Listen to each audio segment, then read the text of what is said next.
likes going to pubs, but he hates it when the music's too loud. He tends not to go to rock concerts cause he can't stand the crowds. But all he's ever wanted to be is a rock star on Rage or MTV. But he knows that it's not fucking likely. He just turned 30. He knows that he will always be a rock and roll nerd. He'll keep writing songs the world will never hear, and though they won't be heard, he'll just keep writing. Oh yeah, but you see the problem is he always dreamt of being a star, but he learned piano instead of guitar, which in the 90s didn't get you very far. So while the other kids were learning Stairway, he was the piano to their forte. But he was convinced one day he'd rock their fucking asses, be an icon for the disenfranchised masses, and grow his hair long and rebel against the state. But just for now that'd have to wait, cause he's running late for his morning classes, and he will always be a rock and roll nerd.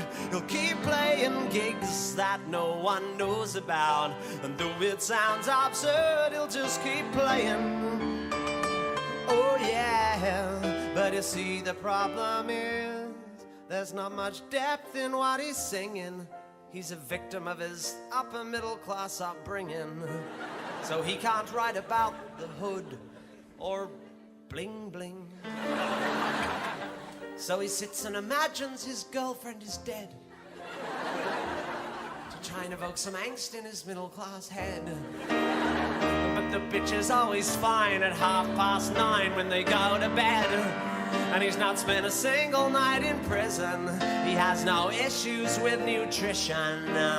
He has no drinking problem and no drug addiction, unless you count the drugs they put in chicken. And marijuana always tends to make him cough. He doesn't look good with his t-shirt off, and when he tries to act tough, you can tell he's tricking. Will go out late, popping pills and having fun. He goes home and showers and gets a good 8 hours. He gets thrills from his morning run, and while his mates will go on dates, taking speed and drinking cans of Jim Beam, he stays home and cooks, curls up with a book with the girl he's had since he was 17. Cause he's never really been part of the scene. Give him Guns N' Roses, he'll take Queen. He's more into Beatles than the Stones. He's more Stevie Wonder than Ramones. And he's never owned a panel van. He never shot a Pantera fan. He doesn't know the difference between metal and thrash. He couldn't tell you nothing about Axl and Slash. He likes Ben Folds and the Jackson 5. He knows all the words to Staying Alive. And though he wants to be all grungy and cool, he spent 11 years at a private school. So it don't matter how he tries, he cannot hide behind his rock and roll lies. Cause you've either got it or you don't. Yeah, you'll either rock it or you won't. You've either got it or you don't. Rock it or you won't. You've either got it or you don't. He knows that his music lacks depth, but it just can't be helped. He has nothing interesting to say, so he writes about himself. But he doesn't want to seem self-obsessed, so he writes in third person.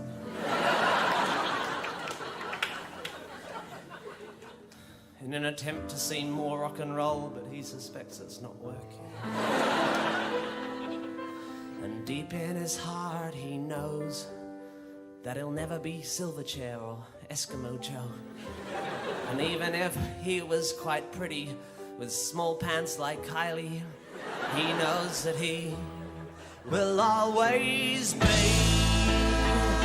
a rock and roll nerd. He'll keep writing songs the world don't care about. And though it sounds absurd, he'll just keep writing. Oh yeah, yeah, yeah. You can criticize him,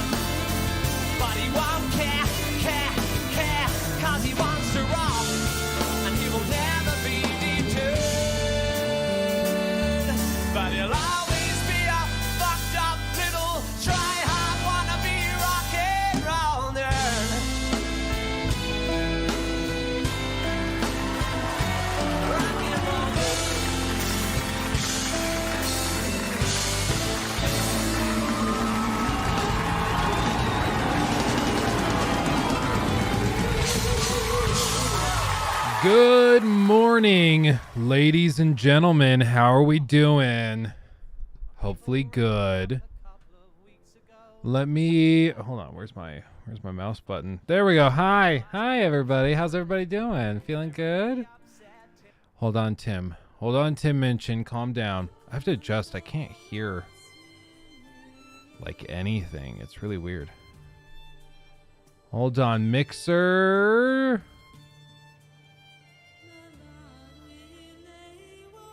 Is my mic just super quiet? Like, what is it? I don't know. Maybe it's just me. Anyway, hi everybody. How's it going? Hopefully good. Hi. Was waiting for the song to finish. Usually today I'm kind of scrambling because we had the video all prepped to go up at 10 a.m. today. But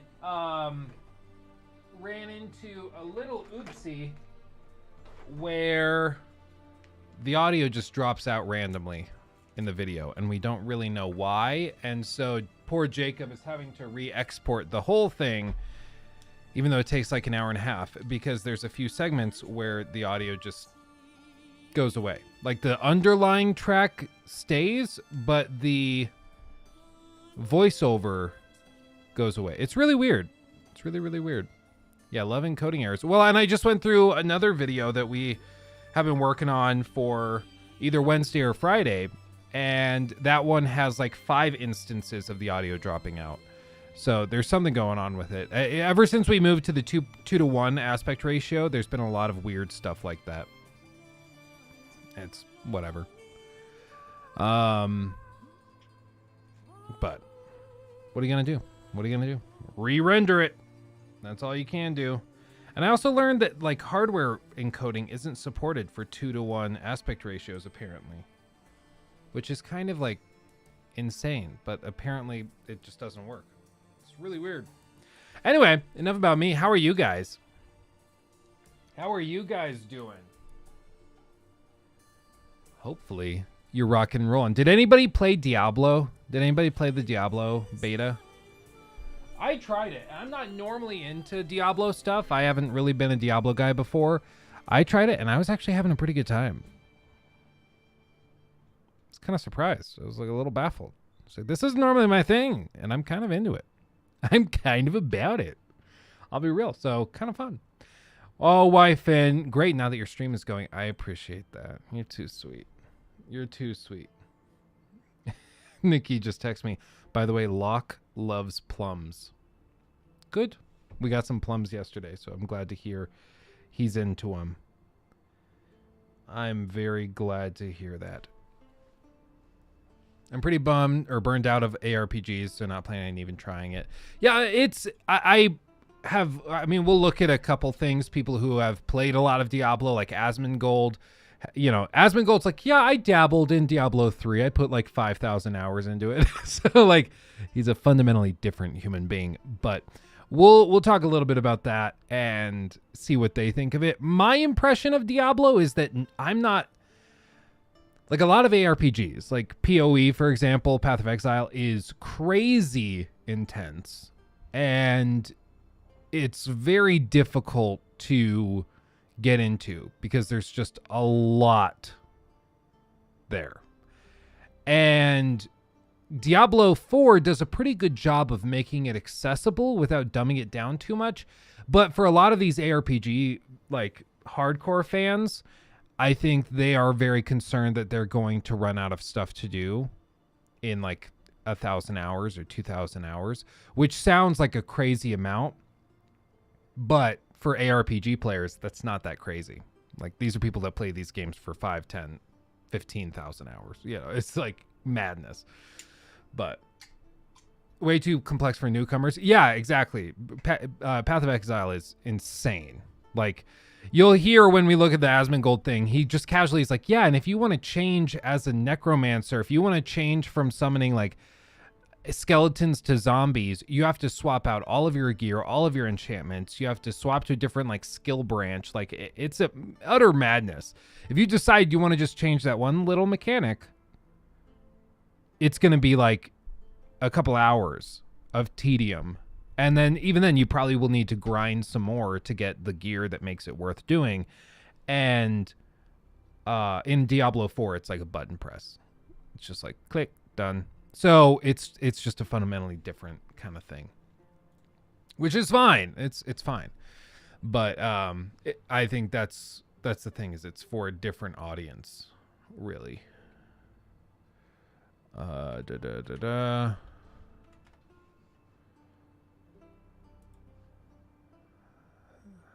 Oh yeah, official story trailer just dropped for Jedi Survivor. Should we look at that? Should we look at that, ladies and gentlemen? Oh my gosh, should we do that right now? Wow, we should do that. I have it pulled up. Don't worry. Don't worry. Something weird is going on with my microphone. Normally I can hear it like feeding back, and I don't really know what it is today. So hopefully it doesn't sound too weird on your end. Luke, I lost my pet rock. Not again. Wait, we need to hold on. You lost your pet rock? You lost it? Or did it leave?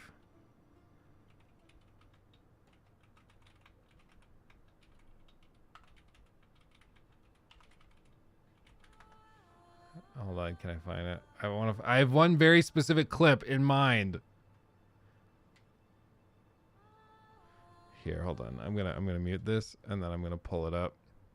I think this is it.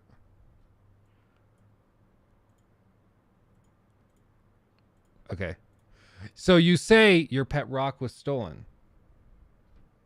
None of us understand. Why? Oh no, it's not. Why did you take it from us? You're clearly standing in front of us, Brick. God damn you! Brick?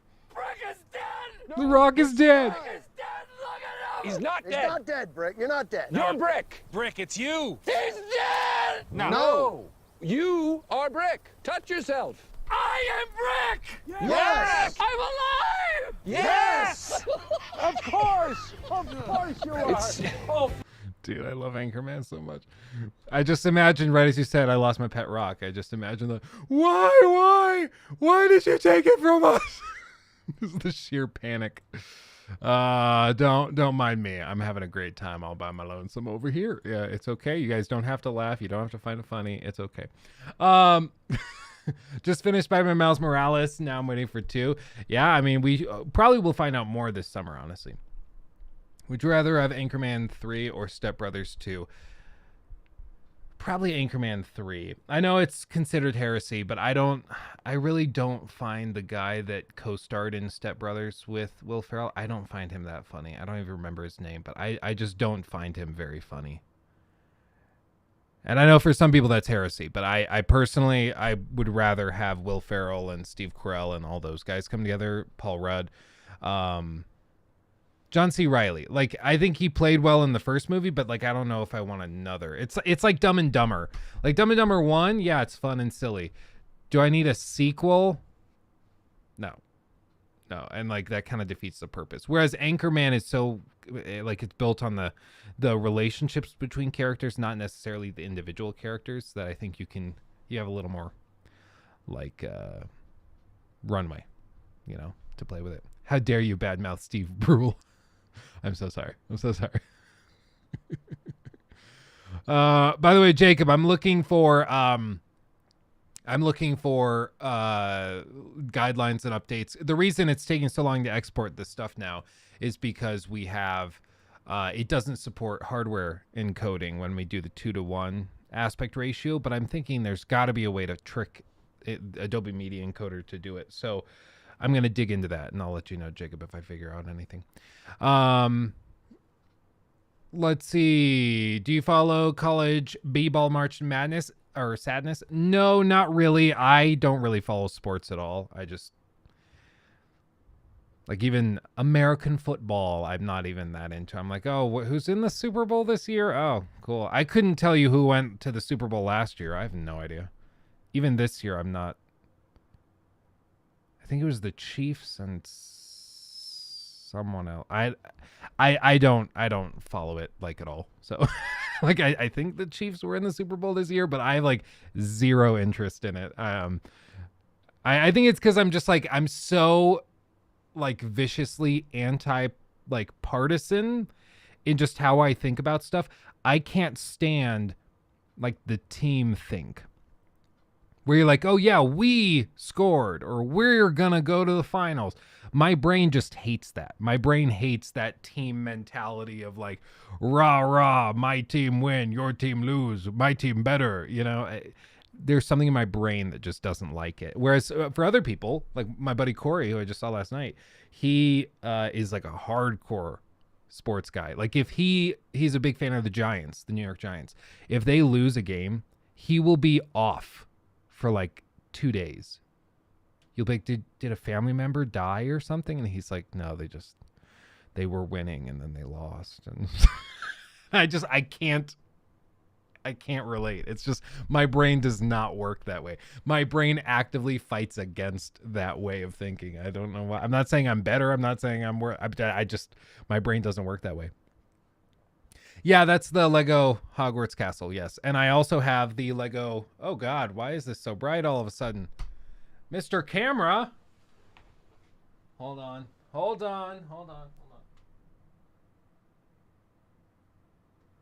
don't know why. Last night it wasn't that bright.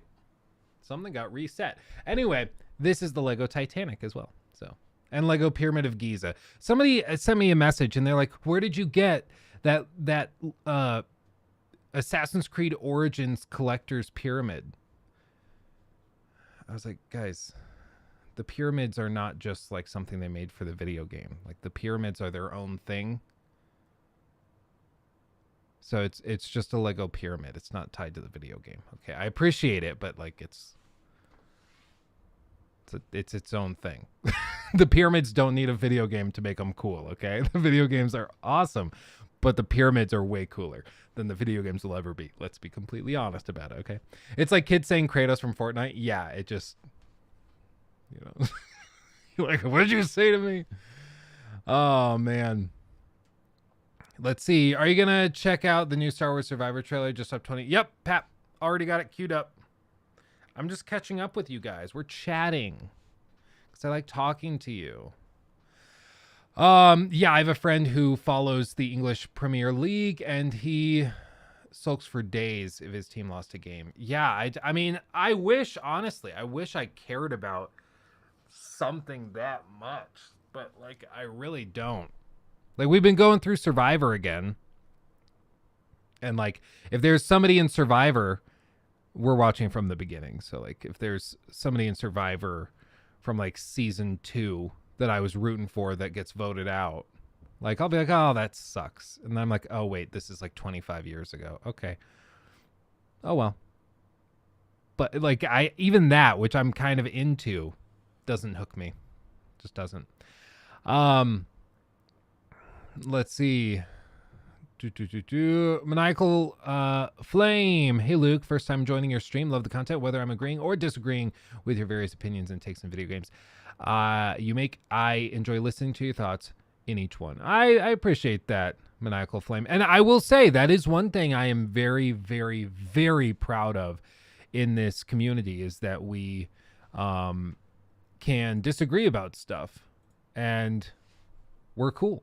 Like, I can come out and I can say something about a game or about American football or whatever, and people can be like, I disagree. But we're cool. Like, there's no raging or people freaking out. It's wonderful. Sophie, I applied for a job in London for a producer assistant role and had to list my favorite creators online. You were my number one and couldn't praise you enough for what your content has brought me. Oh, Sophie, that's very generous. And I mean, good luck. Knock on wood, break a leg, all the good luck charms for that. That'd be awesome. A producer assistant role. That'd be fun. Ooh. Roscoe, I've owned Star Citizen since 2016 and am finally playing it. Hopefully I can fly a ship because this game actively hates me. Roscoe, I am not joking when I say I've been locked out of the game basically for like 5 days. While I was filming the video that we're going to post on Star Citizen, hopefully later this week, I ran into a bug where it deleted all my ships. So I can't redeem ships or fly anything that I own in the game because it doesn't think I have it. You go to the terminal to select your ship and bring it to a hangar, and it just empty. It doesn't think I have ships. And so the only fix for that is what's called what was recently a character reset. Now it's called a character repair. However, because this new patch broke Star Citizen so bad, they turned off character repair. So I cannot play the game until they turn that back on and allow me to basically delete my character and start fresh. So it's mildly infuriating, but I know exactly how you feel. I know exactly how you feel. Oh, Jacob, the Eagles were in the Super Bowl. Who won? Was it Kansas City? Probably. Aren't the ships worth like thousands of dollars? I mean, I think one or two of them are. Most of the ships are in the realm of like a couple $100 or a few $100. And you can earn a lot of them through gameplay as well. I think all of them you could earn through gameplay, but some of them are so stupid expensive. I don't know how you ever could without being like with a team of 8 people, you know, grinding for it. But what the character repair does is it deletes your character, but then, I mean, all of the things you've ever bought will remain. It just basically, it's kind of like starting a new save file in a game, but all of the DLC you have stays. It's kind of like that. So you're just starting a new game, but you keep all the DLC. So it's supposed to fix it, but they turned that off, which is kind of cringe. It's a big oof. Big oof for me. Big oof.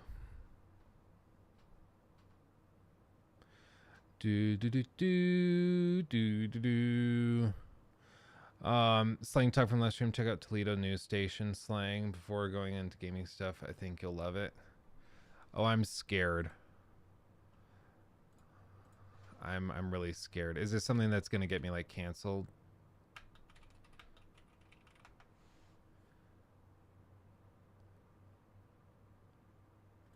Oh, slang. I just searched Toledo news stations. Of course, I'm not going to find anything useful. Okay, it's 53 seconds long. We can do this. We can do this. This is doable. Okay, you ready? Volume up. What we got? Good morning, TPS students. It is testing week, and it's time to slay all day. Yeet. Stay woke. The voice crack. Oh, the crack sells it, dude. Yeet. Oh, man. Oh, hold on. I need to capture that. Hold on. It is testing week, and it's time to slay all day. Yeet. Stay. Did I get it? Yeet. Stay woke, beyond fleek, and get that Gucci breakfast. Beyond Goals. fleek. Say bye, Felicia, to that testing stress. Weather's going to be turned, right, Chris? Yes! Turnt. Toledo weather gonna be V-lit during testing week. A hundo P chance of success. You've got this, kids. Steve, how about that traffic? Are we looking Better than we're talking turn. FOMO won't be an issue. No traffic problems around any TPS schools to keep you from taking those tests. So get a good night's sleep, do your best. In fact, be extra, extra. We here at WTOL are V proud of you. Good luck on your your test, test, TPS students. Whew. Yeet. Yeet. Yeet. Wow. That was magical. That was magical. Thank you, Proto, for that. That was top comment. This is the longest 52 seconds of my life. You know what? They were trying to do something fun. Oh, I even the little touches, like she said, it's gonna be V good outside instead of very good. Man. Oh man. Beyond fleek, and get that Gucci breakfast. Goals. Say bye, Felicia, to that testing stress. Weather's going to be turned, right, Chris? Yes! Toledo weather gonna be Yes. V-lit during testing week. A hundo P chance of success. You've got this, kids. Steve, how about that traffic? Are we looking This is like what this is what I feel like whenever I watch those new Spider-Man movies with Tom Holland, because I just feel like they're written by Sony executives who have never met a teenager, and just so much of the little stuff that they do is weird and bizarre, and it just is not relatable. It's really, really odd. So this just feels like that to me. Better than we're talking turn. FOMO won't be an issue. No traffic problems around any TPS schools to keep you from taking those tests. So get a good night's sleep, do your best. In fact, be extra, extra. We here at WTOL are V proud of you. Good luck. V proud of you, man. Oh man. Just random. Oh, goodness gracious. Okay, well, let's do the gaming thing, okay? Star Wars Jedi Survivor just dropped a new trailer. Let's see this. This is the official story trailer for the game. Let's see how it is on fleek. Finnabus and bippity boppity boo, right? That's what we say now. I think that's the official term. Let's do it.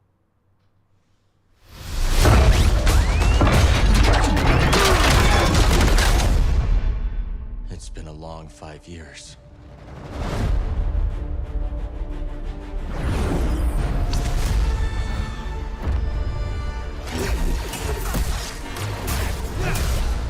We've tried to resist.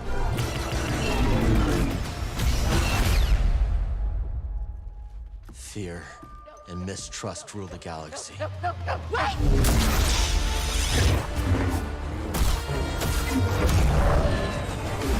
Cal, look into the fire. It will warm you, keep you company. But left unchecked, it will consume everything until there is only ash. How could you let the galaxy fall to this unworthy machine of an empire? Hope may feel beyond our grasp. But I think we finally found somewhere the Empire can't reach us. Imagine. No more looking over your shoulder. A place that's worth fighting for. No matter the cost. The companions?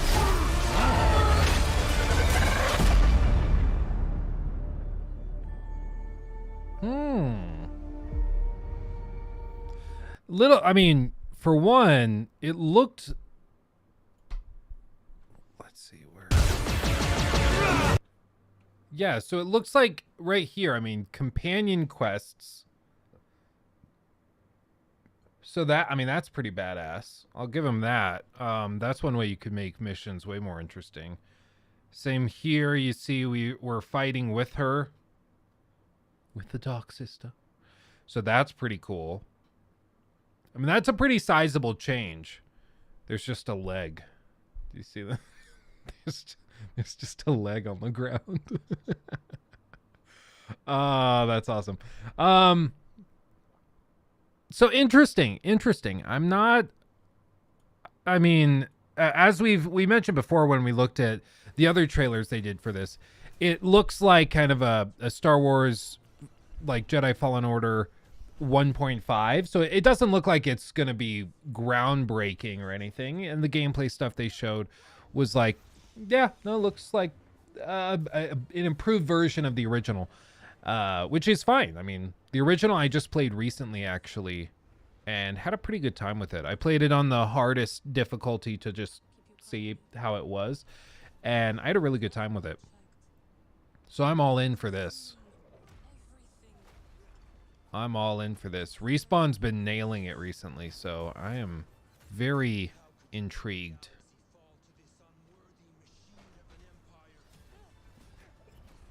And I mean co-op stuff, or not co-op stuff, but like playing with people. That's pretty cool.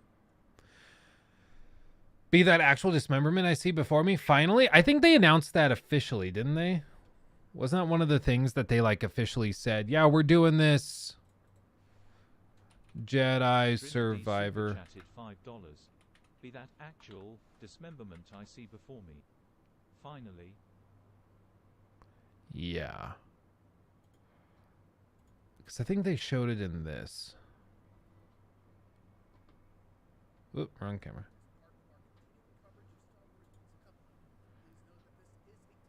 Why is the audio so loud? From the actual game and a showcase of story.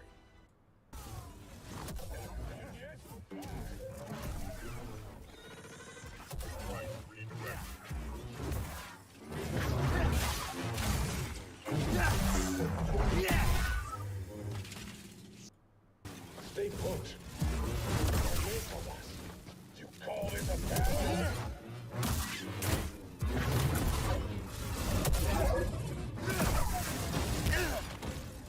Like, there's some clunkiness with it. I'm not going to pretend otherwise. It's like he is kind of clipping into him at one point. He's moving really, really close before dealing damage. You know, hitboxes are probably a little sloppy, but that was true of the original game too. And I think that the game was still really good as an original. Was it as good as like a Soulsborne game in terms of refinement? No, but I mean, that's why those games are even better. Like that's why. Like it's those games are exceptional because they're the exception to what's standard. I'd say this is closer to standard than exceptional in terms of like the combat animation quality, but I mean, that's really not a big deal as far as I'm concerned. Let's see. Still seems dismemberment is limited to robots and creatures, not humanoids. I think they said that it was, I could have sworn I saw it happen with humanoids. Maybe I'm just like making that up, but I could have sworn that was a thing. But maybe not. I mean, it is a Disney franchise and they might be targeting a T for teen rating. It's probably been rated by now, though, wouldn't it? We'll Google it. We'll do it live. Has it been rated? I don't think so yet. Let's see. Mauer. I'm ready to be surrounded by torches and forks in this. For this, but Star Wars is overrated. Nikki would agree with you. Nikki also thinks so. 62 cents. Hi man, hope you and family Sean. will like the stream. Yes, thank you. And geez, $100 Australian dollars. 100 Australian dollary dues. Out of respect. Thank you. That's very generous. Poggers right there. Poggers. And yes, like the stream, everybody. Because that is a thing that YouTube requires. That is a thing. As it were. As it were.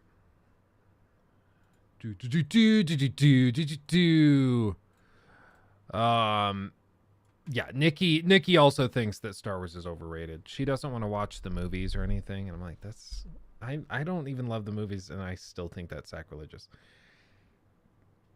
Let's see.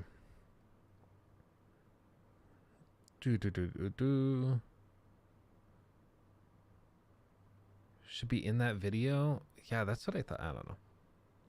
Where's that Indiana Jones game at? I don't know. I think it's probably going to be a while before we see that. Let's be real. I think they're going to take their time, and I would guess we might see it middle of next year.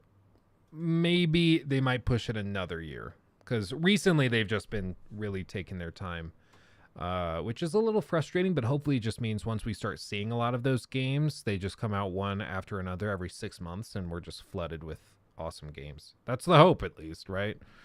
We would love that. The new trilogy is trash. I don't blame her. Yeah, I mean, I think that's part of it. Is it's like the original films were so beloved by people that then they went and like made the prequels, and those are also kind of a mixed bag for most people.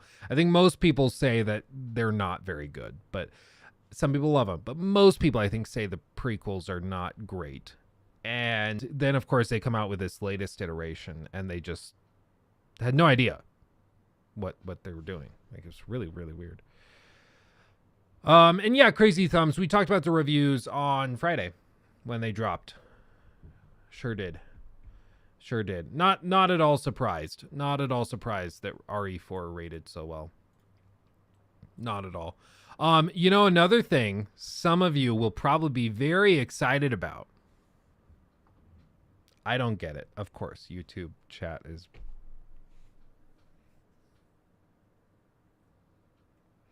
You guys know I often have frustrations with YouTube streaming. They have weird things that just break. YouTube chat is one of them, where the integrations just don't work for some reason, randomly. It's really stupid.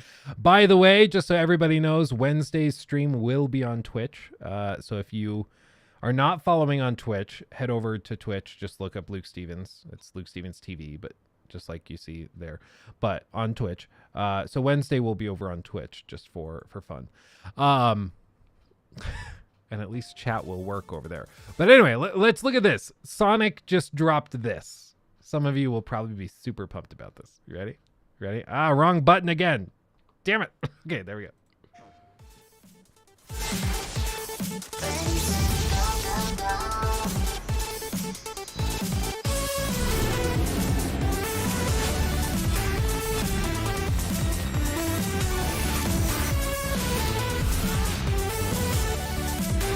Stunning.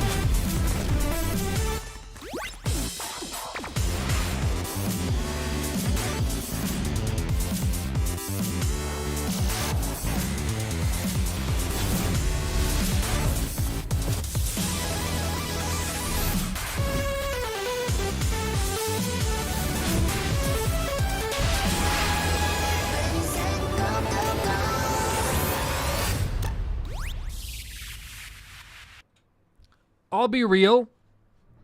No gaming community scares me as much as Sonic fanboys. It's a community that's mildly terrifying. I know those of you out there who are Sonic fans are going to find this very triggering. I'm sorry. But every time I think of somebody who loves Sonic, I just imagine Chris Chan. I can't shake it.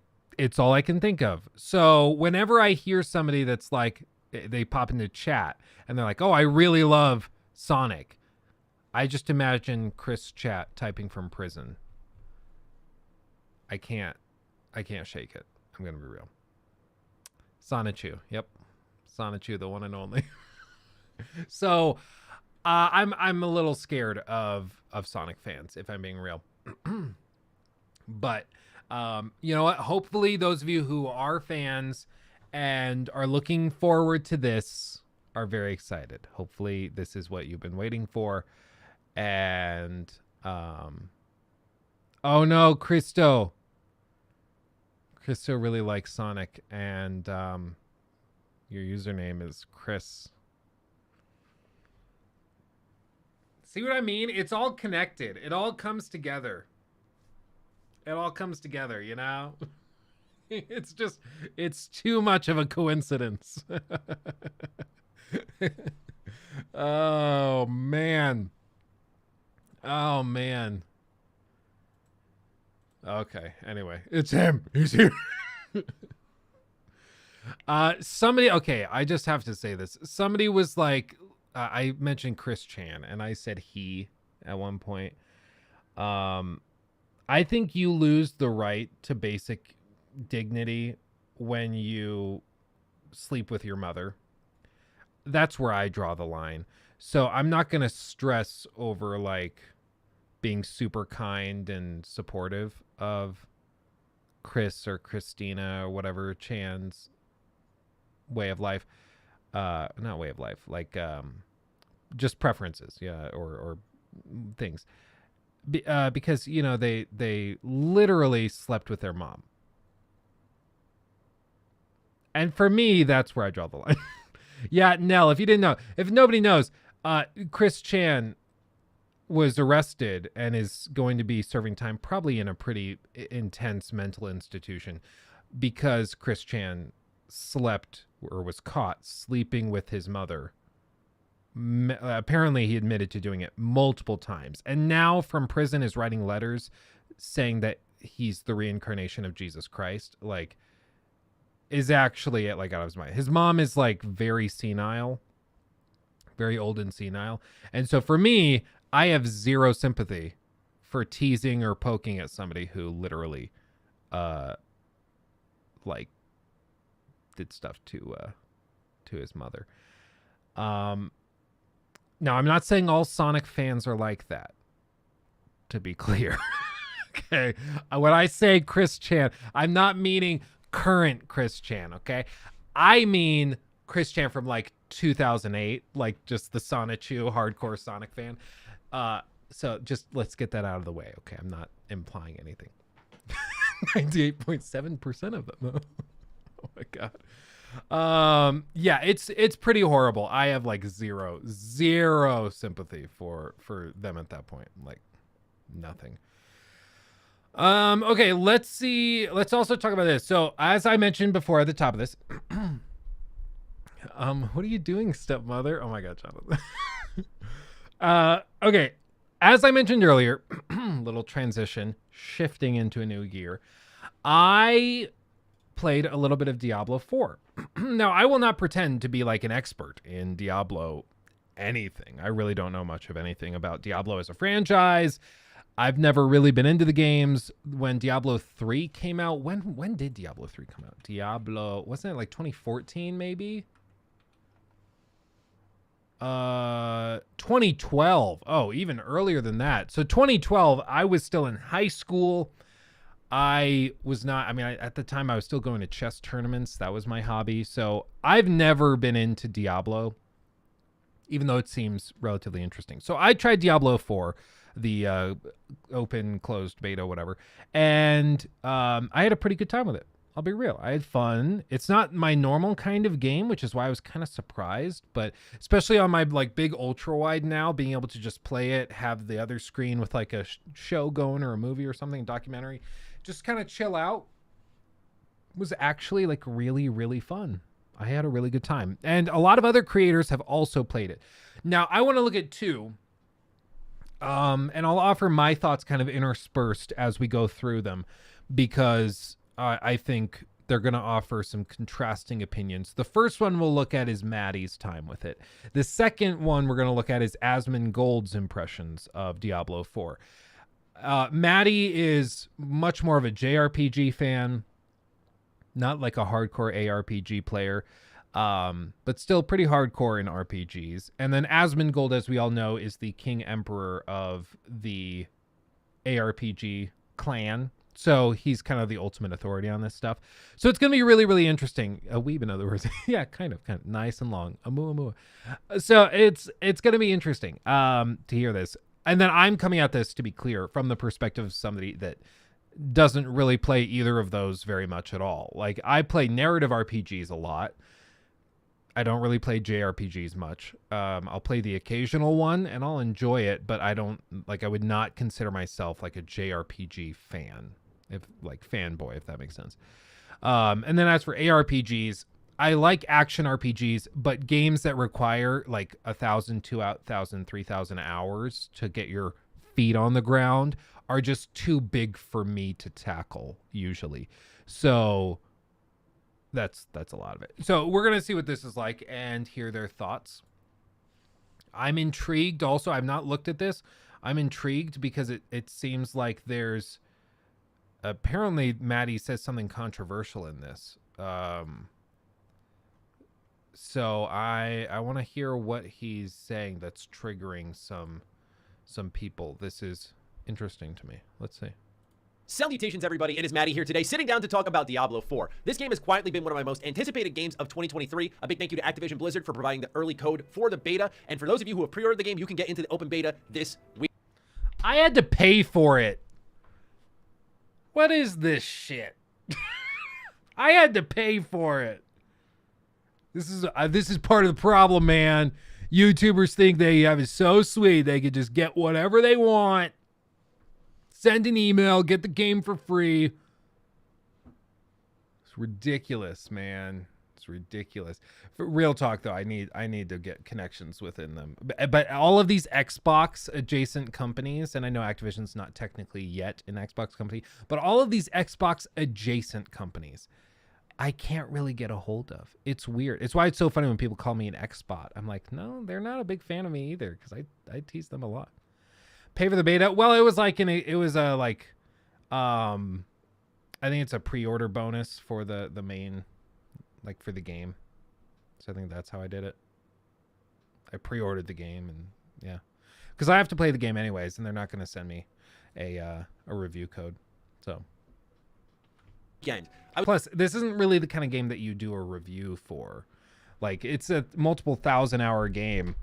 It's not really one that, yeah, I got the review code 3 days before launch. Here's my review. Like, it doesn't really work that like. I was really excited to dive into this because I grew up on action RPGs that were all about loot, such as Baldur's Gate Dark Alliance 1 and 2 on PlayStation 2, as well as Champions Return to Arms. These games are still in my collection. I still love them with all my heart. And fun fact, you can actually play Baldur's Gate Dark Alliance 1 and 2 on modern consoles right now if you wish. But that aside, I grew up on these type of games, and I was late to the Diablo party. I know many people celebrate Diablo 2, and to a different extent Diablo 3, but for me, I started off my Diablo adventure with 3, and I loved it. I think the game flow for the type of action RPG it is downright perfect, and I love the replayability of it. I've had so much fun with it, and like many out there, sank a ton of hours into it. So with that in mind, having such a, in my opinion, great formula and the mastery of it right there, how do you improve upon that heading into Diablo 4? Well, I wanted to at least dip my toes in, even though I want to go in as blind as humanly possible, but I just had to see. I had to satisfy my curiosity. So join me as we talk a bit about my time with Diablo 4, and hopefully you kill a couple minutes off that Q clock you're probably waiting for. Everybody was warning me about the Q timer. I sat for 3.5 minutes, and then I was in. Like, on the first day. Like, I really did not have trouble with it. I guess I lucked out. Diablo 4, because my word, I had to wait 2 hours to get in. That was pretty intense. So with that, ladies and gentlemen, if you're new here and you're into game reviews, previews, that type of stuff, consider subscribing. We will have our Redfall preview out very shortly, so keep your eyes peeled. And with that, let's begin with the opening of the game, which really surprised me because one way they've elevated Diablo 4 is its presentation. I was extremely impressed with the focus on narrative here. Now, it's still your top-down camera perspective, but it's not afraid to bring it in, and it's not afraid to do so because the game is low-key a looker. It's actually a very pretty world, and the character models look sharp. There's tons of detail in the environment. This was not something I personally expected. Like many of you out there, I play Diablo because of the loot. I play Diablo because it feels fun, it's satisfying, it's responsive, it's just an enjoyable romp. I don't need a good narrative here, although it is appreciated, and that's one of the areas that I've noticed Diablo 4 is starting to elevate in. That's why I'm able to get my beta impressions out probably quicker than some, because I gotta be honest with y'all, I played this for 2 hours and went, this is incredible. I'm really liking where everything's heading here. I don't need to ruin more for myself by maxing out level 25, all the characters available, and doing the veteran stuff. I just want to go in as blind as possible. Consider me sold. But this was one of those points where I was super impressed with the game. The presentation. It's funny, Asmongold, I watched the first like 5 minutes of his video, and Asmongold casually mentions, yeah, so I've max leveled 2 different characters with all legendary armor and equipment at like a very different approach than Maddie. The cutscenes, the darkness of the universe, and who Lilith is. All this stuff intrigued me very early on, and I didn't expect that at all. I know there are folks out there who are really into the lore of Diablo. I can't consider myself one of them, but moving into Diablo 4, oh, I'm interested. I am super interested where this narrative is going. And if you play the beta and you see some of those cutscenes, you'll learn for yourself. But I don't want to spoil them for you if you haven't, because it truly did grab hold of me. And I was surprised by that, because when I go into a preview period, whether it's what I did for Redfall or what I did here for Diablo 4, I do try to establish some sense of narrative disconnect, because I don't want to invest myself so much in something that I know is temporary and I won't be able to complete. I think it leads to a more disjointed final playthrough of the game when I sit down to do my review. So I want to keep things as loosey-goose as possible. And so I don't get too attached to the narrative. But that's how good the presentation was here. I don't want to oversell it to you, but it's just something that caught me off guard. So I'm very excited to see where that goes. Now, what I imagine most of you are going to be asking is, okay, well, that's cool. The story may hit or miss for me. What about the gameplay? The main thing we play Diablo 4. So isn't that kind of a play on words? Anyway, point being, one of the big calling cards for this game is it's set in an open world. And does that really work for this game? Well, it does have to establish a bit of a formula now because it is in an open world. You had open areas in, say, Diablo 3 that you could explore, but in Diablo 4, it gets pretty expansive. And you'll find all various activities, like events that you can partake in the open world itself, where you'll see other players pull up to you and start helping you out with those events. It's in that shared world nature that I think Diablo 4 kind of thrives, because what I typically would say to someone interested in Diablo is, make sure you have a party. But when I'm exploring the world and getting help from other players, it had this cooperative feel that worked really well. And we did see a little bit of that in Diablo Immortal, but I've already shared my thoughts on how I feel about that monetized video game, so I will save it for that video. But point being is, I did like the idea of a shared world in Diablo, and here it feels truly realized. But also, I mentioned that structure to the open world, and there were a couple... I'm just excited to be able to play a game like this with tons of friends and viewers too. I mean, we'll be able to stream this, and when we do reactions like this, I can have this game running in the background. I think it'll be awesome. Asmon's a hermit. He has the time. Yeah, that's true. Let's see. All Asmongold cares about is the end game grind. That's his entire approach to games. He's one of those MMO ARPG players that is It really is his bread and butter. And I mean, you think about it, he streams for like 12 to 16 hours a day. He'll take some days off, don't get me wrong, but like he will stream for that long. And other than like 2 hours where he's doing reactions and stuff, he'll be playing the game that whole time. So you think like you're playing a game for 12 hours a day. You're going to grind. You're going to grind. You're going to level up. You're going to do a lot. So it makes sense. It makes a lot of sense. And even like if you only did that for 1 or 2 streams a week, within 2 weeks, you're at almost 50 hours of gameplay. Within a month, you're at 100. So you do that for a year of streaming, like you're already at 1,200 hours. It's ridiculous. Like you can make ridiculous progress. And so I can understand why these guys, you know, put these games through the ringer, because these ARPGs, they are potentially committing to playing for years on end. And I mean, you can see it. I mean, they're the ones you want to hear the impressions from, though, because they know these games inside and out. In some cases, they know the games better than the devs, because they're like, oh, no, well, the drop rate on this item is actually this rate, and so that actually balances out in this way. It's really, really interesting. Sean, thank you for the 3 months. Ooh, hey, man, sent through a PayPal donation. I finally found time to finish Ragnarok, and your critique was tremendous. Oh, well, first of all, I mean, there's like 3 things to thank you for there. Thank you for 3 months. Thank you for the PayPal donation. And thank you for watching the critique as well. that's baller. Thank you so much, Sean. Thank you. And I'm glad you enjoyed the game. It's badass. Have you seen Dungeons and Dragons yet? No. Is it worth watching? I have like 12 movie tickets from the Cinemark Movie Club thing. I forgot that I had the subscription. I opened the app one day and then they were all there. So I have to spend them and go see movies. But is it worth seeing it? Generally good reviews? Okay. Chris Pine gives me like, he's a walking uncanny valley to me. I see him and my brain thinks he's a robot. I don't know why. I don't know. And then there was me with 100 hours in the first 2 weeks of Hogwarts Legacy. Yeah. I mean, I could pour in tons more hours into games if we just streamed more games. But what I've learned is that YouTube streaming and games don't mix super well. They because they approach streams to basically just being big videos that happen to be happening live. Streaming video or streaming games doesn't work super well from what I've noticed. It's really weird. Like a robot. Yeah, there's something about him that just doesn't look right to my brain. I don't know why. He gives me like the creeps. I'm sure he's a super nice guy, but Chris Pine, like he unsettles me.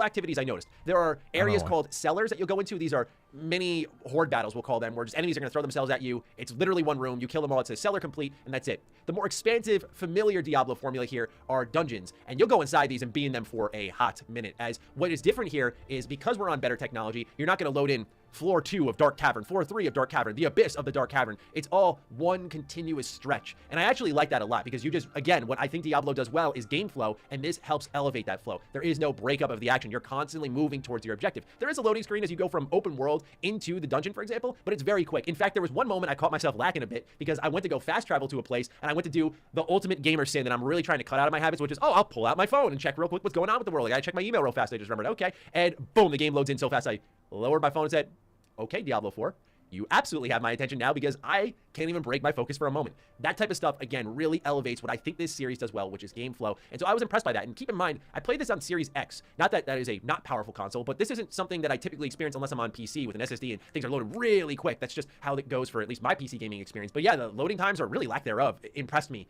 big time. Now, as you're going through these dungeons, one of my big complaints is it is a kind of waypoint-driven game. Say you set up a side quest you want to track down, you'll see a little blue marker on the map. that works just fine, right? It's guiding you to where you need to go. You can't rotate the camera or anything like that. It's fixed in its overhead. So the game does need waypoints, and it doesn't get intrusive in the UI, so you don't have to worry about that too much. But when I'm in dungeons, I would catch myself sometimes running the wrong way, getting a little lost. I thought the first time it was me, then it happened a second time where I ended up going the wrong way. And I do wish when you enter these dungeons, they set some type of marker in them, because I think you can lose your way. The good thing about having Diablo 3's loading screens is I would get to the stair set and go, okay, this is the end of this. Now we're going from beginning to end once more. I like the better flow. I think I just need to adjust to it, but I'm curious as I bring this up if those of you who are playing have had the same issue, because for me with Diablo 4, I personally did bump into this a couple of times where I was going the wrong way and had to reroute and go all the way back. And again, it could have been just me not paying full attention, but I'd like to say after it happened twice that it's not fully on me. So I'm curious what you have to say about that. When it comes to the actual progression of the game, it's Diablo. You're going to kill enemies, they're going to spit out loot, and you're going to keep equipping new stuff constantly. Again, that's one of my favorite parts about Diablo. It just has a good loot loop. It just continues to feed you, but it's not complete vomit all the time out of all your enemies, so you're not pausing every 2 seconds. It's frequent enough to switch things out, but again, this is where the disconnect comes in. I wasn't taking that extra minute to inspect the effects and cross-reference it with what I'm currently equipping. I just wanted to keep moving. And so this game does allow that. The UI is snappy. It's very easy to bring things up, change things out, level up your character. That all works perfectly fine in my opinion and doesn't pull you out of the experience at all. Same.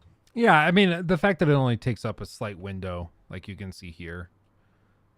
I mean, you pull up the character, you hit C on the keyboard, it pulls up this little window, so you're still in the game. You can still move around in the game while doing this. So it makes it feel like, you know, character swaps or changes to equipment is super, super quick and snappy.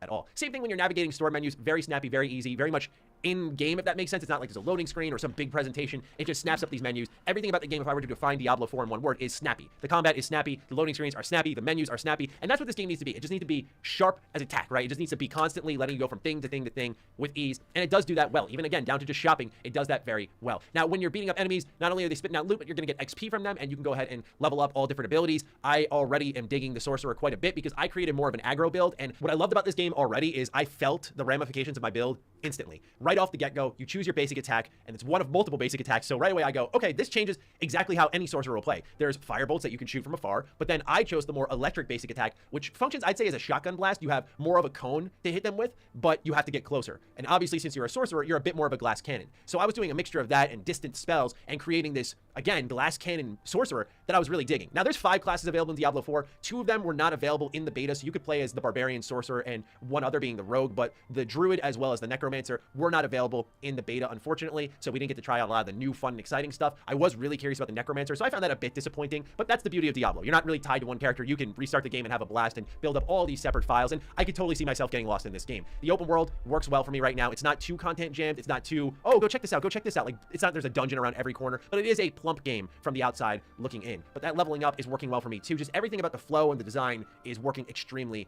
well, and that is a good sign in these early goings. And the best part is I could have kept going. I put a healthy 2 hours in and said, okay, I really, really want to keep going, because I was already having that just 5 more minutes, just 5 more minutes. He hasn't really said anything controversial, so I'm confused as to what is causing drama. Yeah. Sean Dara super chatted $67.62. Thank you, Gotta Sean. Go do life and drive to work, but will be listening in the car. I can't Twitch. I might need a walkthrough. Dollary do value matters. Ha ha ha. We can do that. We'll do a crash course. Thank you so much, Sean. Very, very generous. I appreciate you. Thank you. Thank you. And yeah, drive safe. Yeah, but anyway, like, he hasn't really said anything that controversial. Oh, Jesus Christ, Sean.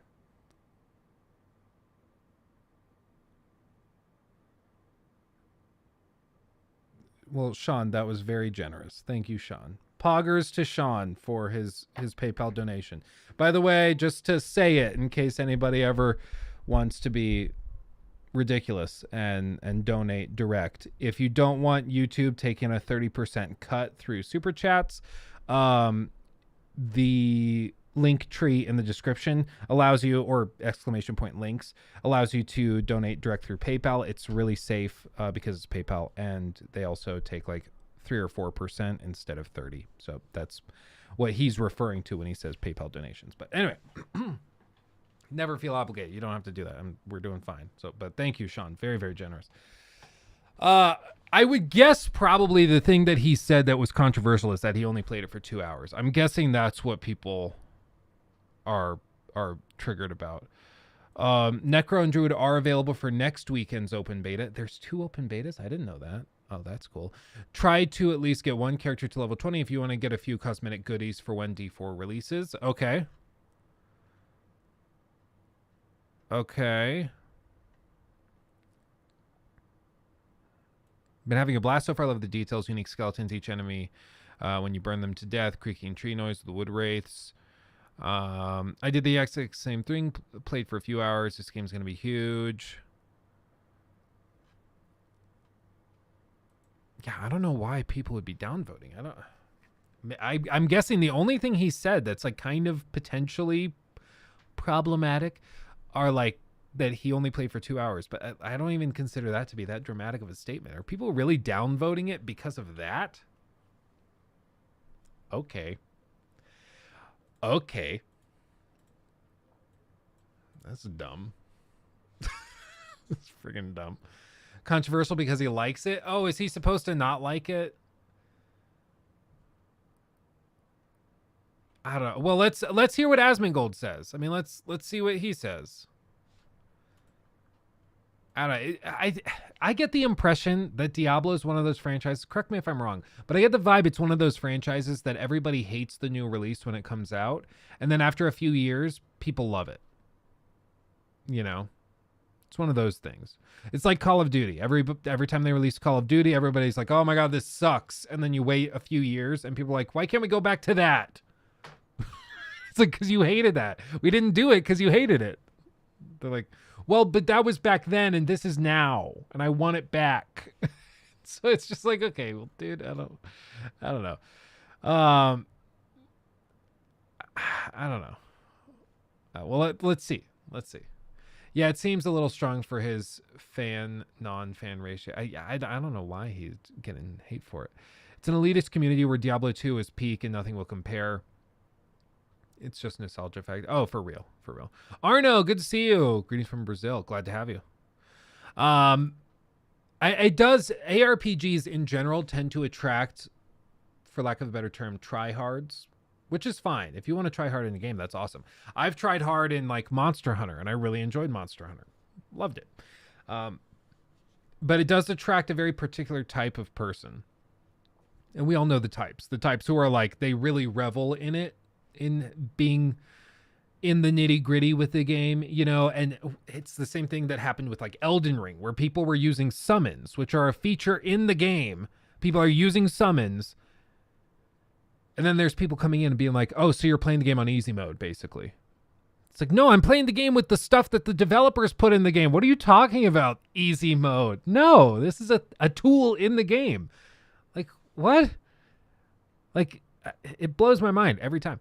But anyway, it seems like it attracts those types of people who are like, oh, well, I actually played Elden Ring with one hand and with a pine cone shoved halfway up my urethra.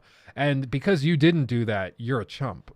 I'm like, okay, cool, dude. But like, not everybody wants to do that. Okay. Call me crazy. That doesn't sound fun. Diablo 4. Everybody's been playing it. Everybody's been talking about it. Today, I'm going to talk about it. I've played the beta now for a few days. I've looked into the game. Okay, this is why I love Asmongold. Okay, you're about to hear why. He says, I've been playing the beta for a few days. He's about to explain what that means to him. If I tell you I've been playing a game for a few days, I mean maybe I put like 5-6 hours in. Okay? That's not what he means. I've gotten 2 characters to the max level, and I've no-lifed at least one of them to where they have pretty much full legendary gear that's almost completely upgraded too. So I wanted to give my thoughts on, in general, the first impressions of the game and just talk about Diablo 4.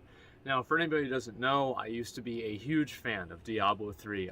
Bear in mind, he's filming this in his like childhood treehouse, which I find adorable. I was like the guy, like I bought the game. Actually, that's not true. I signed my dad up for the WoW annual pass that actually caused a problem with him changing his credit card that he got really mad at me for, and the annual pass included Diablo 3. So that's how I actually got Diablo 3. But anyway, so I got Diablo 3. I played it all night long, and I got to 60. I killed Inferno Diablo. I even killed Hardcore Inferno Diablo, way after Creparium, by the way. It's not as impressive as you'd think. But anyway, I did all that stuff. I got the Paragon 100. I absolutely loved Diablo 3. I had so much fun playing the game. And then Reaper of Souls came out, and I actually had a lot less fun. And so I moved away. I stopped playing Diablo 3 for a very long period of time, played a lot of Path of Exile, did a couple of other ARPGs, learned the error of my ways, went back to Path of Exile, and now I'm playing Diablo 4. So where does the game rank compared to other ARPGs? Is it as complex as Path of Exile? I think the answer to that is no, and I think that is an intentional no. I don't think that it should be as complex as as Path of Exile. Diablo 4 is in general a much more simplified version of PoE. Like, for example, whenever you were playing a Necromancer in PoE, if you want to change from carrion golems to skeletons, you've got to completely, reorient 17 different skill gems, 3 different talent choices, your ascendancy, and then also your enchants on your gear, and then like your corruptions and like all kinds of other stuff, right? But with Diablo, there's a button that says, I thought that was a wasp, it was just one of those stupid things, and there's a button that says, like zombies or skeletons, and you just go click, and it's done. So how? And this, I think this is important. Like people will hate on games for being like streamlined, and I think it's totally fine. I not every game has to be the crazy try hard monstrosity hyper complex. If you don't buy 3 books and spend hours on Reddit, you don't stand a chance type of game. Like, and the best games, I would say, are the ones that can accommodate both. Don't get me wrong. Like, one of the things I love about FromSoft games like Elden Ring is that if you want to just play it, you can do that and you'll have a good time. But if you want to do the try hard min-max craziness, you can do that too and also have a really good time. And even other games, like I brought up Monster Hunter World as an example. Monster Hunter World, I mean, if you want to just play through the game, kill the monsters and move on, you can do that. But if you want to min-max as well, build out all of the best equipment, go into the end game, get all the gems and everything. If you want to do that, you can do that too and have a great time. So the best games, the best action RPGs in the world are the ones that can accommodate both players. And I think right now the question, especially for somebody like Asmongold, is whether or not it can accommodate the group that wants to chase the end game stuff, that wants to grind out the crazy legendary gear, and that, I mean, basically accommodate multiple 1,000-hour playthroughs or multiple playthroughs that add up to thousands of hours. Because it seems pretty clear that Diablo 4 is doing a really good job of appealing to new players like myself, but the question is whether or not it can appeal to those more hardcore players who are more established in this type of game. So much longevity is that going to have?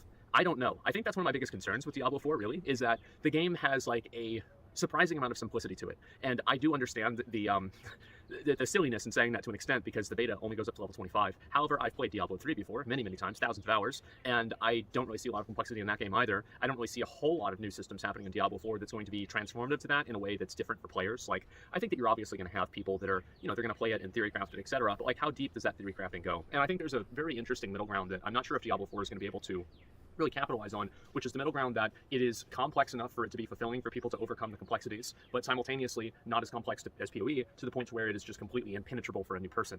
Any new person coming into Path of Exile, I tell them, follow your build guide down to a T, deviate a couple of times, realize the error of your ways, then go back to the build guide, because it's just so complex and so hard to understand. So Diablo 4... Yeah, and that for me, I mean, it's like the acquired taste thing. I don't know. Let me know in chat right now. If you're in chat right now, let me know if I'm crazy about this. I hear something like that. Oh, you want to play PoE?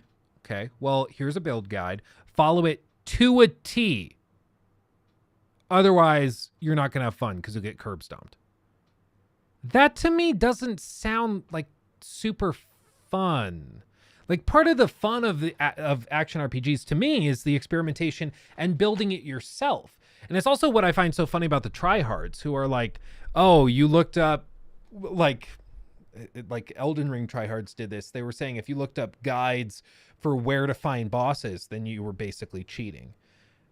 But then they're also looking at build guides for like min-maxing character builds. So it's like, I thought this was about experimentation, For me, it just doesn't do it for me. For me, it's an active like detriment to a game. To hear that the game is so complicated, I basically need a dictionary-sized book that I have to sift through to build my character in the right way. Like, even something that's very complicated, like I've talked about this a lot recently because I've been playing it and having a really good time. Kerbal Space Program. Okay, I'm gonna tweak the angle of this camera just a Kerbal Space Program, I've been having a ton of fun with. And Kerbal Space Program is literally rocket science, okay? It's extremely complicated. It's actual rocket science.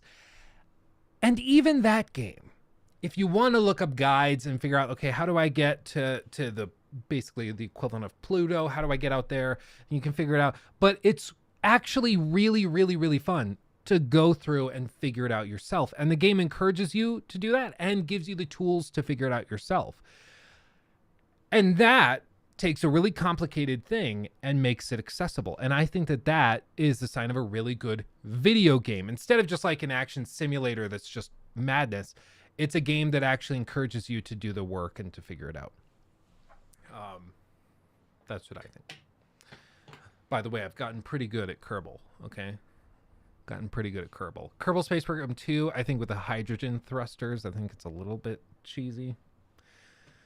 My controversial take, just because hydrogen engines are like kind of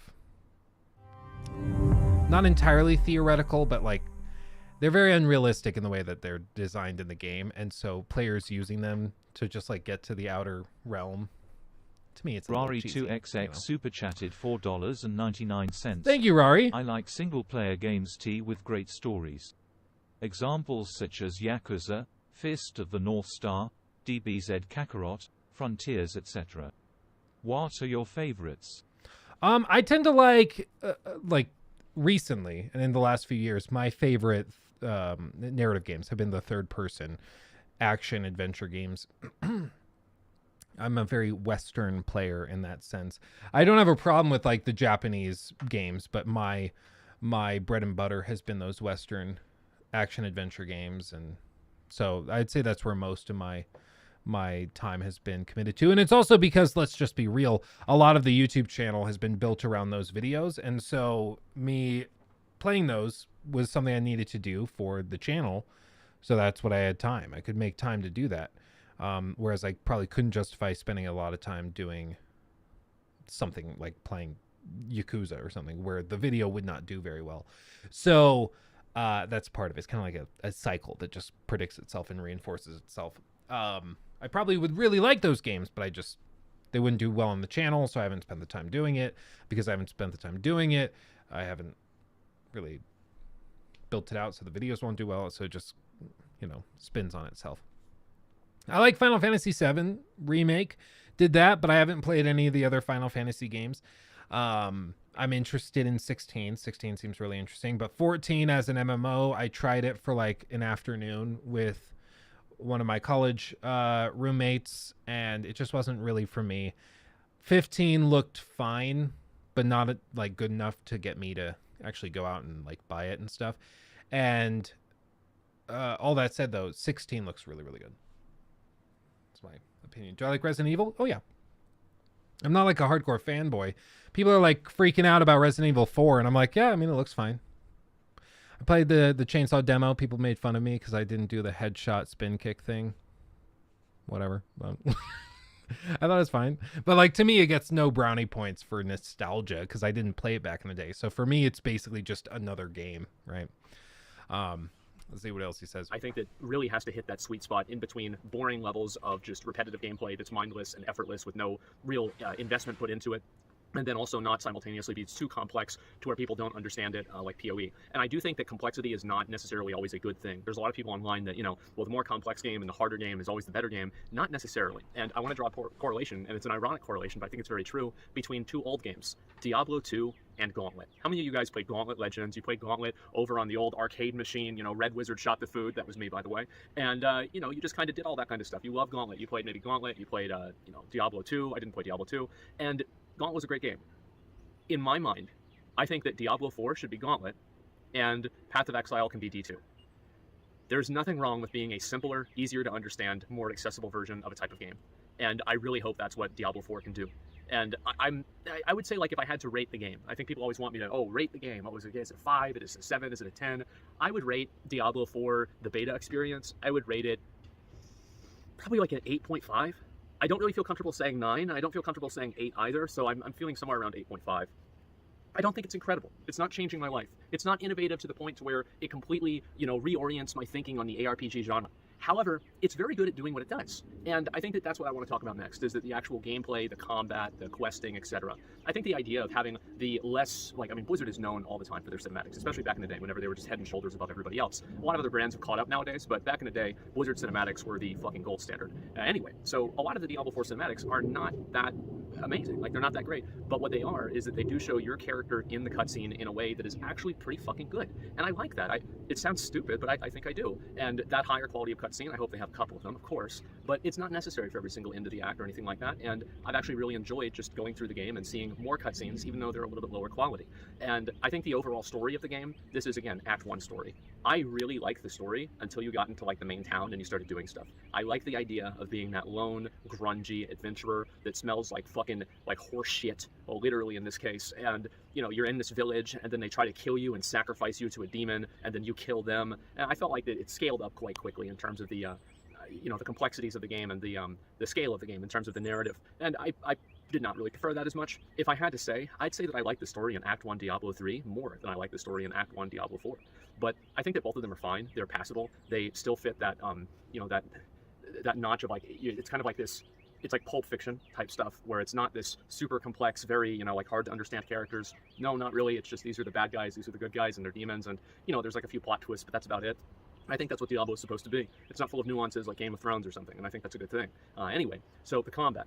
Story is good. Voice acting, incredible. Great job with voice acting. All of the kind of if you were to think of, old Game Informer or Nintendo Power Reviews where it says graphics, voice acting, story, all of those numbers, I think for Diablo would be a 10, pretty much, at least a 9.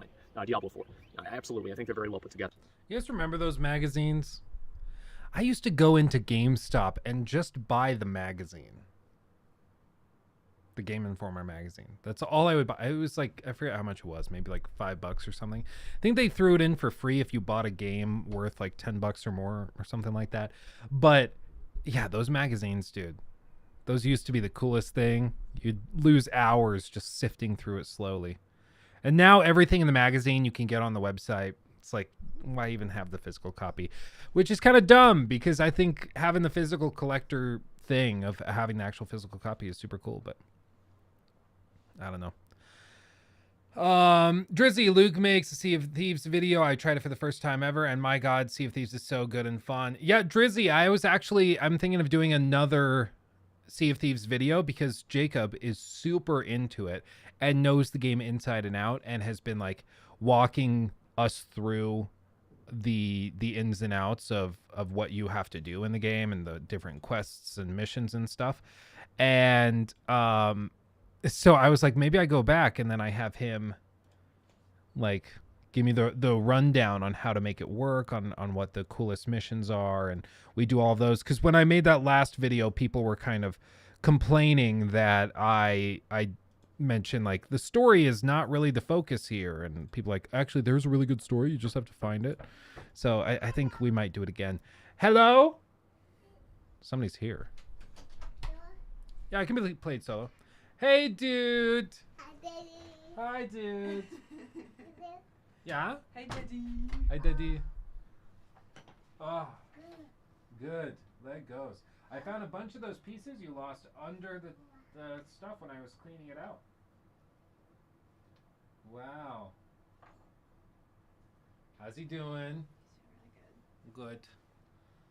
Good. Had a lot of one-on-one playtime this morning. Whenever he really wants my attention, he brings a toy to me, comes sit on my lap, we play with it, he goes, okay, and then he walk away. He bring another toy. Very sweet. Well, careful, that's a choking hazard. Yeah, that's probably not something we want to play with. Nice. Good job. He's just so cool. He's just so cool. No, I like to play with Hogwarts. Oh my goodness. Bow. Yeah, boat. Boat. What are you guys gonna do? I don't know. Don't know? It's pretty cold out. Pretty windy. Library day isn't till tomorrow, so maybe Goodwill. I've heavily considered just going and buying some sheets, like old sheets from Goodwill, and washing them and trying to make stuff again, because that's the cheapest way to use fabric, to be honest. I could do that. I was thinking you said go to Goodwill and buy sheets. I was like, oh, to make pillow forts. That's no. Of I'm course. like, to make blankets and outfits and test my sewing skills, not Pillow forts. Pillow forts. You gotta be careful. This stuff, you can't swallow it. He's not putting it in his mouth. Yeah, it's just small pieces. It only takes one. It's a spooter. He's trying to put Aragog in his mouth. Oh. How do you like the lighting? Cuteness alert. Yeah, you're damn right. Nikki, can you hit the gritty? I don't know what that means. So probably not. I'm being honest. I have no idea what that means. Yeah, I think Lockie, I mean, if he even is aware that something's coming, I think he is going to be a very good brother. I don't know if he's, like, processed it, because he has no idea. I mean, he knows what babies are. He can point at babies when we're out and about. Baby. And he has, like, a little baby doll. So he's got stuff like that. But I don't think he's really processed it.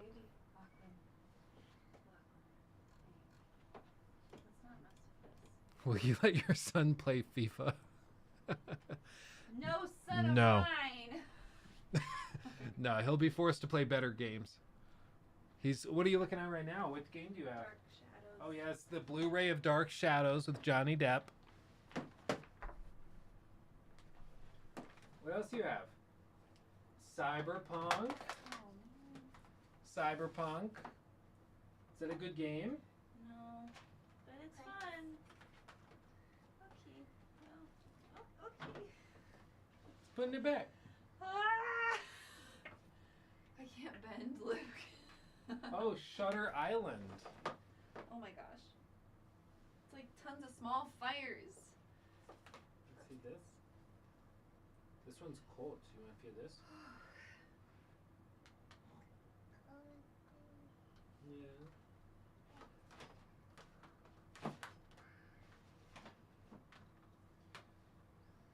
Yeah, it is pretty chilly. How about NBA 2K? Oh man, let him play Manhunt? That could work. Oh man, what about COD? I don't know. I don't know what he'll be into. I'm excited to start him with like Lego. The Lego games, like the OG Lego Star Wars that we all played growing up. That'll be fun. Have him play like, you know, Mario Kart and those games. Those are safe bets. Sackboy, yeah. So there's gonna be plenty. I want to like do the Super Mario for the 64. That's like what I grew up with, and it made me so excited every time we went to play it. I'm talking at a normal volume. They can't hear you. Oh yeah. If I talk like this is an ASMR channel now. What if he turns out to be a mobile gamer? Oh. He's like, Dad, I got really into this new game. I'll be like, oh, really? What, son? He's like, it's called Diablo Immortal. I'm gonna be like, oh, really? It's like, yeah, don't you have a phone, Dad? I did walk into my family is like a family business, so a lot of my siblings work for my parents. And I walked into the office at one point and came upon my brother not working, but playing Clash of Clans. One is in the family, I guess. He was on lunch, but still, Clash of Clans.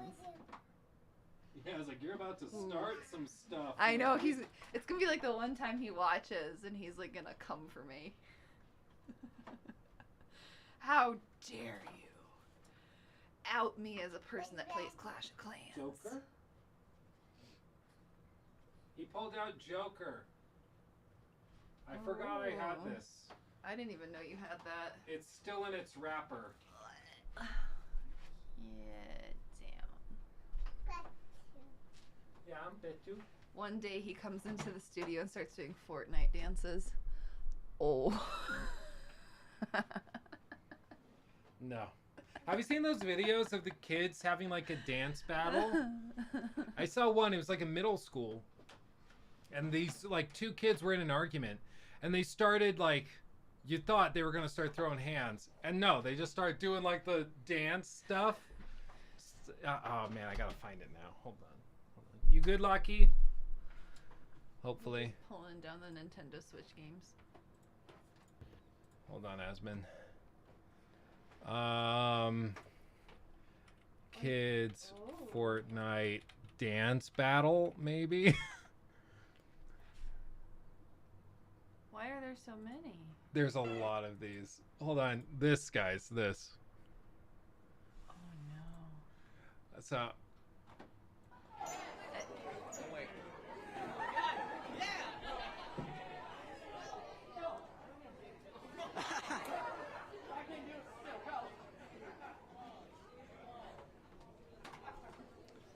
The future of our country, ladies and gents. I did weirder things in school, but this is pretty bad.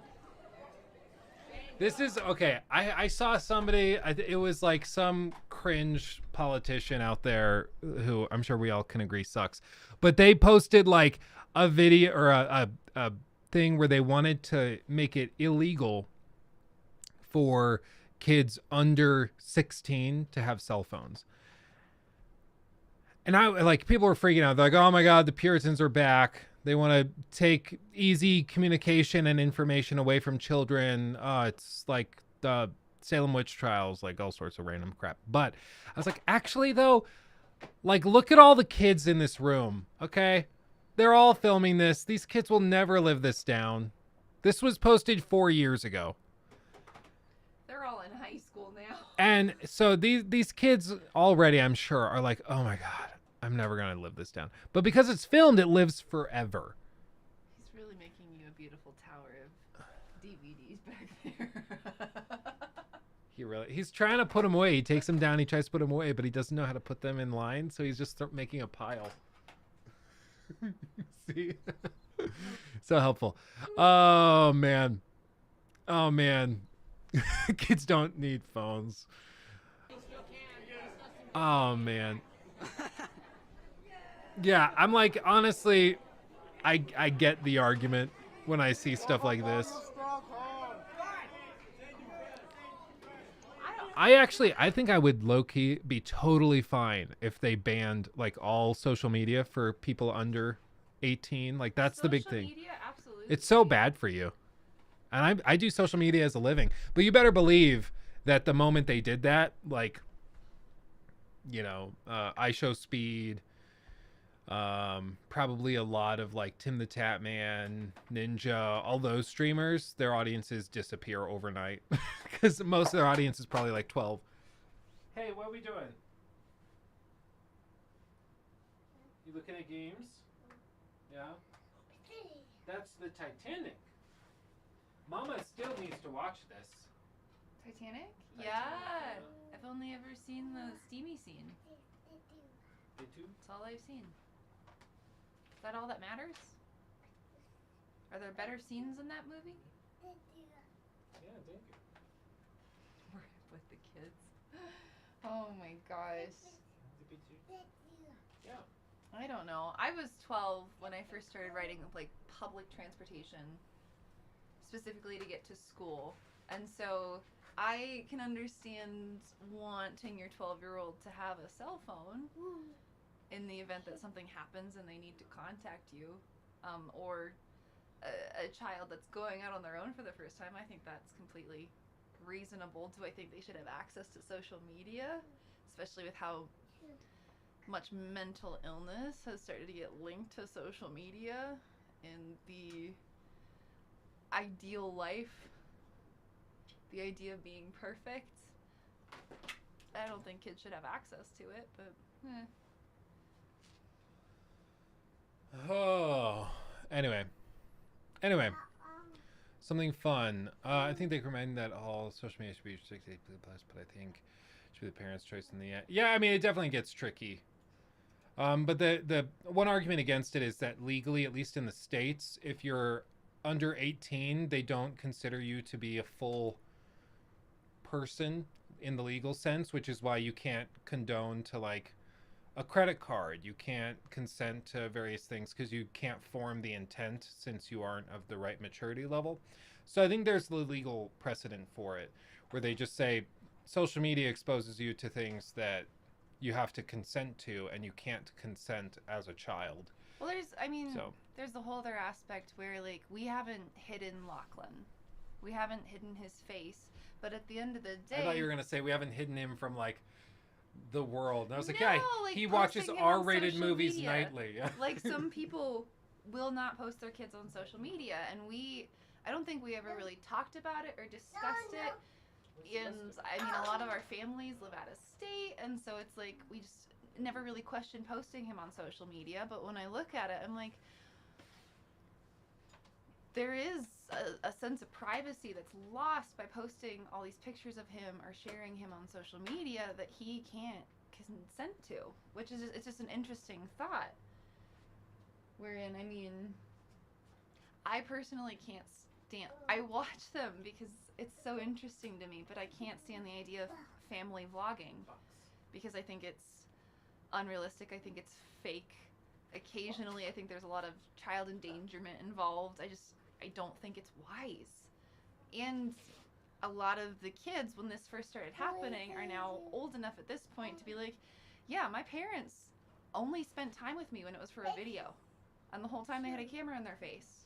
And I feel pretty messed up for that. I don't know. I think at the end of the day, if a law was ever passed that kept kids off of social media, like, or blurred faces, I mean, the technology is now wise enough that if I'm not paying attention and I think a little bathtub picture where Lachlan's booty is out is cute and I try to post it, it flags it. And I mean, if they were to do the same thing for kids' faces to protect their privacy until they can consent, I mean, that would be interesting. I'd be intrigued. I wouldn't be offended. I don't know.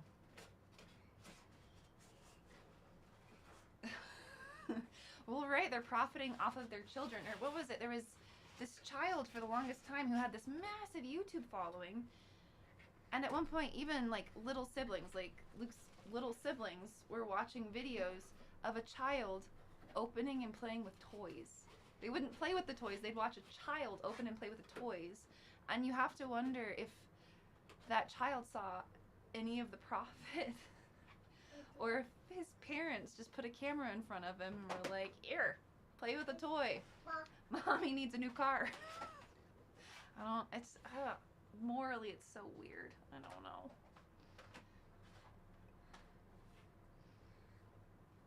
Companies 100% take pics and use them as ads. Free advertising. A lot of people don't catch it, or they try to pass it off as their own marketing. I don't know. TikTok didn't start it though. I mean, technically, Vine started it weirdly, and then Vine evolved into TikTok, and then TikTok evolved into YouTube. Why are you fighting me with the microphone? You have to talk into I'm it. getting assaulted. Peppered by a microphone. But anywho, we'll get out of your hair, Luke. I didn't mean to come down here and rant about social media. Bye-bye. You leave? I've been alone for a while. Well, we got Isn't this a gaming channel? Yeah. Sorry. Whoopsie. Can you say bye-bye to everyone? Bye-bye to everyone? Can you say bye-bye? Bye-bye, baby. Bye-bye, baby. Okay, should we go upstairs? Come on. Sorry. People are now questioning why this channel is about parenting. Ugh. Lachlan, Ugh. he's taking your wax melt. Oh. Come on, baby. We're gonna go bye-bye. Back in. You say bye to Tata. Bye, dude. Say sorry for ruining your office. I love you. He's like, I'm not going to say that, but bye. Bye. Love you too. Bye. Have fun. See you, dudes. No. Bye, dude. Oh, man. Oh, goodness. Anyway. Where was I? Plus, I feel TikTok is dangerous because the For You page can recommend you stuff that you shouldn't or don't want to see, even if you're showing interest in those topics.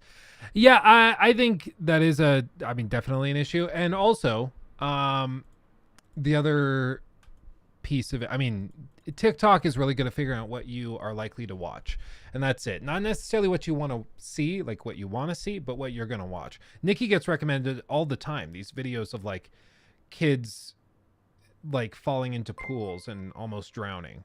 I'm like, what side of the algorithm are you on? But it's because they know that she'll watch it and then she'll freak out and be like, okay, if we ever get a pool, we have to get the baby gate and we have to do all that.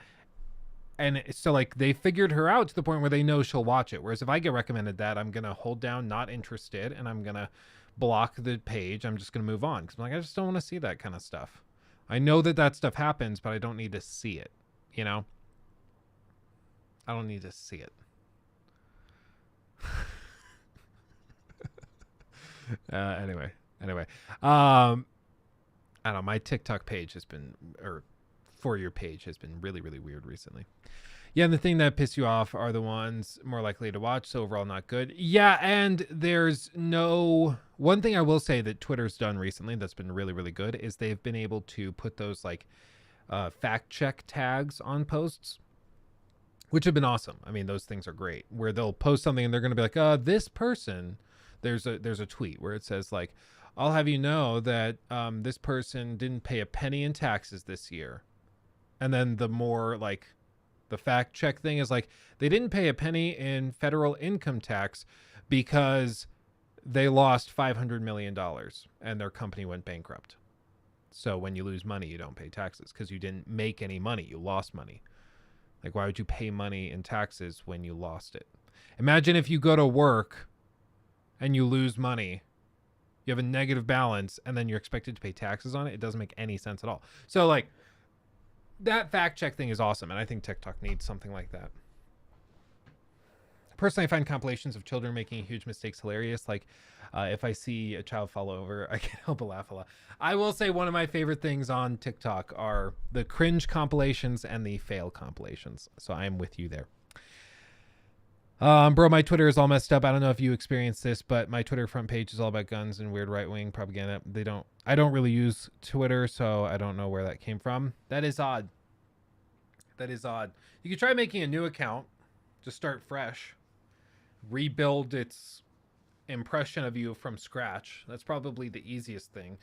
Other than that, you could go and you could just try to manually unfollow everybody.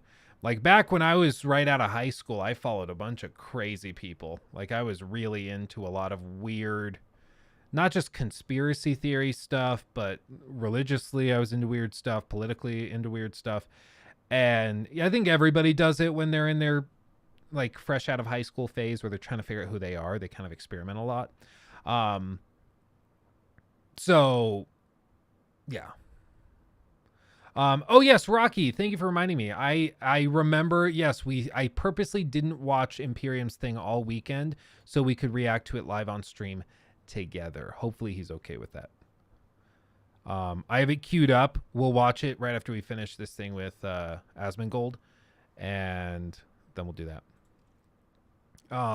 Anyway, but yeah, I kind of forgot what I was saying. But oh yeah, no, I used to be like in a pretty weird space in terms of like the stuff that I was being recommended on social media. And I basically just made new accounts once I kind of woke up and was like, no, I'm not like that anymore. I've grown up a lot, so I'm good. I follow only academic people like peers and research community. I don't know where this stuff came from. It is really weird. I guess maybe it's just that's now what Twitter fills in the blank space with. I don't know. Yeah, tight. Calling out Rocky from last street for blatant abuse of power. He put me in a time. Was it funny? Yes. Am I a little salty? Also, yes. Yeah, it's part of what happens. I mean, it's just part of the joy.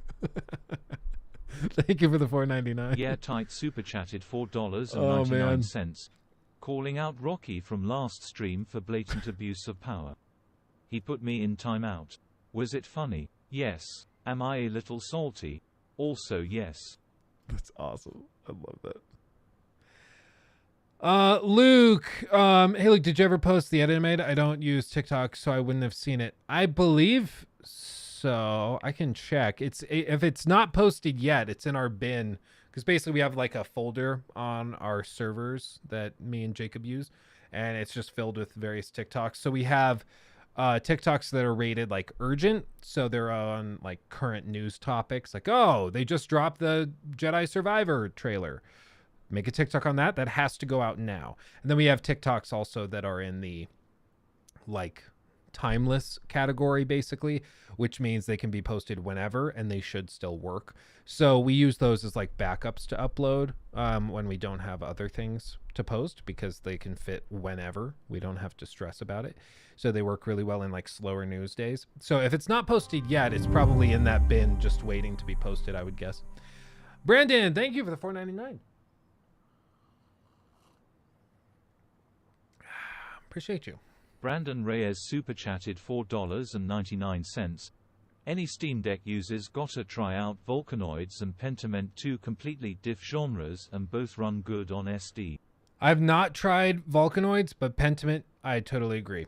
It's awesome. And if you can figure out how to do it, you can get Game Pass running on the Steam Deck, and you can play Pentiment through Game Pass on the Steam Deck. So you can also do that. It's pretty good. Okay. Let's finish this Asmongold video. Let's see what else he's got to say about Diablo. Sorry, Jacob, that we're having to cut out all of this, but it happens. So combat, let's talk a little bit about combat. I think combat is good. Combat is always something that Diablo 3 was great at, and I think that it was pretty decent in Diablo Immortal whenever you weren't lagging through things. So I expected combat to be good, and I was proven right. I'm very happy about the combat. I think it's fun, and it's pretty enjoyable overall. The itemization, and actually, before we talk about itemization, let's talk about bosses. I'm going to be real. So I played a Barbarian, the first character, and I understand people tell me, oh, well, if you play another version of the Barbarian, it's going to be super fun, like, you're just playing a bad build. Yeah, maybe, but, like, bro, I'm going to keep it real. Like, it's not fun chasing mobs that are programmed to run away from you the whole time. It's just not. Like, am I a bad barbarian? Am I a fake barbarian? Maybe I am. I played an Archon Wizard in Diablo 3, so, and after I played Sorcerer, I'm probably going to play a Sorcerer whenever the game comes out. And, maybe that's just, that's a me situation, but I really didn't like how annoying a lot of the fights were as melee. And I felt like, you're fighting a mob and he's standing inside of a pool that you're supposed to move out of. It's just annoying and like obnoxious to play against. But I mean, again, that could just be a me problem. I'm not sure. But as a melee player who then played ranged after that, I certainly enjoyed ranged a lot more. And at the end of the day, right or wrong, I had more fun as ranged. So anyway, combat I think was great. Bosses were really kind of hit or miss. I think that, again, this is Act 1. So like I always am fascinated by Asmon. Just everything about him is just, he's an enigma. He's an enigma. Because like, he lives in a pretty normal neighborhood. He doesn't live in a crazy mansion like, Hassan or anybody. He lives in a nice house that he's been in forever. And he's like 30 years old. And he doesn't, from the neighbor's perspective, he doesn't go outside doesn't go outside the house very often. He's inside, doesn't go to work. Like, I always wonder if they know like who he is. Do they know that he is Asmongold? Do they know that he streams to like 100,000 people daily? Do they know that this guy is a celebrity and is worth enough that he could buy the entire neighborhood? Like, do they know? Or do they just think he's the really weird guy with long hair who sits in his childhood treehouse like, while talking about video games he likes? Probably filming on like a fine camera, but not like a crazy fancy camera. Like, do they just think he's like kind of the weirdo of the neighborhood, not realizing that he's actually like super, super successful? And it makes me wonder, because I've had weird neighbors in my life. And now, like, okay, were they secretly like a giga celebrity or something? And I just didn't know because they're just kind of different. They're kind of eccentric. I don't know. Like, there was one time where one of our neighbors it was the house I lived in when I graduated high school, but it was 2 to 3 houses down on the west side of the street. And one day I was out walking with our dog, Mistletoe. And I heard some like water rushing and running. And I was like, that's really weird. And I looked over at the house to the side, and there was, I kid you not, water pouring out of one of the upstairs windows. What? Like, very weird. And so water's just pouring out like a waterfall off of this windowsill kind of thing. And I started looking around the house all of a sudden. And this house was also really weird. This house was really weird because the lady that lived there you never saw. She had put in like fence extensions. So the normal fence was, I don't know, what, 7 feet tall. She had put extensions on, so the fence was like 12 feet tall. So nobody could see in. Everything was like triple padlocked. It was really, really weird. And immediately I was like, something is very weird. And her yard was always super overgrown. She never mowed it. So like imagine the front lawn is 2 feet tall, weeds and everything. It was bad. And this is in a neighborhood that's like really well maintained. So it was really odd to have a house that just looked abandoned basically. And I saw the water overflowing. So my immediate thought, like little 17-year-old me, was, okay, well, they probably abandoned the house and a water pipe burst or something. So I called 911. And they came out after like 5-10 minutes, and they saw it, and they started knocking on the door. Nothing happens. They talk to each other. Fire engine shows up. They keep knocking on the door, looking around the fences and stuff. They can't get a hold of anybody. And then like 4 or 5 cop cars show up. And then a guy in a hazmat suit shows up. And they break into the front of the house through the front door while the water is like pouring. They made some calls at one point to like have the water shut off to like the street while they figured out where it was leaking, and then they could do it. So for a while we didn't have water either, but I mean, who cares as long as their house isn't flooding. So they broke into the house, and we never saw the inside. Okay. Like I never saw it because of course we weren't allowed in. But what I do know is after the fact, after they'd gone through the house and everything, they had looked through everything, and an officer came over and told me, as the reporter or the person reporting the incident, the caller, maybe, I don't know what the term is, but as the person who called it in, he came out and talked to me and told me kind of the rundown. He's like, that was without a doubt the most disgusting hoarder's nest I have ever seen in my life. He said in the backyard, the reason she put in those fence extensions is because any pets that she had, she would take them out when they died and just toss them into the backyard.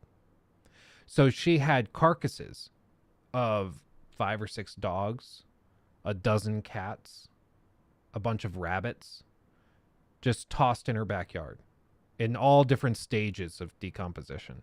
In the house, she hadn't like been using water in the bathroom for probably years. Junk was piled up to the roof. And at one point, a pipe burst in like the upstairs bathroom and was spraying water all the way across the room, like against the wall on that window, causing the water to leak out through the window and then eventually pool in the bedroom and then sink through the bedroom and pour out the front, because it was like one of those split levels. So the top level kind of overlapped a little. So it was pouring out of the overlapped level. And the hoarder's nest was so bad, she couldn't get into that room. So she just was like, oh, well. And just didn't do anything about it for like 6 months. While the initial water leak was happening very slowly. Then one day the pipe like fully burst, which is the day I walked by, and it really started to flood. And she was in the house. She was in there. She just didn't care. And after that, the officer was like, yeah, we're going to be doing the steps to get it condemned. Clearly something's not right with her. So we're going to try to get in touch with her family or any relatives she might have and see what we can do. And all I know is like eventually that house, she moved out. She had this like red SUV, like 2000s Chevy SUV that was pretty old and broken down. And she had like a German Shepherd which was her current dog, I guess. And one day she loaded into that with a bunch of bags and she left. We never saw her again. And then like 6 months later, somebody came in, started fixing up the house. I'm guessing it was foreclosed on.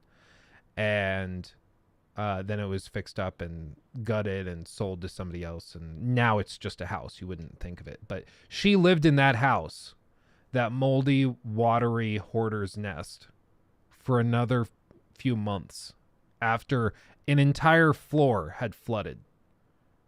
And the house was filled already with junk. So imagine the wet junk, the mold, the stench. It was horrible. It was horrible.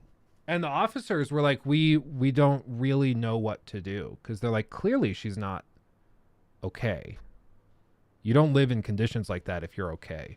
Clearly there's something wrong. But the law is pretty robust in siding with the homeowner, at least in Colorado, where the officers can't just come in and be like, this house is gross, you're going to jail. Like, they can't do that. And they can't go, this house is gross, you're going to a mental ward. They can't do that. And all of her family apparently wanted like nothing to do with her and had like disowned her and wouldn't talk to her. So they couldn't get a hold of any of her family to do anything. Nobody wanted to help her. Nobody wanted to do anything. So, yeah, kind of madness. But now, circling all the way back, now I'm wondering if she was actually a really successful streamer like Asmongold. You know, maybe. I thought she was just kind of a sad old lady whose life kind of fell apart. But maybe she was a really successful Twitch streamer. Who knows, right? Who knows? I had to figure out how to transition back, you know, because I dug us into a pretty deep hole with that story. Yeah, hopefully she's fine now. Hopefully she's fine. I don't have any reason to think that's the case, but hopefully she's fine. Because she wasn't that old either. She was like, she looked maybe like 45, 50. She didn't look that old. It just seemed like she was a hoarder, and it also seemed like she was just literally incapable of cleaning anything. She just could not do it. So, yeah. Could Asmon secretly be a holder? Well, like, let me be clear. I'm not trying to compare Asmongold to the mentally ill woman who lived down the street from me, who flooded her house and left dead animals in the backyard. I'm not comparing him to her. What I'm saying is she was the neighborhood, for lack of a better term, it's perhaps insensitive, but she was the neighborhood weirdo. Like, nobody knew what was going on with her. It was always really strange, and we just thought that maybe she was like cooking meth in her basement. Like, we just didn't know. But we just knew that something was weird there. And so going back to the Asmongold thing with his neighbors, I always wonder if like the neighbors know who he is, or if they think he's just kind of a weird guy and they just have no idea. And in the case of, you know, that neighbor down the street, maybe she had a ton of stuff going on. We just never knew. She lived in a pretty nice house for just being one person. At the time, it was probably like a $400,000 house. I mean, granted, it was falling apart, but like if it were in a decent condition, it'd probably be like $400,000.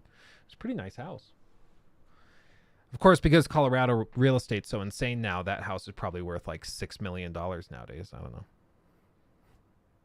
Speeds, good to see you. Thanks for coming by. My dad always thinks I watch some homeless guy on YouTube whenever I have him on the TV.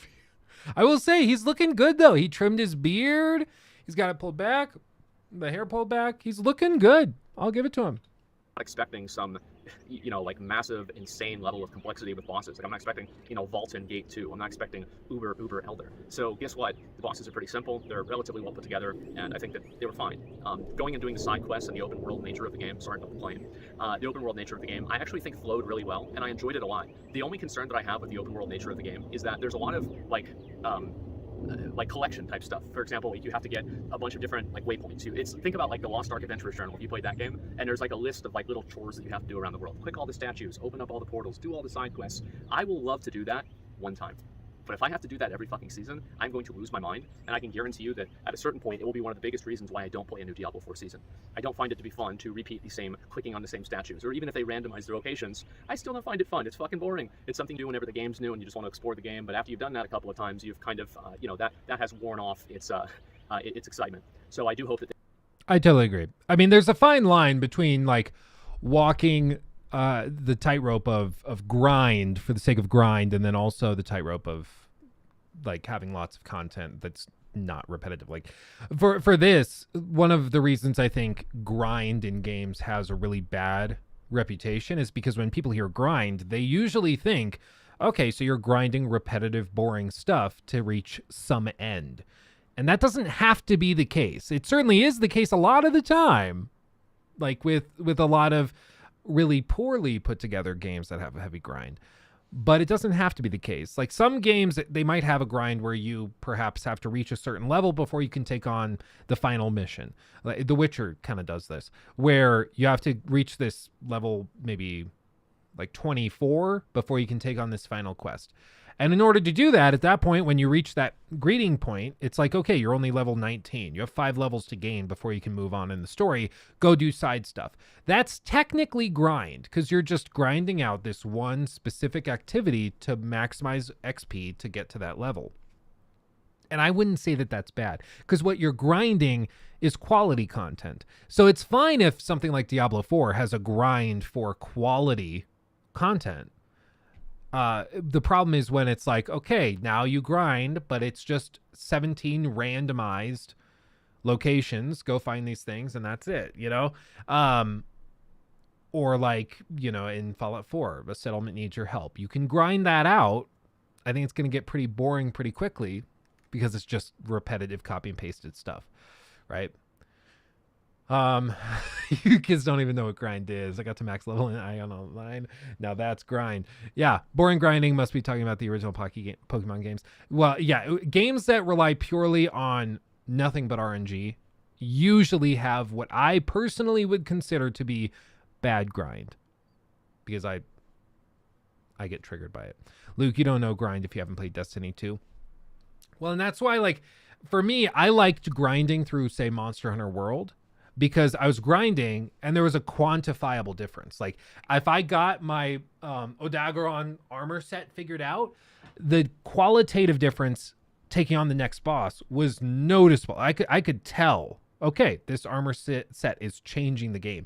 So I'm okay with grinding for that, for fighting and killing a dozen of those things to get the, you know, for me it was the plate. It was the Odageron plate that I couldn't get to drop ever. But eventually I got it, and when I got it, it was awesome. And you could tell the difference. It was like, okay, this was worth it. But like in the end game for those gems, I personally didn't really feel that big of a difference once I got the gems. So I just didn't feel the need to go grind those and min-max my character. Like for me, it just wasn't that quantifiable feeling. And I think that's the balancing act that these games have to figure out, where you need to have enough content that there's constantly upgrades being made and completed, but then you also have to, like, you also have to make each upgrade feel worth it so that you can continue the grind. You know? It's really, really tricky. It's not easy to do. Injustice 2 gear set grinds for the Hellbat armor and Staff of Grayson was the worst. Dude, I had a friend, Rayumbo, that max leveled all of the Injustice 2 characters, and I don't know how he did it, because I felt the grind after just trying to max level 1. I think I max leveled Swamp Thing or Swamp Creature, whatever it is, and that was a lot for me. So I was like, every single character. No, not Caleb. This was Braden from high school. I haven't talked to Braden in a while. But Caleb, it does seem like a game Caleb would get into. But he hasn't really gotten into fighting games a lot.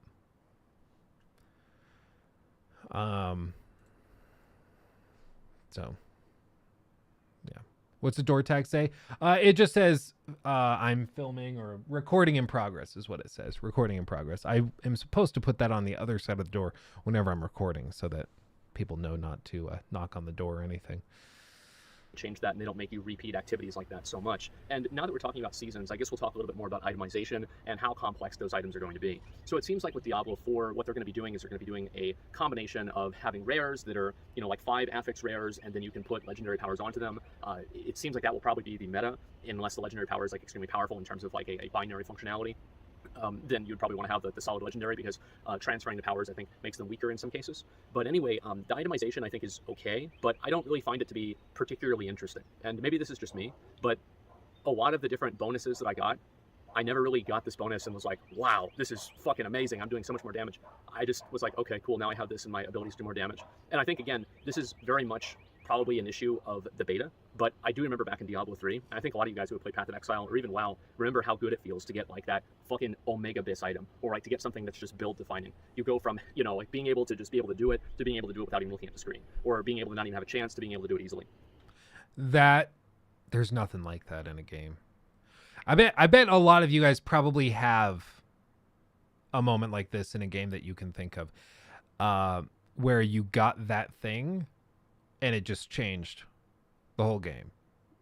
You're like, oh man, this is different. Like for some people, like maybe for one, it could be like in Elden Ring, you get the Sword of Night and Flame at launch before they nerfed it. Like for you, that's like, okay, boom, I found this weapon in a weird corner of a collapsed building while I was randomly exploring, and now this is going to be my build. And you rework the whole thing for it. And that shot of dopamine was awesome. Or in, like for me, I remember the time, like I just mentioned, the Odageron plate that I needed to finish the suit that I was building. Once I got that plate, I remember exactly like the screenshot in my mind of that moment when I got the drop. Oh man, I felt like $1 million. And that, oh man, that hits different. And that's the dopamine rush that you start chasing for the rest of the game. And oh man, yeah. No, and he's right. I think that the lack of items like that is probably a beta thing. I would assume that there's got to be stuff like that in the game, but it's just not in the beta. And I remember in Diablo 3, like I would get like a ring or a pair of gloves. I think gloves are like one of the best ones that would have like, you know, my main damage stat, critical strike damage, critical strike chance, and attack speed all on my fucking gloves. And it's like, oh my god, I am a god now. And I could feel my character play better. And I hope that Diablo 4 gives you that ability to do it, because I think that's one of the best things about ARPGs, is to feel your character getting more powerful and to feel those cool things that you're able to get. And I just really hope Diablo 4 is able to capture that in the context of it being a much more simplistic game. And you're getting so many uniques as like a level 25. I don't know if this is increased for the beta or not. I worry that you're going to be playing the game, and within the first 10% of like the first day or two of playing the game, you will have obtained like 80 to 90% of the functionality of your build. And then after that, you're just searching for upgrades for that build.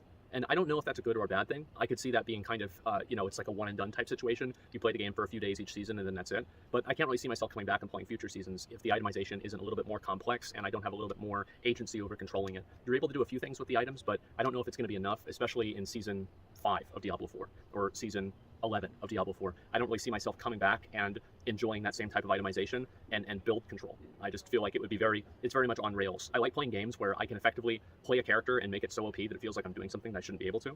And Totes agree. It's actually one of the reasons I go back and I play like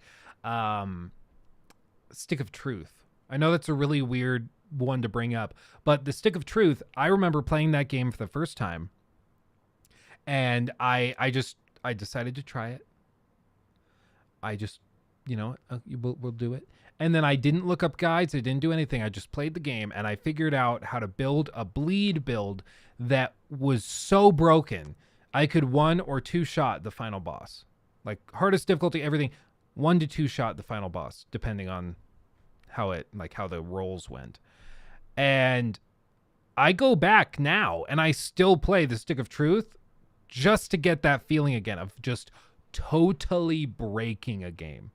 And it's awesome. And the game lets you do it because you figured it out. It doesn't nerf it. It was one of my frustrations, honestly, with like Elden Ring, is they released the game, and then for 6 months after launch, they kept patching things and balancing it and then nerfing this weapon and then unnerfing that one. And it just made it so it felt like anytime you had that dopamine rush of, I solved this, I figured it out, I broke the game, I can raffle stomp on these bosses, it's awesome, they would nerf it and then it's gone, you know. And that for me kind of, I don't know, it left a bad taste in my mouth with Elden Ring, if I'm being real. I think honestly playing the game now after launch would probably feel markedly different, I would guess.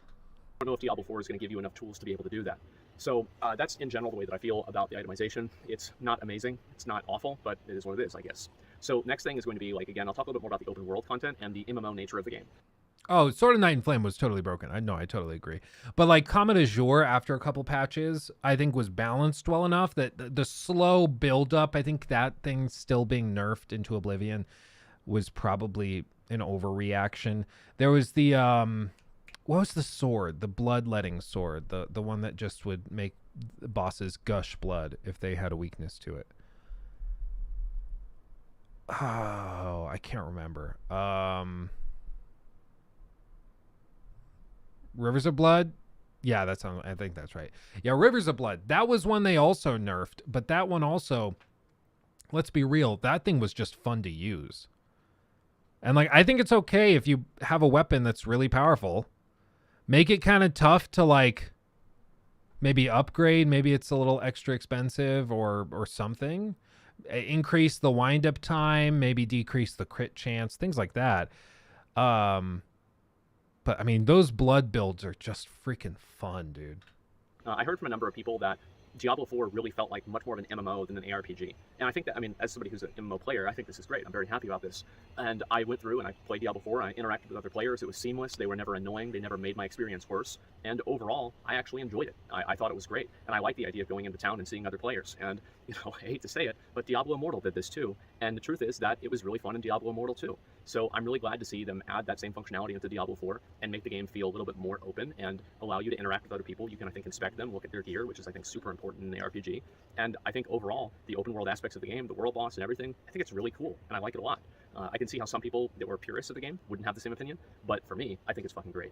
So anyway, that's some of the main feelings that I have about Diablo 4. I'm trying to think if there's anything else that I really want to go through. Obviously, you know, like a lot of intangibles, things like graphics, things like the menus, etc. I think all that stuff is fine. There's nothing really bad about it. It's good. It's definitely passable. There are a lot of people that have been negative about Diablo 4 because, you know, it doesn't make them feel the same way that Diablo 3 or Diablo 2 did. I think that in a lot of cases, that's probably a product of its time, and I'm not necessarily sure that you can have any game that'll make you feel that way again. But if you do find one, please let me know too, because I'd love to have that feeling again. Diablo 4 didn't really do that for me either, which is why it's not some sort of like a 10. Again, this is not Elden Ring, okay? It's not the, you know, greatest level of innovation in ARPGs since Path of Exile.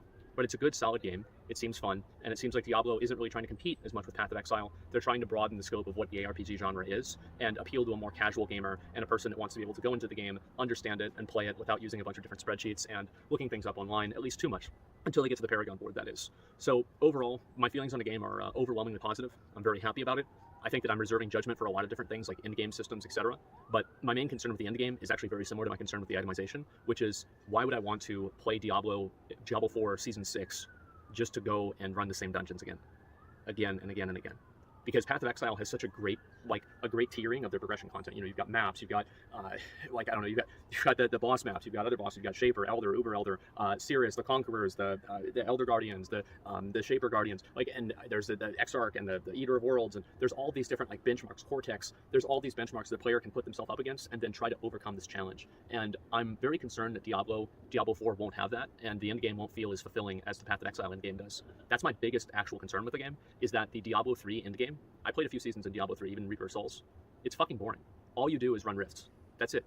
It's like, imagine in PoE, if the only thing that you could do is run tier... Well, you could just run infinitely tiered maps. So, like, instead of running a tier 15 or tier 16 map, you're running, like, a tier 27 map. And if you get hit once, you're dead, but you can kill everything in, like, 2 hits because you're built completely for damage. That's basically the way that Diablo 3 rifts work. I mean, not exactly, but you can see kind of what I mean. Think about there's no other activities. There's nothing else to do. All you do is you just run rifts, and that's it. I find that to be so boring. And that's my biggest concern with Diablo 4, is that the end game will just simply be boring. It will be repetitive, not fun, not innovative. There won't be benchmark bosses, there won't be capstone challenges, and I really hope that doesn't happen, because I really want to enjoy the game. I've had a lot of fun playing the beta. I'm probably going to go play it right now. But the truth is that level 25 beta doesn't really give you a lot of insight into the end game, and with a game like Diablo, you're going to be through this type of content in like 2 or 3 days. So unless you only expect people to play the game 2 or 3 days, what do you do after that? Well, 2-3 days if you're playing for 12 hours a day. Yes. For me, I mean, granted, if you are playing for a couple of hours a night when you get back from work, then, I mean, it's going to last you a few weeks probably. But I think his points are generally, pretty accurate. You can't say that he doesn't know what he's talking about. I mean, he knows these games backwards and forwards. One of these comments, top comment, Asmongold is the only streamer that can talk about computer games while sitting in a treehouse, and everything will completely make sense. Yep, pretty much. Yeah, I mean, and the thing that kind of stood out to me was his point of people not liking the game or having negative feelings towards the game because it doesn't give them the same feeling Diablo 3 did. And this is something a lot of people do with like sequels and stuff, is they're like, it doesn't feel as magic. I remember playing the game, it's going to happen, mark my words, for Elder Scrolls 6. People are going to play that and be like, it doesn't feel as magical as Skyrim. Yeah, because you were a child when Skyrim came out, and now you freaking are an old person like me, and now it's not as magical. Yeah. But guess what? For some people, it will be magical. For some people, Diablo 4 is going to be their Diablo 3. For some people, it's going to be the game that they look back on and they're like, oh man, you remember Diablo 4 when that came out? It was amazing. I was 20. Oh, I'm sorry. Favorites. Favorites is really old. We're just old.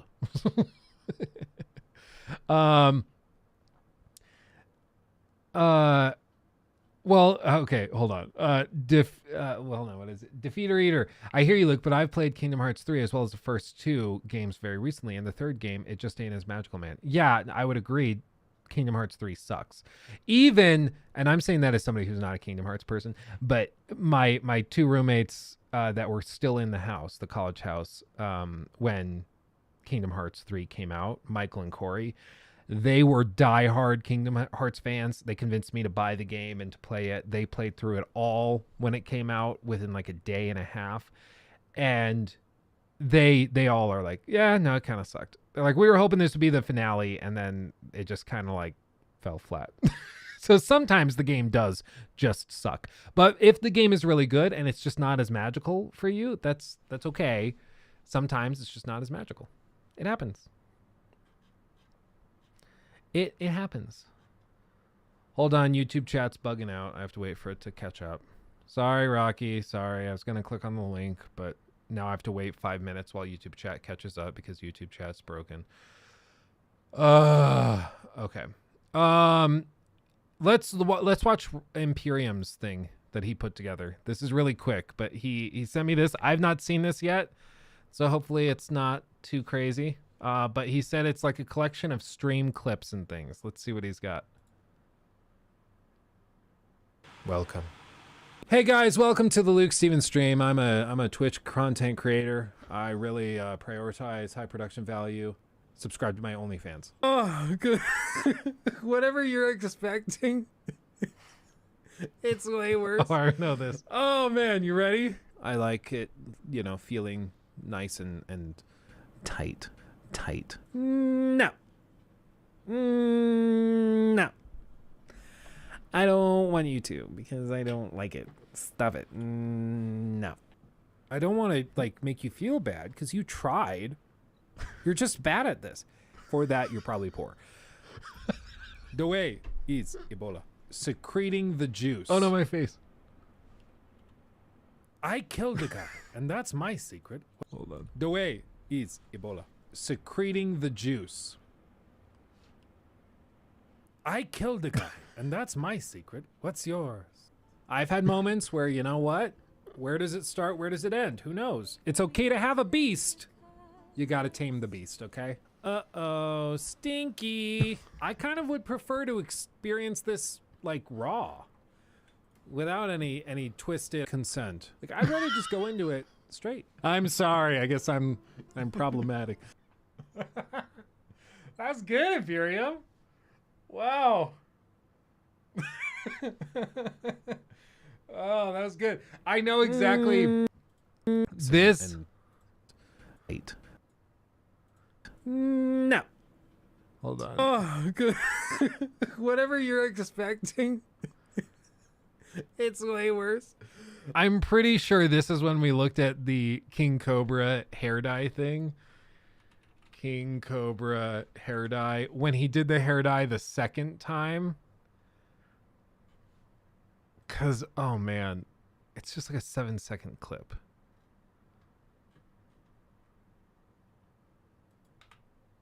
Oh man. Where is the picture of it? How did I find it before? King Cobra. Do I just look up YouTube? Hold on. Cobra hair dye. Yeah, this. And I was like, whatever you're expecting his hair dye to be like, this is way, way worse. He looks like a homeless Gandalf. And this is the whole video. It's just somebody dyed their hair black. That's the whole thing. Oh man. Oh yeah, it's not a Luke stream without your daily dose of King Cobra. Yeah.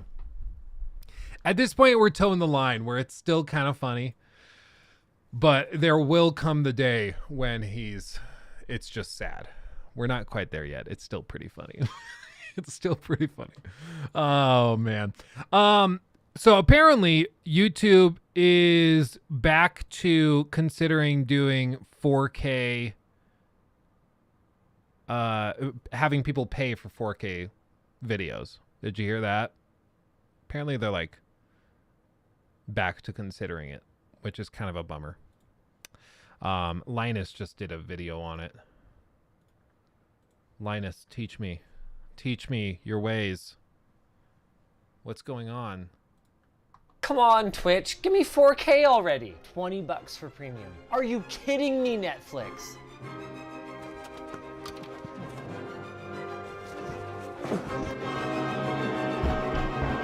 Linus! Jeez. Don't do it! RTX VSR! Upscale! Look. Whoa, this is amazing. Put away your wallets, friends, because with a free driver update, NVIDIA RTX 30 and 40 series GPUs can use AI to upscale any video you play back in a web browser to Okay, that's ridiculous. Okay, I went into this being like, it's going to be pretty cringe. It's going to be like just higher resolution, but the same thing. Look at this. This is like actually ridiculously improved. And it's probably, you can even see it probably through the stream. AI to upscale any video you play back in a web browser to 4K. Even this message from our sponsor, Zoho One. That's wild, dude.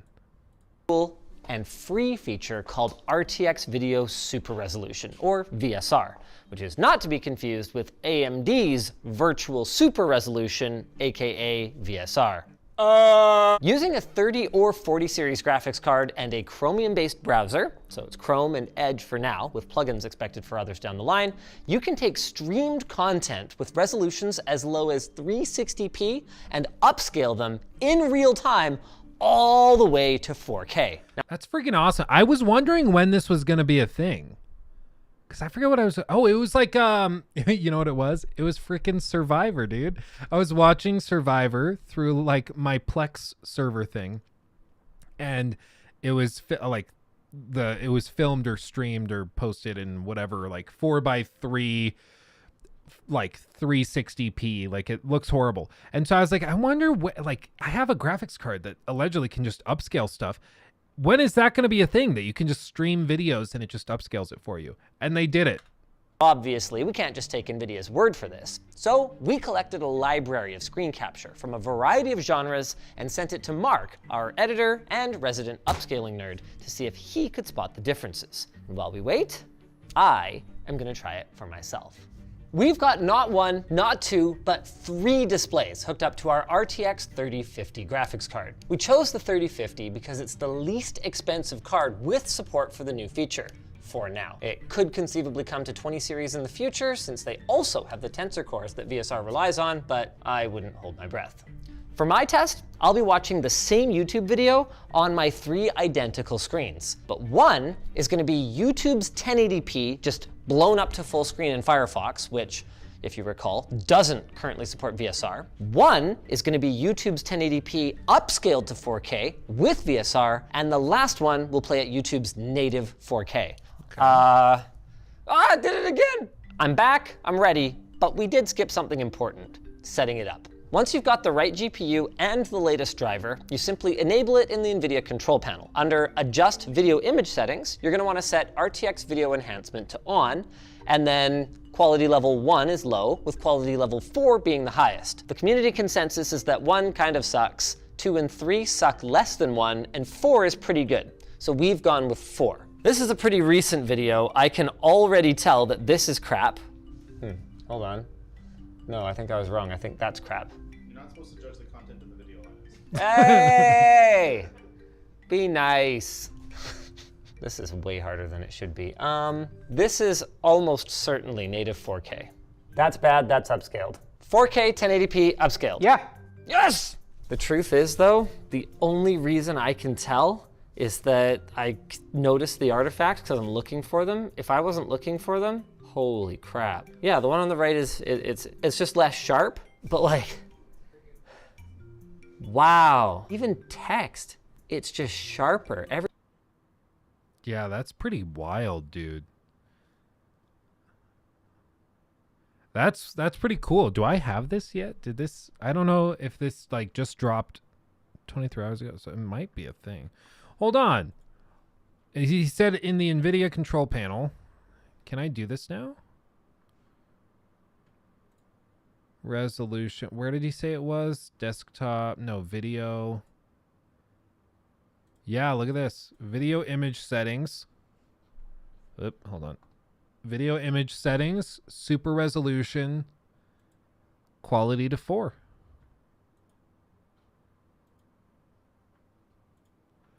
And now what should I do? Should I...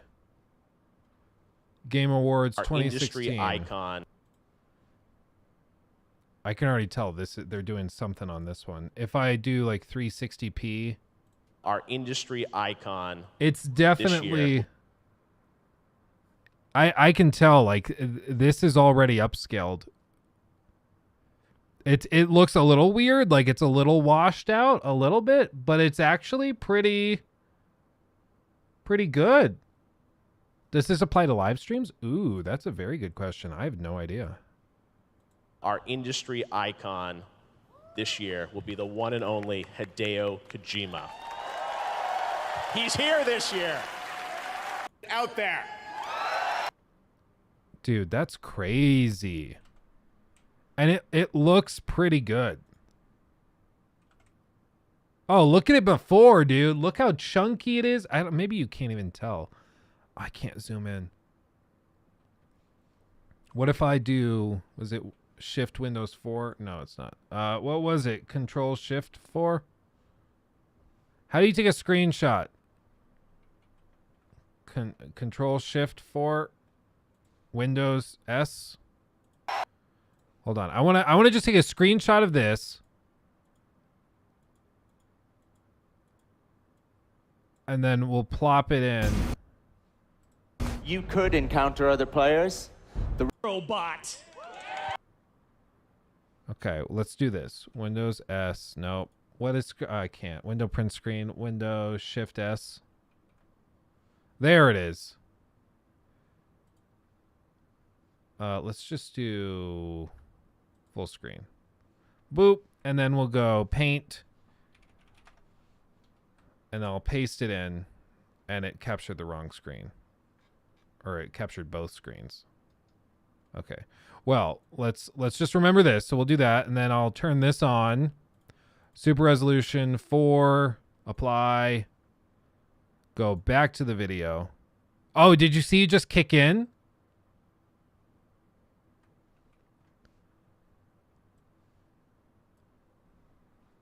Okay. Go back to paint. Dude, that's pretty crazy. Just look at the hands. The chunkiness in that, like his face is way clearer. Bro's so bad at computer. Yeah, I'm a professional. I'm a professional. I do this for a living. What about the faces like down here? There's like, there is a little bit of weird like extra sharpness around the edges.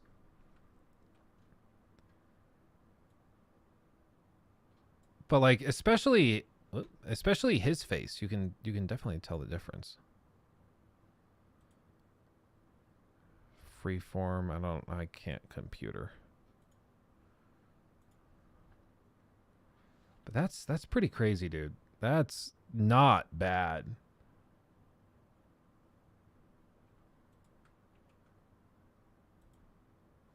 I don't know, man. That's wild. I was not ready for that.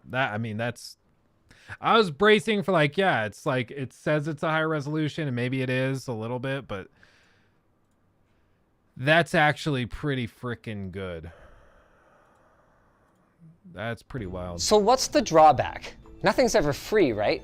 Well, while our RTX 3050 seems content with upscaling at a similar wattage to what it uses while just playing back video, the RTX 3080 in my workstation that we used when we were reviewing the script was a completely different story. Upscaling 720p Netflix, I saw anywhere from 80 to 120 watts of power usage. But upscaling 1080p 60 FPS Twitch like this saw my power settle in at over 300 watts. That's a lot, dude. That's ridiculous. Okay, wow. And he just said it works on Twitch. So presumably you could also use it for streams. Like you're watching a streamer stream in 1080p, you could just upscale it to 4K. Watch. I mean, what would be awesome is if you could do this on your TV. Because like I don't think I really need like to watch a 4K stream on my computer. Like I'll be okay, but on the TV that would be awesome. Or like my projector, that'd be great. But that's pretty crazy, dude. On the GPU alone. That was without an obvious difference in upscaling quality compared to this 3050. Unfortunately, for many people around the world then, that's a trade-off they might not be willing to make. Not everyone seems to be seeing the same high power consumption, but we can only report on what we observe, and that means that if you have the same kind of power consumption we do, and you have a high-end gaming PC, if you watch just 4 hours a day of upscaled content, that could cost you $230 a year in the UK. The EU average is just 25 cents per kilowatt hour right now, which will cut that. That's crazy. I mean, yeah, people are going to be like, well, but per month, that's really not that bad. It's still like that much power differential is wild. That number in half, but some countries like Germany are right alongside the UK. LG has AI upscaling, don't they? LG does, Sony does as well, but it's their super resolution stuff, and I've never been impressed by it. I mean, personally, I've never been impressed by it. I mean, and I sold, as my job for like a year and a half, I sold Sony televisions and was trained on all of it, and the consensus was that it's not great. Maybe it's gotten way better recently, but as far as I'm concerned, it's never been that viable. I mean, at that point, you might as well just pay for the premium subscription. It's nearly as energy intensive as mining, except this time, there's no cash reward to offset the power usage. When we monitor the GPU usage of the card, though, we can see why it's happening. Rather than taxing the GPU's video decoding block, it's actually hitting the 3D rendering hardware. That means that if you're a multitasker and you like to have a Twitch stream up on your second monitor while you are gaming, VSR is going to have a significant impact on your actual gaming performance. The good news is that depending on the resolution of your secondary monitor, VSR is unlikely to be active at all times. NVIDIA can detect both the quality of the source file and the window size of the player. What that means is VSR is only turned on where it's warranted. And that's useful. Okay. I was worried there for a minute, because like if you have the video in a windowed page, it's not going to turn on. That's weird. But or like I was worried it would be turned on, but no, they can detect that and turn it off when it's not using it. you can see this with our GPU usage as I go from windowed mode to full screen mode. It's not perfect, At the moment, it works about as well as if you upscaled a video file with the Artemis preset in Video Enhance AI. But that's not real time, and it's something that you have to premeditate, right? So this is pretty sick, but you can expect a lot of blur around boxes of text. People can look a little too soft or too plasticky, and trying to upscale from lower resolutions is still like trying to squeeze blood from a stone. But for our first try, technically second if you count the NVIDIA Shield Pro, it does a pretty good job, and I am thoroughly impressed. Impressed by this segue. Yeah. I mean, I'm pretty impressed. It looks pretty good, at least on my end.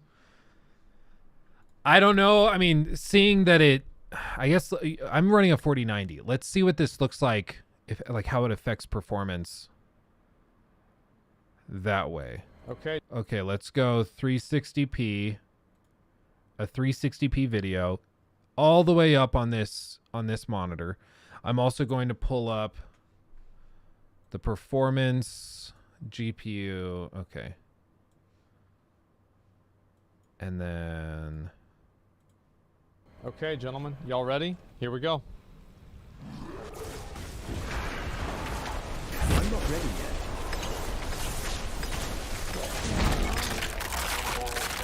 Oh, do I still have it turned off? No, I have it turned on. Oh yeah, I can tell it's running there. This build is so good to the point I'm only using my mouse button to move. So the boss usually dies in about 10, 15 seconds. So it's barely hitting mine. But let me move it up and run it full screen on my 4K monitor. I know you won't be able to see this, but I'm going to run it full screen over there and see if it hits it even harder. Okay, gentlemen, y'all ready? Here we go. I'm not ready yet. No. But I mean, I guess you could think about it. It's basically running at 10% utilization of the 3D cores. So like, it is hitting the GPU pretty heavy.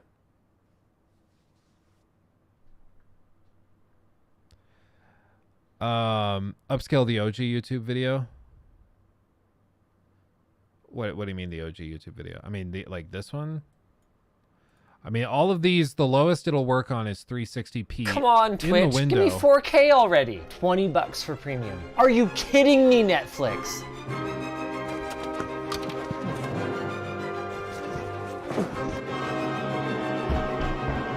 Linus! Jeez. Don't do it! RTX VSR! Upscale! Look! Whoa, this is amazing. Put away your wallets, friends, because with a free... And I can tell it's running here a little bit, but it's definitely not running as much. And like if I move this up to the secondary window, what if we're watching ultra wide? Driver update. NVIDIA RTX 30 and 40 series GPUs can use AI to upscale any video you play back in a web browser to 4K. Even this message from our... Yeah, for all of that, it was at like 7 to 8%. So really, I mean, on the higher end 40 series cards, it's not hitting it super hard. But I mean, if you're playing a game where that utilization is going to be at 100% and you're trying to game at 4K or, ultra wide resolutions, then yeah, it's going to affect it. I don't know.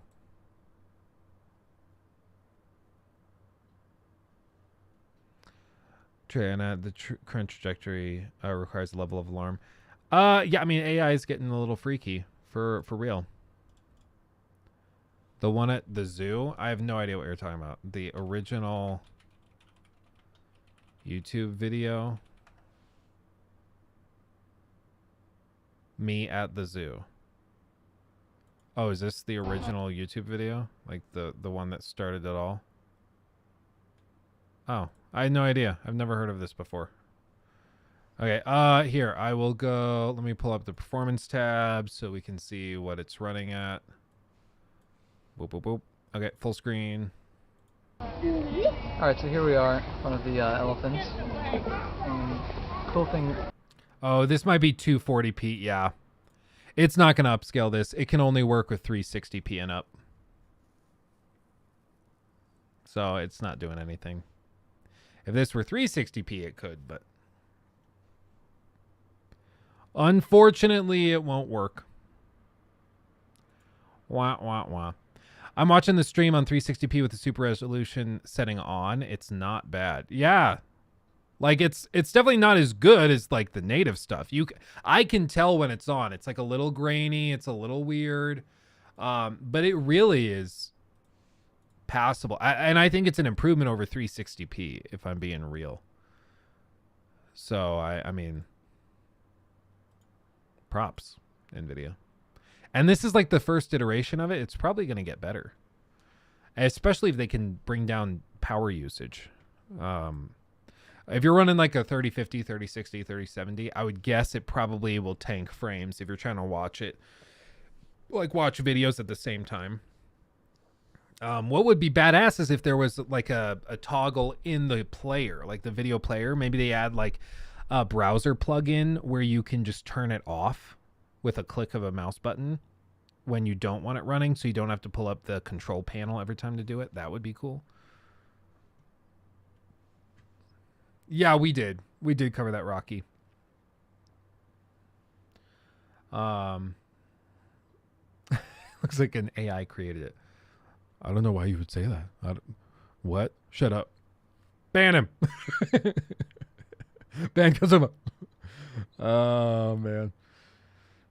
To be fair, on my 3080, it's about the same as yours. Okay. So it levels out once you get to the higher end.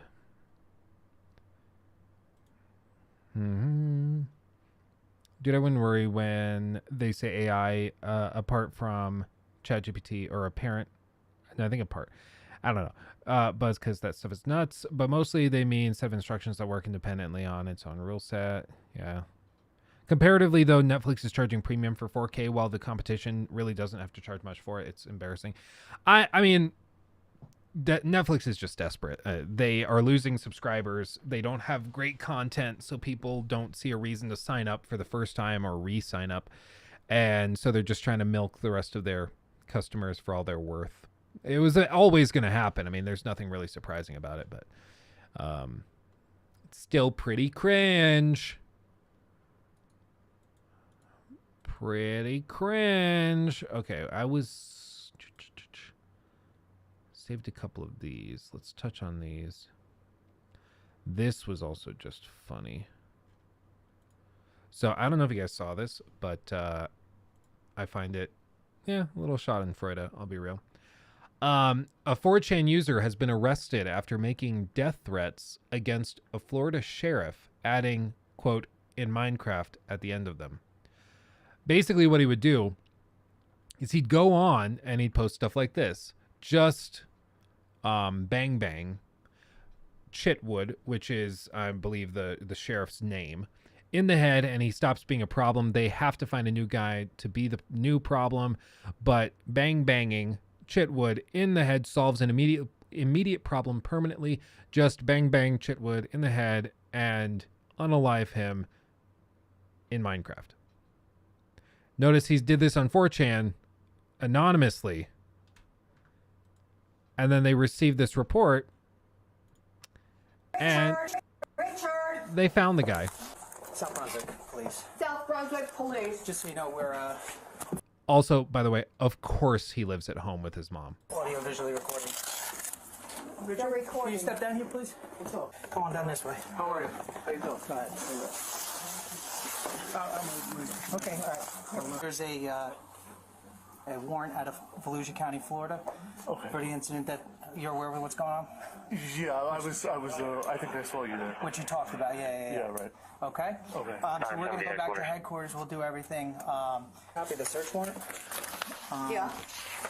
It's for his room. We're gonna get computer devices, phones, whatnot, and that'll come with us. I'll write your receipts. So you have everything that we. Richard. Couldn't have happened to a nicer guy. I mean, it's I don't know why, but it's thoroughly satisfying when I see people get their comeuppance. They try to be tough guys, or they're just pricks on the internet, and they think that they're immune from consequence because they're on the internet.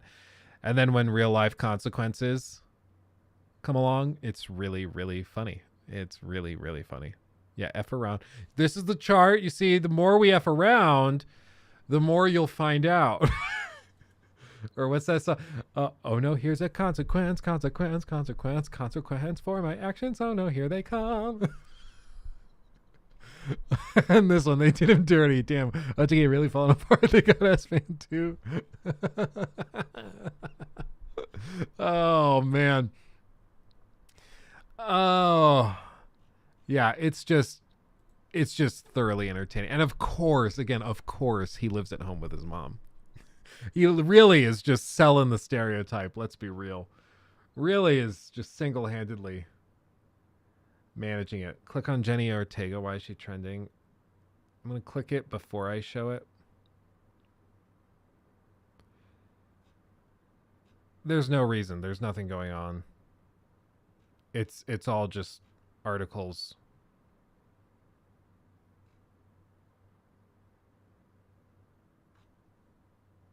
Yeah, I mean, none of these stories are new. Why did you get me to click on it? Now I'm going to be recommending more Jenny Ortega stuff, and I don't care. You got me. I fell for it. Oh, man. Anyway, so that's really funny to me. Man, Steam is on a week sale, and Forspoken went from $69.99 to $46.98, down 33%. Yeah, and they're going to need to drop it more. Apparently, they estimate Forspoken could have cost them as much as $100 million. And all that the management of Square Enix has said, because basically how it happened is the way that their fiscal year broke down, Q4 was right before, like it went through the holidays, but it was right before Forspoken launched. So Forspoken launched in Q1. So they disclosed all their financials for the end of the year, and they had a pretty good year. Not a great year, but not a terrible year. And everybody's like, okay, but how did Forspoken do? And all they would say is, we expect Forspoken to represent a sizable loss or a significant loss. And they estimated it cost about $100 million, and they said it fell well below their expectations. So it definitely was a big swing and a miss. I'm just baffled. What did they spend $100 million on? What in that game is $100 million worth? Maybe that also includes marketing, because there were a lot of trailers and stuff for it. But I think that's just because they couldn't find a lot of hype for it. So they were like, okay, ads maybe, and word of mouth was terrible. So I don't know. They should have just accepted that it was going to be a flop, but what a shame. A 4chan troll has come out of his room is what the sheriff tweeted. That's awesome. I clicked on one Jenny Ortega short, and now that's all that gets recommended to me. Good luck, sir. Oh my God. I don't even want it. Game rant 505 bud. Oh, interesting. Hold on. What is this? I love Jenna. I don't have a problem with Jenna, but I don't want my social media feed to be nothing but Jenna or Jenny, whatever. I'm good. I'm not that thirsty, bro. I ain't that thirsty, bro. Pause ads on this side. Okay, what is this? Share screen. Okay. 505 Games reveals budget for Control sequel and multiplayer spinoff. Control publisher 505 Games creates or provides insight into how much money is being invested in Remedy Entertainment's new lineup of titles, including Control 2. Let's see. Control 2 and Project Condor are essentially follow-ups to Control. Okay. According to a recent financial report coming from 505 Games' owner, Digital Bros, Control has sold over 3 million copies over the last 3 years, bringing in 92 million euros in revenue. The game's budget was relatively meager at 30 million, making Control very successful. Yeah, for real, dude. Making and pocketing 62 million. That ain't bad, bro. That ain't bad. That'll do. That'll do it. Now, bear in mind, Forspoken cost probably over 3 times that.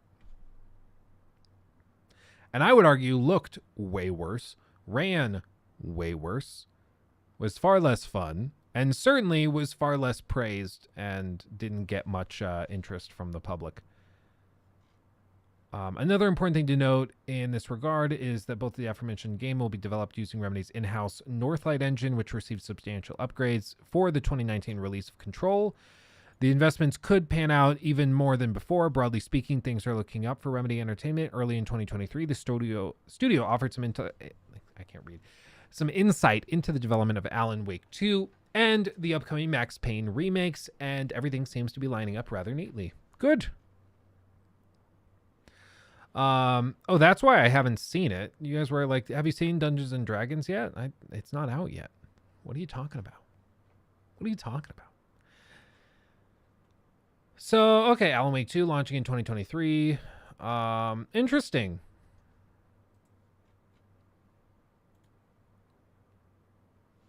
I mean, it's like you gotta, whenever you talk about budgets, you're thinking you gotta have the money to pay for the studio space, to pay the salaries of all those people that work on the games for like 4 or 5 years.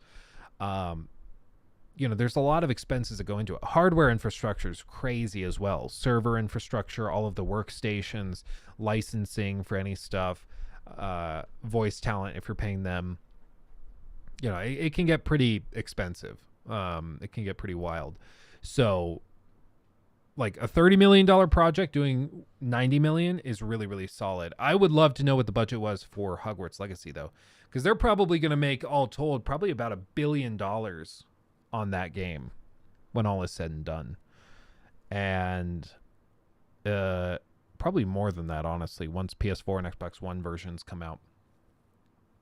So even if they spent $100 million on it, which is a lot, because wasn't like The Witcher 3 like $80 million?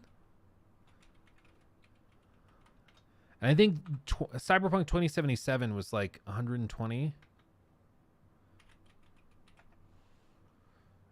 Oh, no. Apparently, Cyberpunk 2077 cost about $312 million. Oof, dude. But they made all that money back. Yeah, post-earnings call, the studio had budgeted $316 million for Cyberpunk 2077. Wow. The most expensive AAA games ever made are GTA 5, $265 million. Call of Duty Modern Warfare, $250 million. Star Wars The Old Republic was $200 million. Cyberpunk exceeds GTA by $51 million. But I don't know if that's... hopefully they balance that for inflation. Hopefully. But either way, it's a butt ton of money. Yeah, so they issued $2.23 million in refunds. They still made a significant profit on Cyberpunk. They revealed it sold 13.7 million copies of the game through 2020, essentially the first 3 weeks of the game's life. First 3 weeks, they sold 13.7 million units. As the game retailed for 60, that calculates to over $800 million in revenue. Even with the flop, they still made $500 million.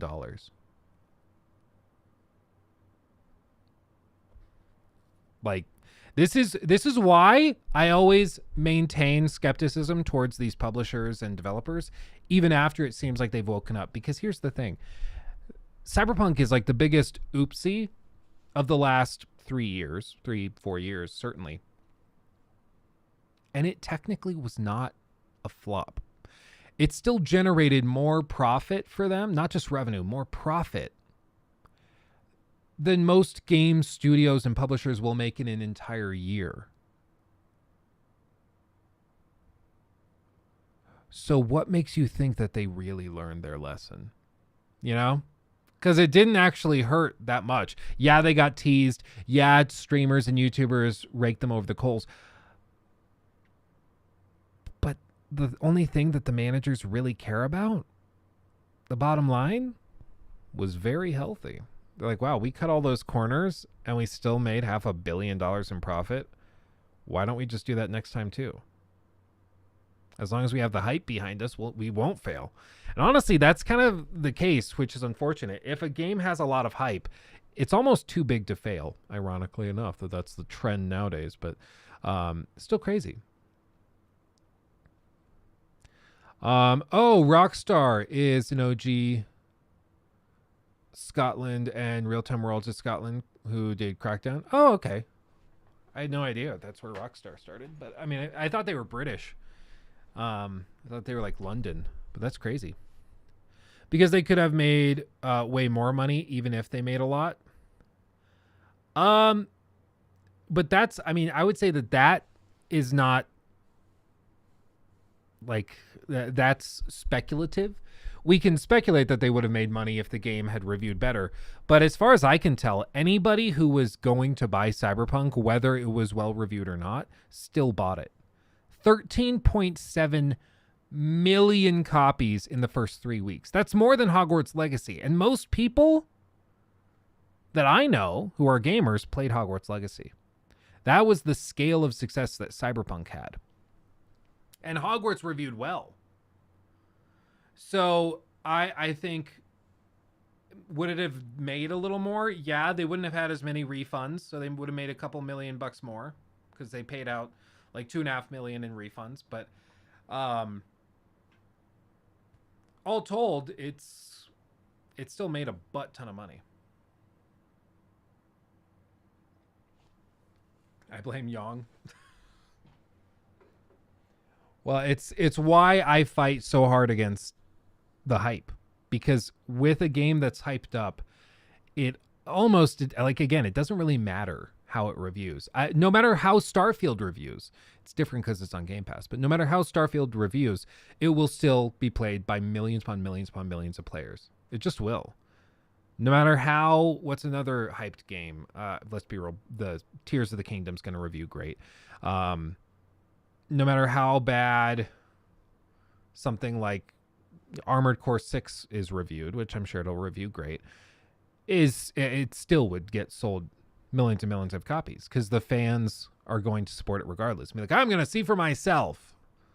You know, the reason why games usually flop is because there just isn't hype around them. But name a game that had a ton of hype that didn't end up making a lot of money. Like even No Man's Sky was at the top of the sales charts. Yes, they stopped selling copies very quickly, but I'm 99% sure that they made back all of their development costs in that first day.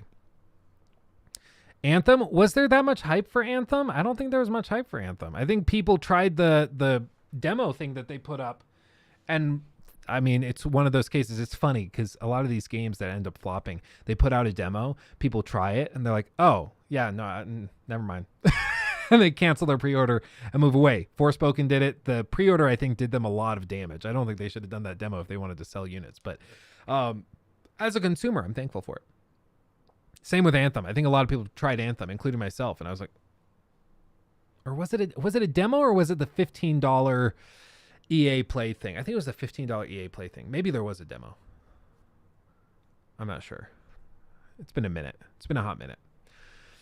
But I wouldn't say Anthem. I think people were already pretty negative towards Anthem. I don't think it had a ton of hype. Maybe it did. Maybe it was super hyped up, but I don't know. 15 is the EA Play Pro. Well, Anthem was like the first big game they put on the EA Play program. And I thought it was at the time like $10-15. So a lot of people paid the $15 to play Anthem on launch day.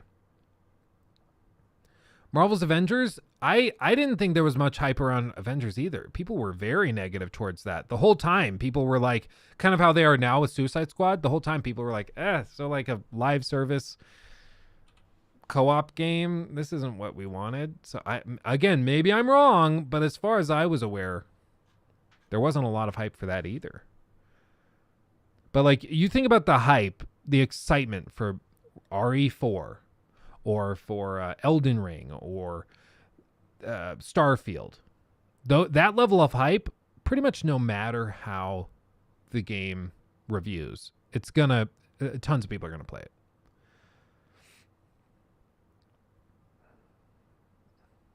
Titanfall 2, again, like I don't think in the broad public Titanfall 2 had anywhere in the same planet as hype as some of these other games.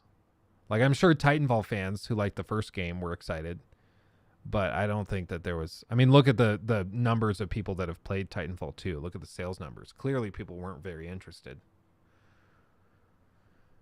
I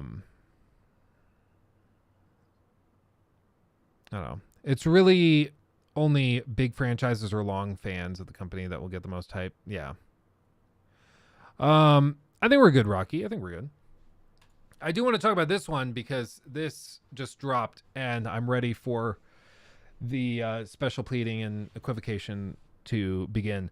A new PlayStation NFT patent covers cross-platform use and trading. This just popped like 3 days ago on Friday. Sony filed a patent that was technically filed last year, but it was published on Thursday, wherein they express more interest in NFT stuff, which is a little cringe. Can I do... Oh my God, shut up. That was so loud. Why was that so loud? Oh my God. Jesus Christ. Here. Play. Look at this. You remember this? Long ago, we announced our brand new loyalty program called PlayStation Stars. It's designed to celebrate you, the players. It will be free to join PlayStation Stars. As a member, you can complete various activities to earn points that can be redeemed for rewards. Digital collectibles are a highlight of the program. These are digital representations of things that PlayStation fans love. Today, I'm pleased to give you a sneak peek at some examples of our digital collectibles. Whether it's a beloved game character or a cherished device from Sony's innovative history, there will always be something new to collect and show off to your friends. And I have more good news. PlayStation Stars will begin to roll out in some regions in Asia, starting in late September. It will launch in the Americas and Europe in the weeks that follow. That's it for now. Check PlayStation blog to learn more about PlayStation Stars.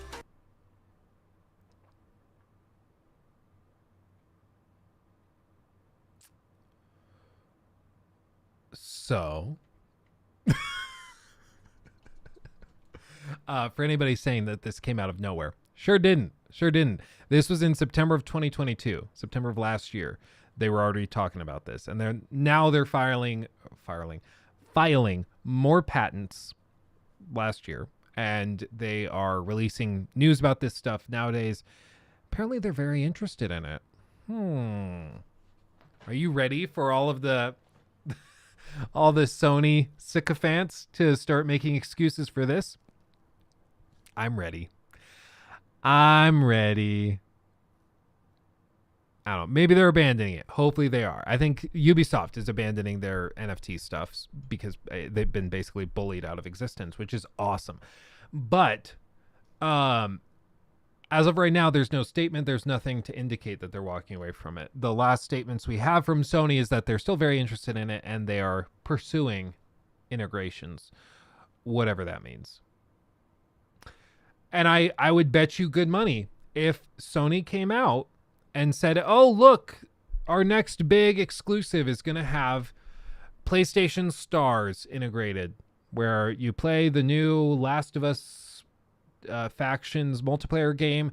You can get an Ellie PlayStation Star for completing like the Platinum trophy in the game. And then you can sell that to your friends. It's going to be pretty cringe. And there will be a lot of people that start making excuses for it. Now, if they integrate it and there is no marketplace, I'm down. The way they're pitching it in that video is just digital collectibles. I have no problem with inherently digital collectibles. Okay, yeah. Give me something that's unique that I can prove is unique. That's awesome. Yeah.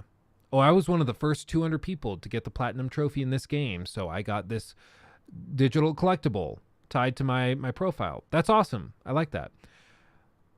But if they start talking about selling it having a marketplace to trade it and stuff, that's where red flag, that's where that comes out.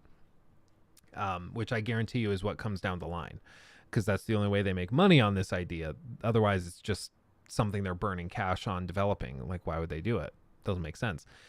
So it's concerning. But I will criticize Sony for doing this. I've criticized Ubisoft for doing it. And if Microsoft comes out and does this, I'll criticize them for doing it. But I guarantee you'll see a lot of people start to make excuses for it if Sony doubles down on this, because that's just what happens. That's what happens. What they say is, as recognized herein, in some applications such as computer and video games, an NFT might represent the artwork or an asset in the game, such as a character or weapon or other game asset, but current systems are technologically inadequate for the owner to use the asset across different games and platforms. Okay. Interesting. As further recognized herein, the functionality of the game may be enhanced by enabling gamers and or spectators to exclusively use the asset and possibly transfer its rights to others via non-fungible tokens. Sounds like selling it to me. One example given is players obtaining a unique skin in a game that can then be used in other titles and even on different gaming platforms. Okay. Interesting. Such NFTs could also be, quote, transferred to others, e.g. sold to others for value or exchanged. So they even say sold in the patent. Another example describes rewarding the first person to beat a boss in the game, right to use hunter damage weapons in other games per your new NFT. Okay, I don't really understand that one. As yet another example, an NFT representing reaching a certain level, score, and or points accumulation in a particular video game may be minted. Again, I just don't see how this is any different than just like having a badge. Like, if you're playing a Blizzard game and you get some cool unlock in a Blizzard game, and you go and say, like, I don't know what maybe in, like, Warzone, you do really well and you get a badge that says, like, oh, you're one of the first 10,000 players to log in. Cool. You get a badge, and maybe they just make it so you have that flare on your Blizzard profile. Right? Because all of this would, in theory, be tied just to the publisher stuff or just the developer's other games. Because we're not pretending as though you'll be able to boot up an Xbox game and use PlayStation Stars, right?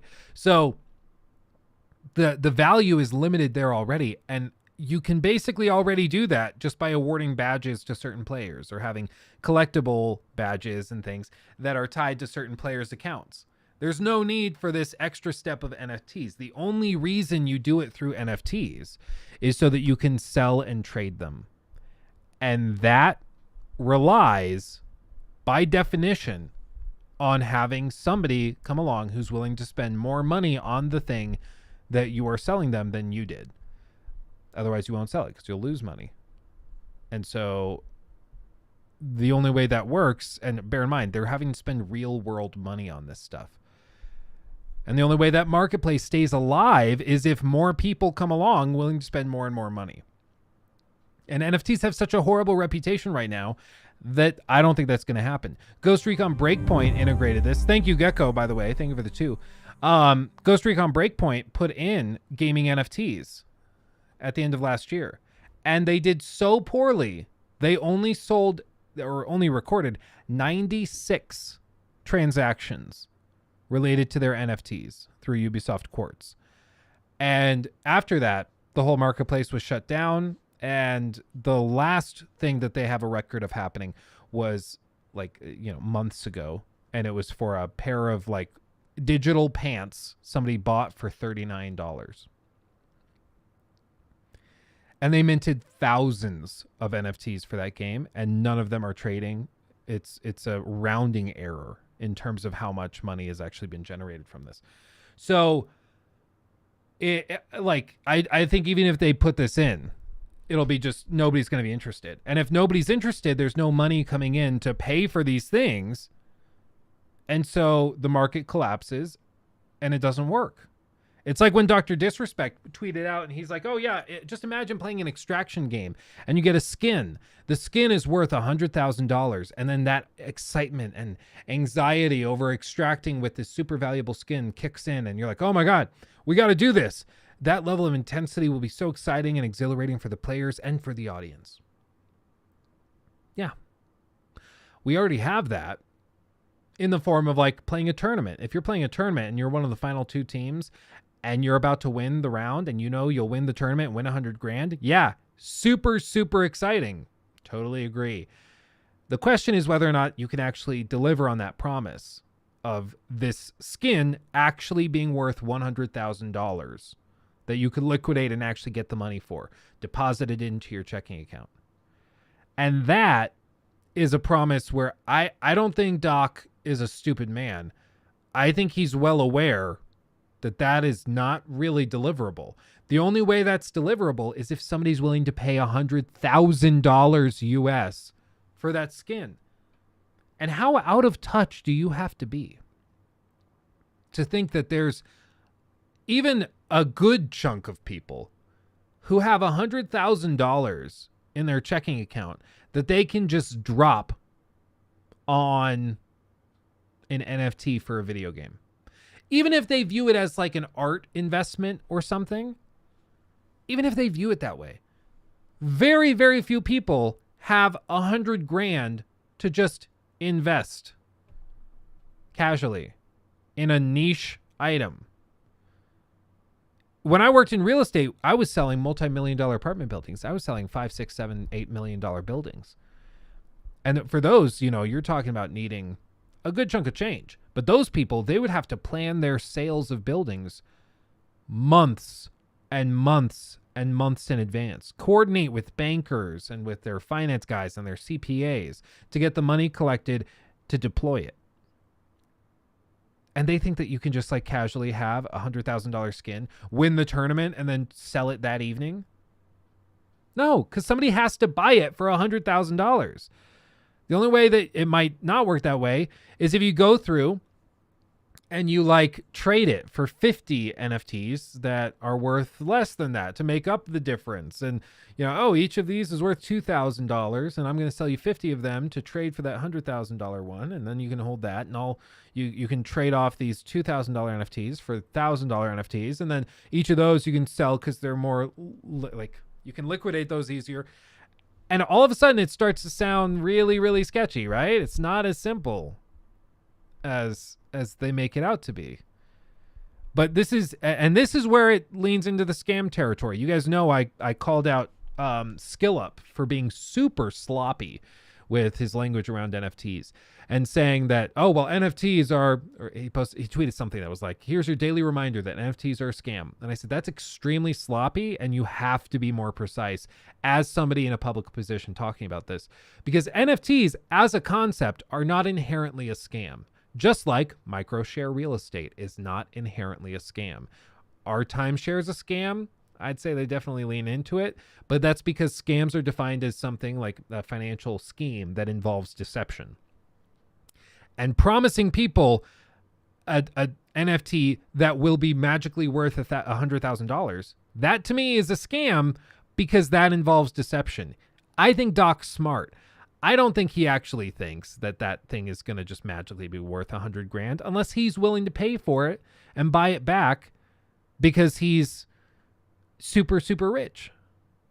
You know? So that's where I start to go, okay, yeah, that sounds like a scheme. But you can't just say NFT is full stop or a scam. Because what will happen is you'll have somebody come along who actually knows what NFTs are and can explain how they work. And they're going to come along and be like, okay, well, SkillUp, you said NFTs are a scam. What makes them inherently a scam? How is a non-fungible token inherently a scam? How does that make any damn sense at all? And he won't be able to answer because it's not inherently a scam. And he's going to sound like a dumbass. And then the guy, the grifter that knows how NFTs work, are going to go to the person who hasn't had their mind made up and go, see, he hates NFTs and he doesn't know what he's talking about. Come with me and I'll sell you NFTs. They're awesome. I won this argument, therefore I must be right about NFTs not being something stupid. And then they're going to go with the grifter, go with the scam artists and lose money because he was so sloppy with his language trying to put out a quick Twitter soundbite to get some quick clout that it didn't actually prove the point. So you have to be more precise about these things. Otherwise, people can get taken advantage of. Sorry, I blacked out for a few minutes. Started ranting. I've got to calm down. Oh, man. And now people at Pokemon companies are trying to get this meta NFT stuff. Are NFTs popular in Japan, Asia, or something? Because I see no other reason why Square and others would push it. I think they're more popular. Yeah. You notice Sony said that they're launching it in Asia first. And I think that's because that's where more interest is. But it's only a matter of time. It's only a matter of time. But I agree with all of you. I think in the span of like 3-4 years, NFTs are going to be the super funny, cringy thing that was like a gaming trend for a little bit. I don't think they'll go away. I think they're going to try to find another way to do it and implement it. They'll basically come back around and try to integrate them again. But that's just how it is. But that's why you have to be precise. And like I've listened to some of these debates from people who are like, NFTs are a scam. And then the NFT promoter who's taking advantage of people and selling them something, some snake oil, he comes along and says, how is it a scam? Just help me understand. And the guy's like, environmental impact. You don't want to talk about that? It's like, okay, what does NFT stand for? Most of the time they don't know. They have no idea. And they look like fools. And then again, the snake oil salesman wins that argument because they at least knew roughly what they were talking about. And as a result, the unconvinced, unswayed people in the middle of the argument who are waiting to be convinced will probably lean more towards the NFT con artist because he at least knew what he was talking about a little bit, did a little bit of homework. It's important to do the basic, like, lowest level of stuff,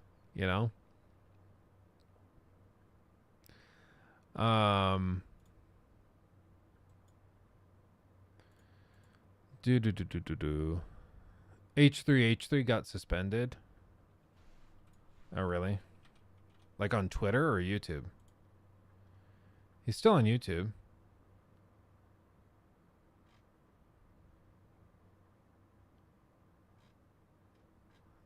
Where did he get suspended? I still see him on Twitter. I'm confused. Elitist Edits, by the way, thank you for becoming a member. Appreciate you. I used to watch a lot of H3, I'll be real, and then just something happened, and he just stopped being entertaining. Got really awkward. Have you seen Penguin Zero and the Sneeko thing? It was talked about a couple of days ago. Yeah, the whole thing's cringe. The Sneeko dude and Eric? Is it Eric? Aiden, all of those guys. I can't stand even listening to them for more than 60 seconds. It breaks my brain. Like, they're the most toxic types where they're like, oh, we're going to have a conversation. In the middle of the conversation, they get up and do push-ups. And then, like, the other thing Sneeko does is he constantly, Sneeko constantly brings up, like, you are bashing God. You probably haven't even read the Quran, have you? And then somebody will ask, name one of your... I saw a clip on TikTok of Destiny doing this. He said, name one verse, recite one verse from the Quran that you find inspirational. And the guy was quiet. Is there going to do it? He says, I can do it. So, well, are you going to? No. It's like, okay, so what the hell are you doing? You sound like a moron. Shut up. Yeah, the Sneeko thing, it breaks my heart. It makes me so sad that those people have an audience at all. Like, it blows my mind. But, yeah, it happens. It do be happening. You are a bot. They say the most disgusting stuff imaginable. Well, and it's all sorts of, like, weird, again, just, like, super, super cringe, random like try hard. It's honestly what it is. It's like when people who are convinced that like beta male and alpha male are a thing. It's when they are super insecure about being a beta. They don't want to be a beta. So they try to overcompensate super hard by just being their version of a manly man, which they weirdly think is like dropping and doing push-ups randomly and going, bro, hey, bro. It's so weird. And the whole time, it's, again, I brought it up a couple of times because I watched a few cringe compilations featuring Mike from PA, and it's the same kind of thing. Mike from PA is like hilariously cringy for a variety of reasons, but chief among them is that he does this really, really weird thing where he asserts that he's really uncomfortable with his masculinity, so he constantly is bringing that up in conversations where it's just not relevant at all. It's really, really weird and also thoroughly entertaining. They dropped a Diablo 4 open beta. So I didn't realize there was another open beta. So there's another beta after the one that was today. I guess I missed the boat on that one.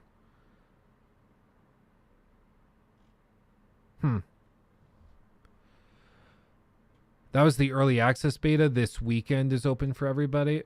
Oh, okay. That makes sense. I guess this weekend we'll have to try it again. Over the course of the stream, I struggled with Star Citizen running, ordered 32 gigs of RAM from Amazon, had it delivered, put in. Star Citizen is running beautifully now, all while WFH, what a time. Oh, working from home. What a time. I mean, I can show you. I guess I can pull this thing up that Rocky just posted. Hello, guys and gals. Here, and then I'll show you what running Star Citizen is like on my computer right now, because it broke. If Hero Brian or any of you guys that play Star Citizen are in here, you should totally tell me what I'm supposed to do, because I can't figure it out. It's like super broken for me. But here, I'll do this, and then this, and then this scene. Did I lose the scene? I think I did. My brain is melting. What the hell? What the hell? Okay, we'll do this, and then webcam, no, 16 crop, display. Please hold just a moment. And then we can scale that down, and I can just like put this up here. This is the Sneeko thing Rocky sent over. It's me, Mutahar, and it seems like firearms are becoming more popular on YouTube as you could imagine. Ladies and gentlemen, today I want to talk about Andrew Tate Jr., Andrew Tate Light, as you all may have heard, Shiniko. Now, of course, plenty of other channels in the commentary space have talked about Shiniko, and two of my favorite channels in particular, Turkey Tom and Willie Mac Show, have made their own videos that are absolute bangers that you should go watch. If you wanted to kill your brain cells for over an hour, those are some videos. But I wanted to look into it because I kind of want this to be sort of the end for a personal journey. For over a year, I've been looking into the Red Pill, Manosphere world, you know, the incel space, and I've kind of been trying to understand and really figure out every aspect of it. I've really been researching this pretty hardcore. And honestly, ever since Andrew Tate, Sneeko has sort of been the final dying breed of this, or sort of the last holdout, and honestly, after this video, I kind of want my own personal journey to come to an end. Now, are we talking about Sneeko? Well, in the last few days, if you follow Sneeko, you probably know that he picked a fight with a good friend of our channel, Moist Critical, Charlie. Now, of course, to get you a quick historical background... Has anybody ever gone up against Moist and won? It seems like Moist never loses these, like, head-to-head things. So, like, I don't know why anybody thinks that they can just magically win the argument, because it's always... Especially, it's always the worst types of people that come in and try to take him on. It's like Moist has a very devoted fan base, and he's also got a history. He's dealt with a lot of ridiculous internet personalities.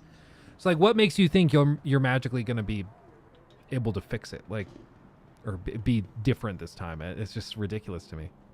On this, he was obviously picking on Charlie for his relationship, and generally Sneako was basically trying to bait out a larger channel and use the engagement to fuel his own crappy courses. And that's pretty much where the story kind of leads to.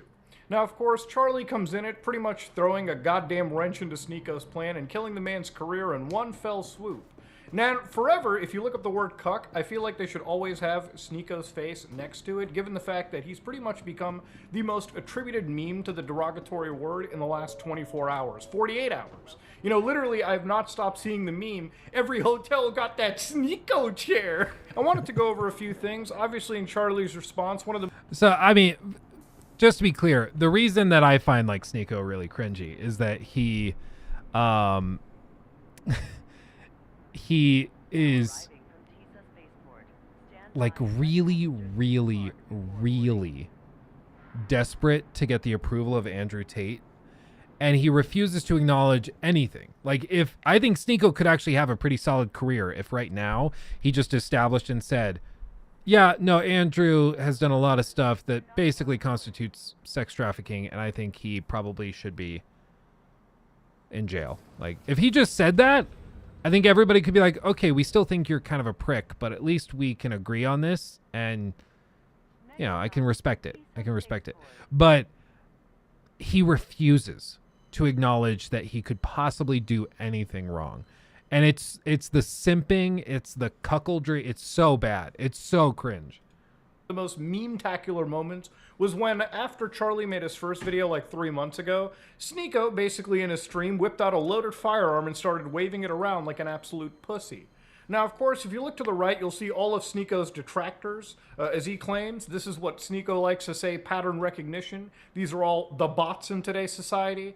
So it's funny how Sneako brought up, like, Hassan Nabi and, like, you know, Critical. When I know Hassan at least could rip Sneako's ass apart, given the fact that he's probably got 3 times the weight on him and muscle. And, of course, you've got Tom, you've got a bunch of other channels, friends of the show.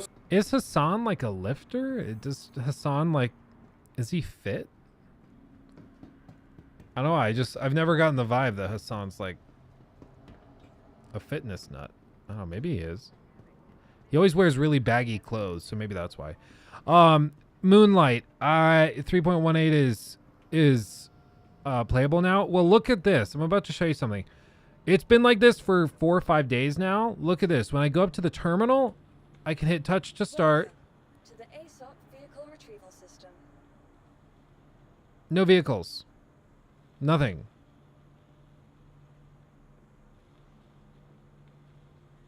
It's really weird. I've tried to do, they turned off character reset. You can't reset characters right now. You can't repair them. That's the new system. That's what I meant. There's no character repair. They turned it off. And I can't do anything.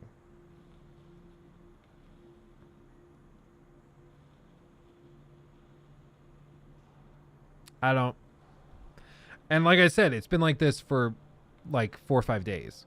I load into multiple sessions. I've tried going and deleting the user folder. I've tried all sorts of things, and I can't get it working. Anybody I talk to is like, oh, you just need to do a character repair.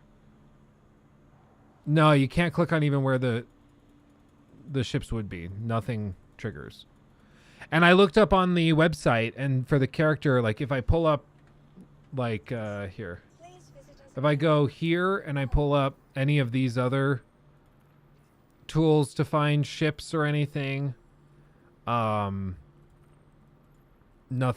will show up. Or like here, vehicle loadout manager, nothing pops, nothing, like it's all just busted. It's really, really weird. Trouble Champ, thank you for the $4.99. So I just don't think I can play the game. I think it's just broken for me. Treble Champ super chatted $6.02. Hi Luke, do you know Oh No ITS Alex? Thoughts on his content? Oh no, it's Alex. I don't think so. If I saw him, maybe I recognize him, but the name doesn't ring a bell immediately. No shade. I probably don't recognize the name. let's see, uninstall, reinstall. I did try that. It seems to be an issue on their servers. The servers don't think I have ships, which is impossible because you'll always have at least the starter ship. Wait, don't leave. I'm gonna join your server and see if I can gain access to ships at Lorville. Okay. I'll just stand over here. And wait. So anyway, considering the amount of Thirst compilations I've seen of Hassan, he's definitely built. You watch a lot of is it only at Lorville? I mean, that's the only place I know of because I can't leave and go anywhere else. Can I fast travel somewhere?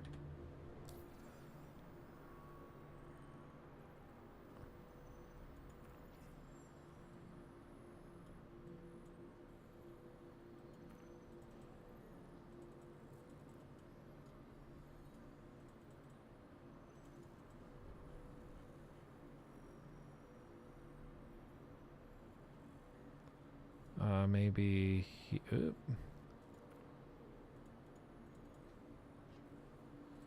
I don't know. See if that works. So yeah, this has been my life. I guess if you come, we can fly somewhere and maybe you can take me to a different place and it'll work. But yeah, it's really, really weird. Anyway, the problem is that Twitter users are like Sneeko. They can't admit they're wrong and have a huge ego. That's why even if he admitted he was wrong, they'd not agree with him. Possibly. Yeah, I mean, it's just, and as for the Andrew Tate thing, it's like, it's confirmed through Instagram DMs from verified accounts that Andrew Tate was messaging girls through Instagram, basically telling them that they could come to his place in Romania and the various houses he had, that they could live with him and basically be one of his girlfriends. And so they went out there. Janata. I see you, Janata. Lol, yup.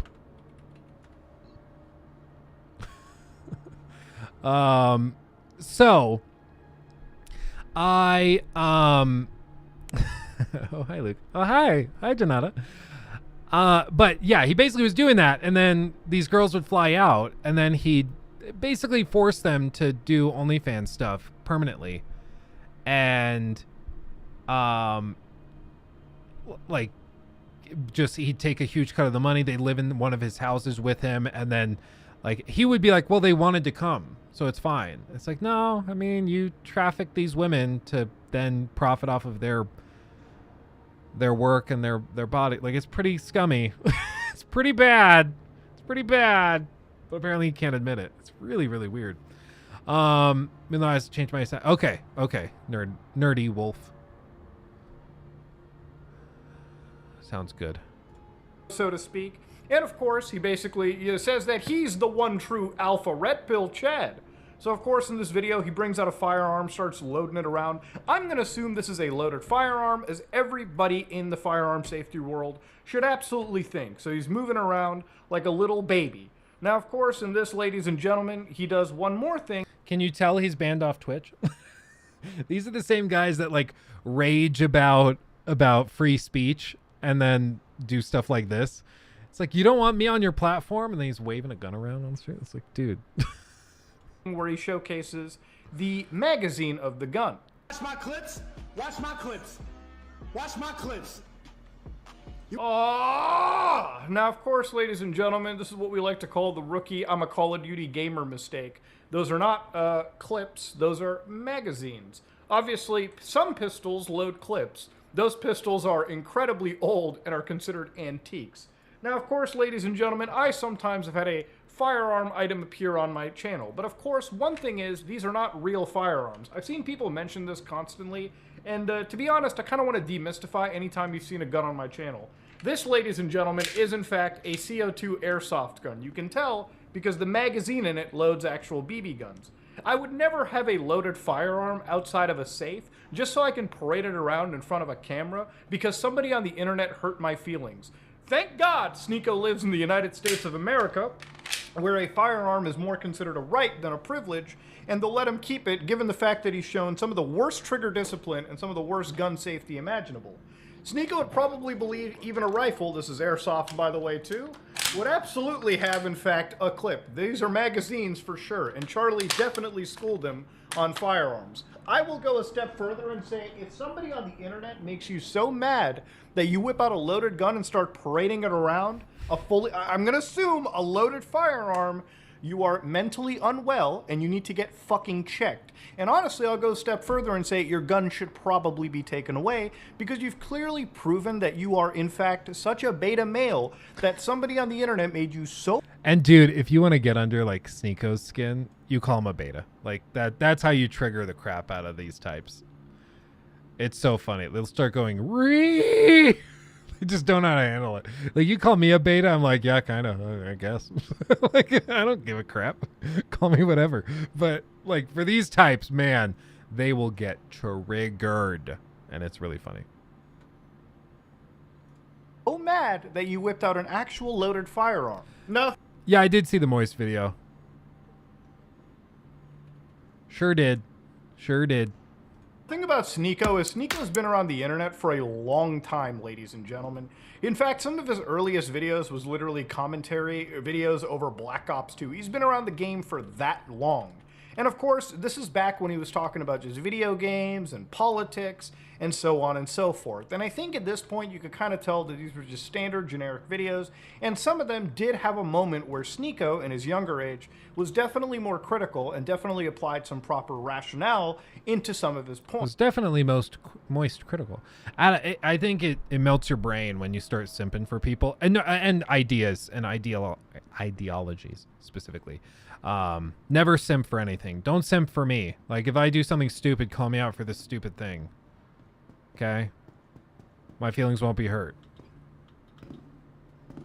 Just call me out. Look at you, sexy boy. Love it. Love it. Points. Of course, lately in the last 2 years, Sneeko has become such a red pill clone bot that all of his thinking pretty much relies on that level. One of the things you might have heard of is the cuckolding allegations for Sneeko. Now, Sneeko, being an alpha man, is somebody that loves to be critical of other people's relationships, when knowing full well he was in a bad relationship, maybe still currently is in a bad relationship, especially when he's had a cuckold-like experience where he was sharing his girlfriend. Now, I'm not one to criticize somebody's relationship. I think that's pretty cringe. I have a pretty standard view of relationship, one person for one person, and generally I'm not sharing my partner and vice versa, okay? I have a pretty traditional view on things. I'm a very big trad, so I tend to live my life that way. I'm never gonna judge somebody for being in an open relationship. I might think it's just friends with benefits, maybe some extra steps attached to it, but to each their own. The reason why we can make fun of Sneeko doing this is he so obviously is insecure about his relationship, and he projects that onto other people. Listen to this clip. Equality. It's balance. So if it's gonna happen, I might as well see it, supervise it, make sure everything's okay. Wait, what? No, you didn't have to jump to that conclusion. Well, I don't. It's worse. Right now. It's worse if it happens behind my back. Like, I don't want it. It's not. But y'all are both knowing that it's happening. So it's never behind your back anymore. You just gotta know. I gotta see it. It don't need to be literally in front of you. It was literally like this far away from me. Can you? What? So, twice, yeah. Hold on. Twice. Wait, how close was it? We were on the same bed. I was with his girl. He was with my girl. You like was right here. on the bed? Yeah. What's wrong with you? So what do they call that? Like after the swim club, you get like a they call that sweating odd. award? That's what they call it. You're odd. You sat on the bed while she got. I was there too. I mean, we was both. I got up. Were you his girl? I was not her. No. So you just sat there Indian style with your feet crossed. Y'all both just sat there. Well, she was on top of me. She was like, she was on, and I was just like not with it. And I saw her, and she was like, and I was like, that. And I just left the room, and then she left too. Like, luckily, I thought she was gonna stay there. Dog. Why you leave the room? But I couldn't. Like, it was. I was literally having PTSD watching that. I was like having war flash. Like I just started. Could not do it. So did they? Flashbacks? What the fuck?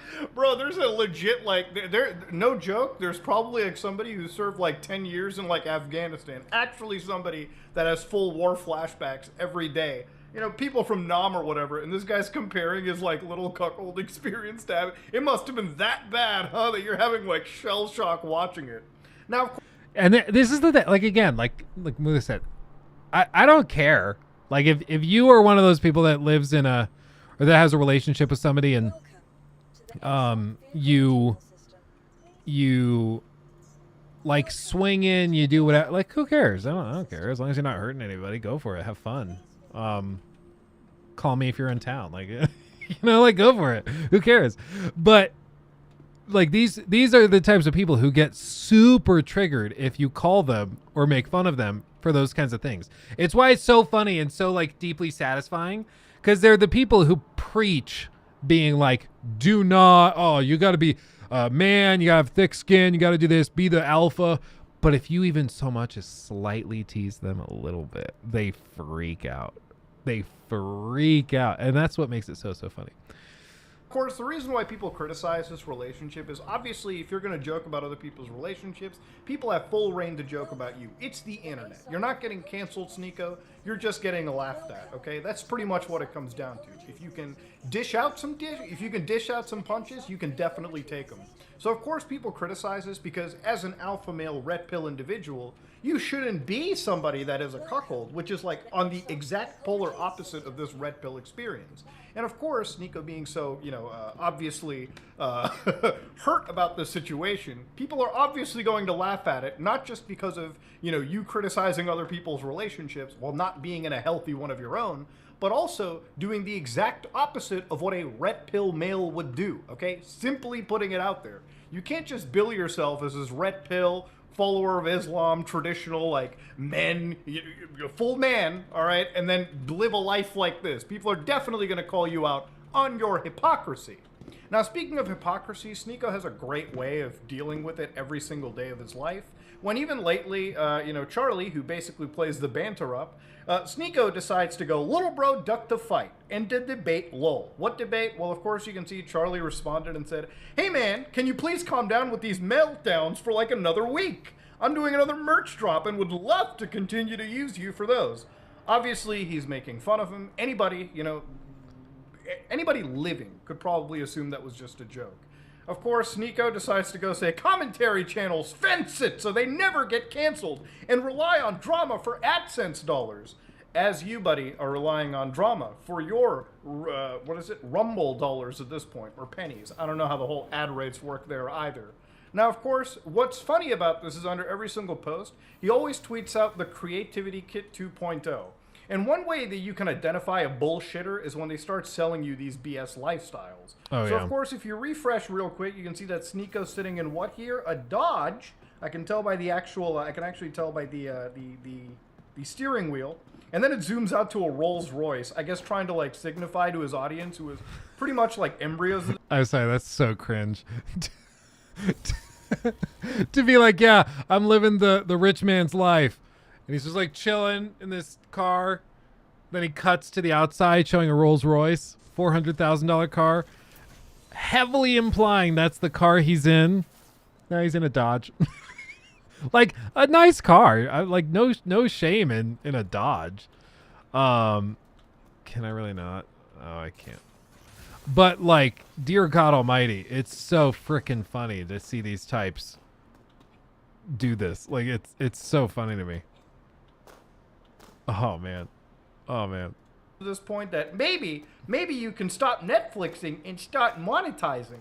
Fun fact, one of my favorite Sneako videos is him trying to do donuts in a Charger and failing at it. Alright, Liko, I'm going to show you how to actually do donuts in a modern muscle car. First off, you want to actually make sure you have one of these. Let's stop with the automatics, okay? Come on now. Be a man, drive with the standard. Second of all, alright, and usually in a vehicle you're going to have traction controls. You want to make sure those are off so you don't keep doing stupid lefts, alright? That's what we're going to start off with. The rest, I'm sure you can figure out. Of course, if you scroll down over here, one thing that's funny to me is, of course, Sneako is selling a course where Sneako's Secret Strategies, how Sneako used to become a garnered the info that he knows to become a YouTuber and garner over 2 million subs and 1 billion views on the platform. Regardless of where you create, this blueprint will show you the fastest and best way to succeed.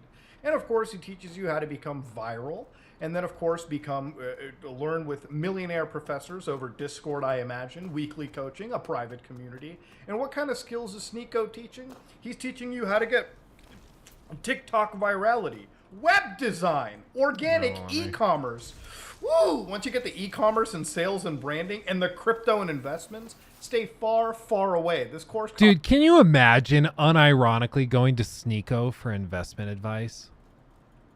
How messed up do you have to be to do, like, oh my God. That's got to be bad. I can't even imagine being like, where should I invest my $2,000 I have from working at McDonald's? And then you go to Sneeko. Like, dude, you're pretty far down the rabbit hole if that's what you're doing. costs $50 a month, and all the information, I could on, guarantee man. my left nut just exists on the internet for you to go to. Now, of course, if you want to join a private Hugbox Discord community, be my guest. I assume some of the skills that Sneeko is probably teaching is how to banter back to his critics over Discord. One good example is this right here. When Destiny called him out with when I'm in a cucked competition and my opponent is Sneeko, he immediately goes into the Discord and says, quick, I need a response. Go to memes, everyone. Oh, that is just sad as fuck. God damn. And of course, what's funny about it too is he even continues even further with another group of YouTubers known as Abba and Preach, friends of the channel, love those guys. Send me clips in the memes of all the shit they've said, like his fat whale wife and Abba milking himself and getting his ass ate. Even on Rumble, we'll beat the soy mentality.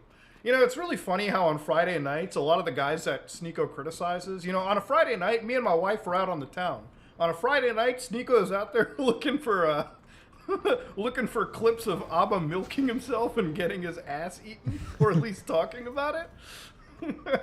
Sounds pretty beta to me, brother. I'm just saying, it sounds like alpha shit. God damn. Now, while Sneeko likes to take it to the streets and whip his little Glock around thinking that he's hard, anytime YouTubers actually want to challenge Sneeko to a fight, for instance, like Brandon Buckingham, who fits his weight class exactly, actually matches his viewership and popularity, would absolutely, you know, I would bet money on Brandon winning, could challenge him to a fight. Sneeko decides to back out and make jokes at home. But one thing that's interesting is Sneeko, without any form of critical thought, is also somebody that spreads around false allegations. Sneeko showcases a message sent to him by Brandon Buckingham. So obviously, to clarify, Sneeko has not signed to box. He has refused to fight because I'm on his dick. What a pitiful excuse. Your main channel is literally dying, and you desperately cling to this alpha male red pill persona that is completely fabricated. I used to rock with and support this dude. But on God, it's fuck him from now on. On God. I'll be in NYC in July, Nico. Come watch me lick shots on your busted girl. Whole gang is gonna run the train on her like she asked us to last time I was in town. I know you love controversy and beef. How do you like this pressure? Now, of course, anybody could read that and just say, bro, the boys and I are gonna come gangbang your girl. Obviously, when he's saying shit like she asked us to last time I was in town, his joke implies explicit consent at this point. Now, of course, Sneeko decides to be so butthurt about this, he actually spreads really harmful false allegations. Listen closely. Yo, you know who's an L Mans? Brandon Buckingham. Oh, yeah. That guy sucks. I'm gonna bro, literally said, I'm gonna R-word your girlfriend. Yeah. Literally said that. This dude said he is going to R-word my girlfriend. Bro, nothing warrants saying I'm gonna R-word your girlfriend. That's some school shooter vibes, bro. That's some school shooter vibes. Okay, first off, the R word that Sneeko is referring to is rape. Okay, I'm just gonna say it outright. I hate it when these like YouTubers act like they're against the matrix and against the grain and, ooh, I'm not scared of the demonetization when they really are. Just say the word rape, okay? You don't have to R-word it. All right, I hate it when people play like, you know, hooked on phonics with this kind of stuff. Just say it. At least it wasn't the Linus Tech Tips hard R, right? Oh man, that was classic. Oh man, every time Sneeko comes on screen, I feel like my IQ drops 5 points. But like, here's the thing that always humbles me is that these guys, they have huge audiences. Yes, they're probably mostly a lot of like 13, 14-year-olds who think that they're like being witty or something like, but man, we're too I don't actually know. I don't know, where do we even go? Do we go, I mean, we could go back to like ArtCorp maybe. Is that the play? I don't know. Hello, my babe. Oh, thank you. How's he doing? Is he a lot? Yeah. He's a lot. Is he down for nap yet? No. Okay. I love you. Thank you. He's being a lot. He's a little stinker. He's a little stinker. Best mission, but Crusader probably best for that. Okay, then let's do Crusader, nerdy. Let's do that. Crusader it is. Okay. Let's just go for it. Word it is, Nico, okay? Rape. That's what you were saying, right? That's the implicit explanation. That's the allegation you were putting onto another person. Willy-nilly. Now, of course, ladies and gentlemen, I don't really care if my video gets demonetized. I live outside the Matrix, unlike some of these losers, so I don't really care. My main operations of business is outside of YouTube. If I get a video demonetized, which a lot of these videos really do because of their, you know, clipped nature of them, yeah, I don't really care. Now, unfortunately, it seems like for Sneako, when he was on YouTube, absolutely confided with the system up until his banning, when he absolutely stopped giving a crap about filtering his content and actually platformed some really dangerous conspiracy theories and ideas that were so explicitly against TOS that he got banned. I just want to let you know, it's not hard to not get banned on the internet, okay? Destiny, for instance, invites some of the wildest characters on his streams, and sometimes when he will get a strike, it's probably for a video that he let run unfiltered. Generally, you can get away with saying edgier stuff or talking about edgier things on the internet, but when you just platform really, really criminal ideas and really, really heavy misinformation, no shit the private platform is going to slap you on the wrist, dumbass. But of course, I just wanted to make that point here. Going back to it, just whittling back a few minutes, obviously Sneako is kind of an idiot making false rape allegations, and we're just going to leave it at that, okay? Just another example of how the man keeps catching L's. Now, when we're talking about bot behavior, ladies and gentlemen, I think nothing screams bot to me than Sneako failing to actually research points. Now, in this clip with Destiny, Sneako is actually talking about the ideas of wearing seatbelts, and how sometimes wearing a seatbelt can actually be more dangerous than not wearing one. Bro, why are seatbelts the one thing that like everybody who's really incompetent in a given debate brings up? Like it's one of those things that people bring up with regards to like the anti-vax things. I've heard people bring it up in like gun debates. I heard somebody bring it up in like a schooling debate. It was really, really weird. A little random. It's like the go-to thing. It's really, really weird. And this already sounds like a really dumb take. Again, this is heavy misinformation. If you're driving a car, always wear your seatbelt. But we'll get into exactly what the logic is on Sneako's end. Let's watch this clip. You can get into a collision, and if you have a seatbelt on, then you can get trapped in the car and the car can catch on fire. But sometimes if you're not wearing a seatbelt, there's instances where people have like literally like flown out the windshield because they weren't wearing a seatbelt and they survived. But a seatbelt could trap you in there. What do you think is more common? I mean, I don't know what's more common, but it's uncomfortable and it's just... Do you lock your car? Do you lock your car at night? I think I'll be fine. I'm not asking if you're fine. I'm asking you to use your brain. Do you lock your car? He's literally advocating for not wearing a seatbelt because sometimes you might get trapped in the car because you were in a seatbelt. And because sometimes people are thrown from the car and don't die. What? Like, what is this? It's gotta be like one of the dumbest things I've ever heard in my life. Like, what are you even talking about, dude? Like, what? This is one of those moments where I'm like, is this guy trolling? Is this this seems like trolling? Because this is such like a soft brain take that there's gotta be some other thing to it. Is he memeing? I don't even know. It's freaking insane, dude. Car at night. Yeah. Why? You're not guaranteed to get robbed. In fact, probably most likely you won't. Yeah, but it takes 1 second. It doesn't make me uncomfortable to lock my car. Wearing a seatbelt makes me uncomfortable.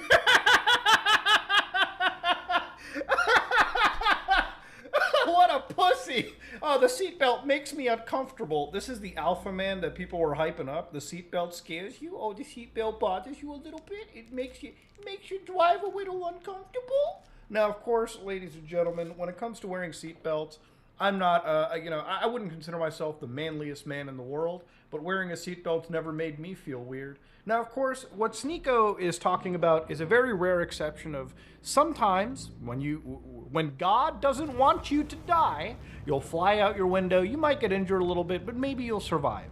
He's talking about some real survivorship bias levels of thinking. These are very, very, very anecdotal situations where you could survive, but generally, what's more common is in a head-on collision, if you're not wearing your seatbelt, chances are you die a lot. You have a higher chance of dying. Now, how do I know this? Well, I'm going to do what Sneako refuses to do. I'm going to look up the actual information from the National Highway Transport Safety Administration, okay? But like even this won't convince him because it's not about what's safer or what makes sense. It's about what is comfy. And he's so self-centered that it doesn't matter.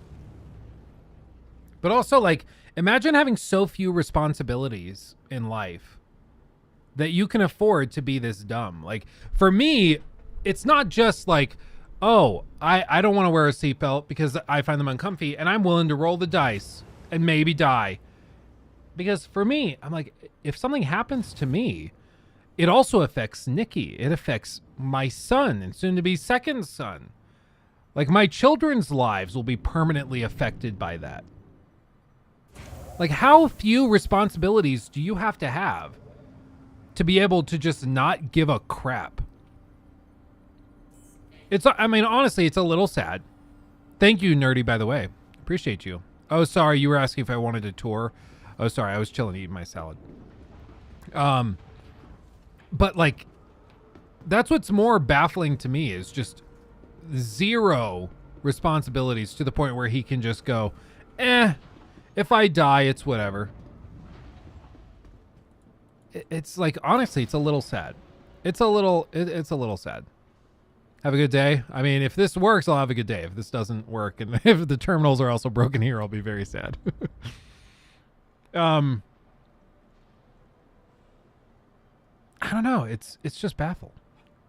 Yeah, he's influencing other people. That's where I have a problem. Like, if he's just some dude in a Discord server spewing this, like, who cares? I agree. But because he has an audience of young people, I guarantee you there's other kids and teenagers that are not wearing seatbelts in their cars and echo what he's saying. I find it uncomfortable. And honestly, bro, sometimes wearing a seatbelt can kill you. So it's all a complete wash. Who cares? I hope one day, if he lives to be... Oh, no. Is this broken too? Oh, no. I hope one day he gets old enough and has enough going on in his life that... Is the door not working for you either? Well... I hope one day he has enough going on that he can value or have other things going on in his life where it doesn't necessarily have to be just like all about him all the time, you know? He doesn't care about other people because he's a real man. Yeah, I guess.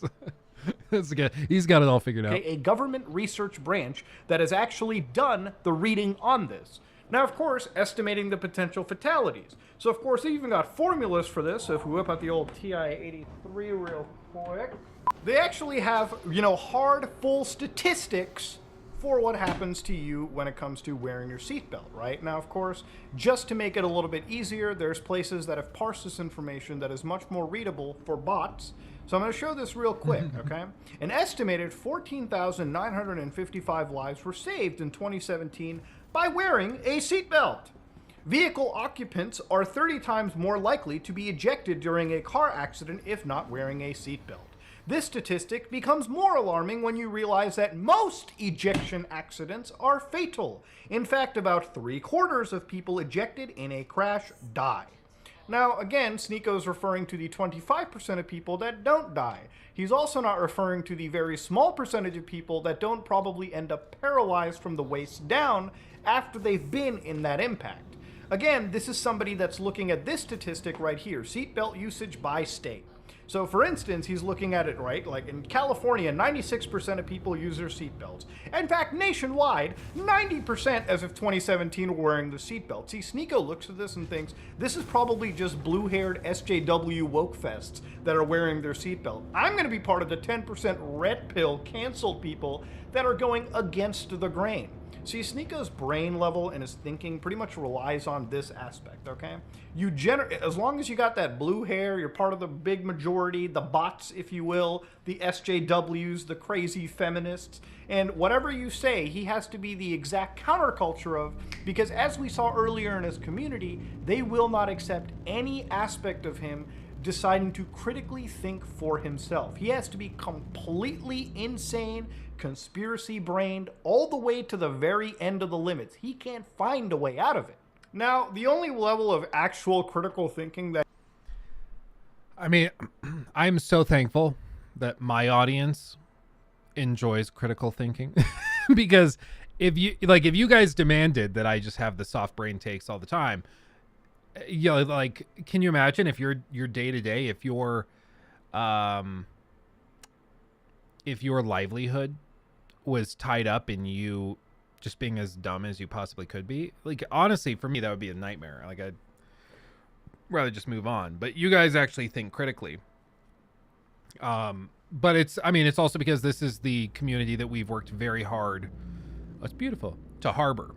You know, we've worked very hard to make this happen. To encourage this type of community, to foster it, and to weed out the people who probably left and went over to Sneeko's stream. But you know, it's not a given. Not everybody has a community like that. So we're very fortunate, don't get me wrong. Very, very fortunate. But every little bitty thing that he's doing is just like so dumb. And let me be clear, I have family members.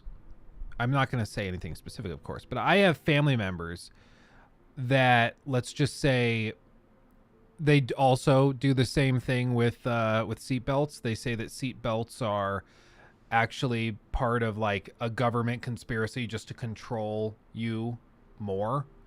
And so like this one person will not wear seatbelts because they don't want the government telling them what to do.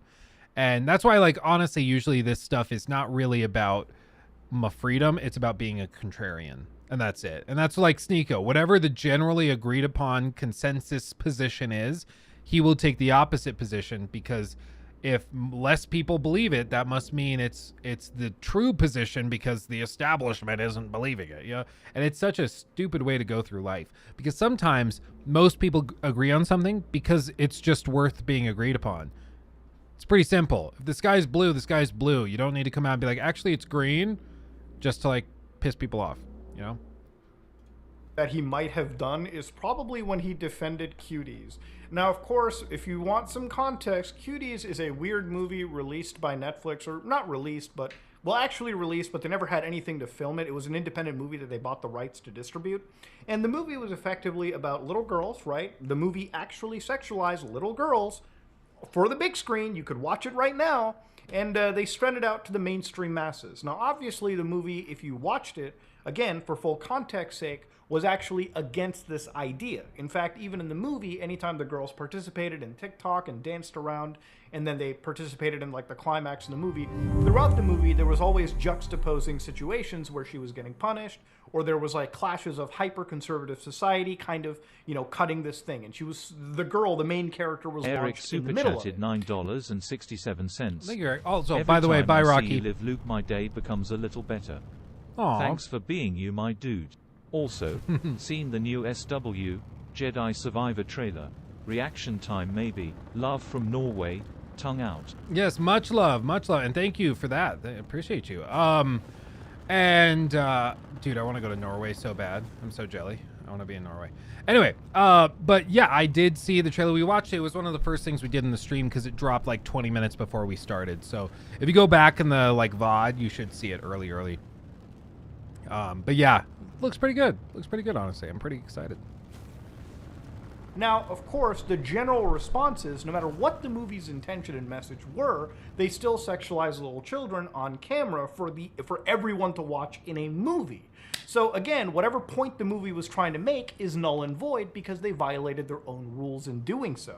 Again, let's watch Sneako's defense over here. This is a much younger Sneako. Let's listen to this. Okay, if I ever wanted to get canceled, this is the video. I saw Cuties last night, and it was pretty good. It's a pretty good movie. I went in ready to hate like everybody else. I saw the cover, and I got clickbaited. So did you. You got clickbaited. This is one of the movies that's gonna age well. Like right now, the Oh God, that actually hurts to hear. It's gonna age well. Jesus Christ. outrage is really strong. So saying something like this video probably already has half dislikes. And I even tweeted like, Cuties is clickbait. This was a pretty good movie. And everybody replying like, I'm unfollowing you. This is the limit, Sneako. This is the limit. I can guarantee. Now, of course, you've only seen like this portion of the clip. I'm gonna leave it here. I'm gonna paraphrase it. Sneako said basically what I just said a minute ago about the movie. It has juxtapositions, and obviously the message of the filmmaker was that this sexualization of children is bad on social media, so on and so forth.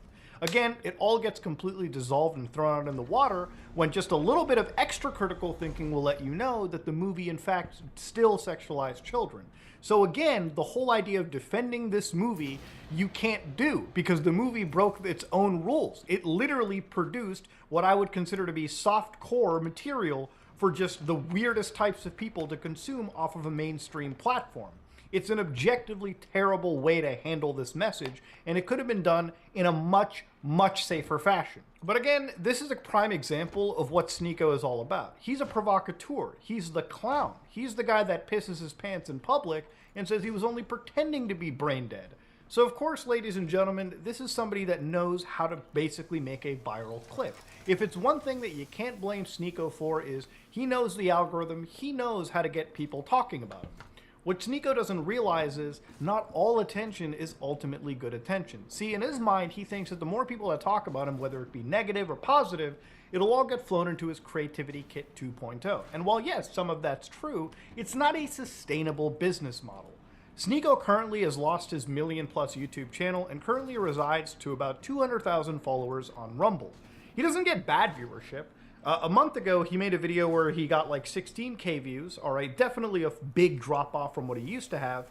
But if we're looking through his channel nowadays, he is getting around 59,000 views, 65,000, 135,000 for some videos. So it's not crazy viewership, but I'm sure it's enough for him to survive off.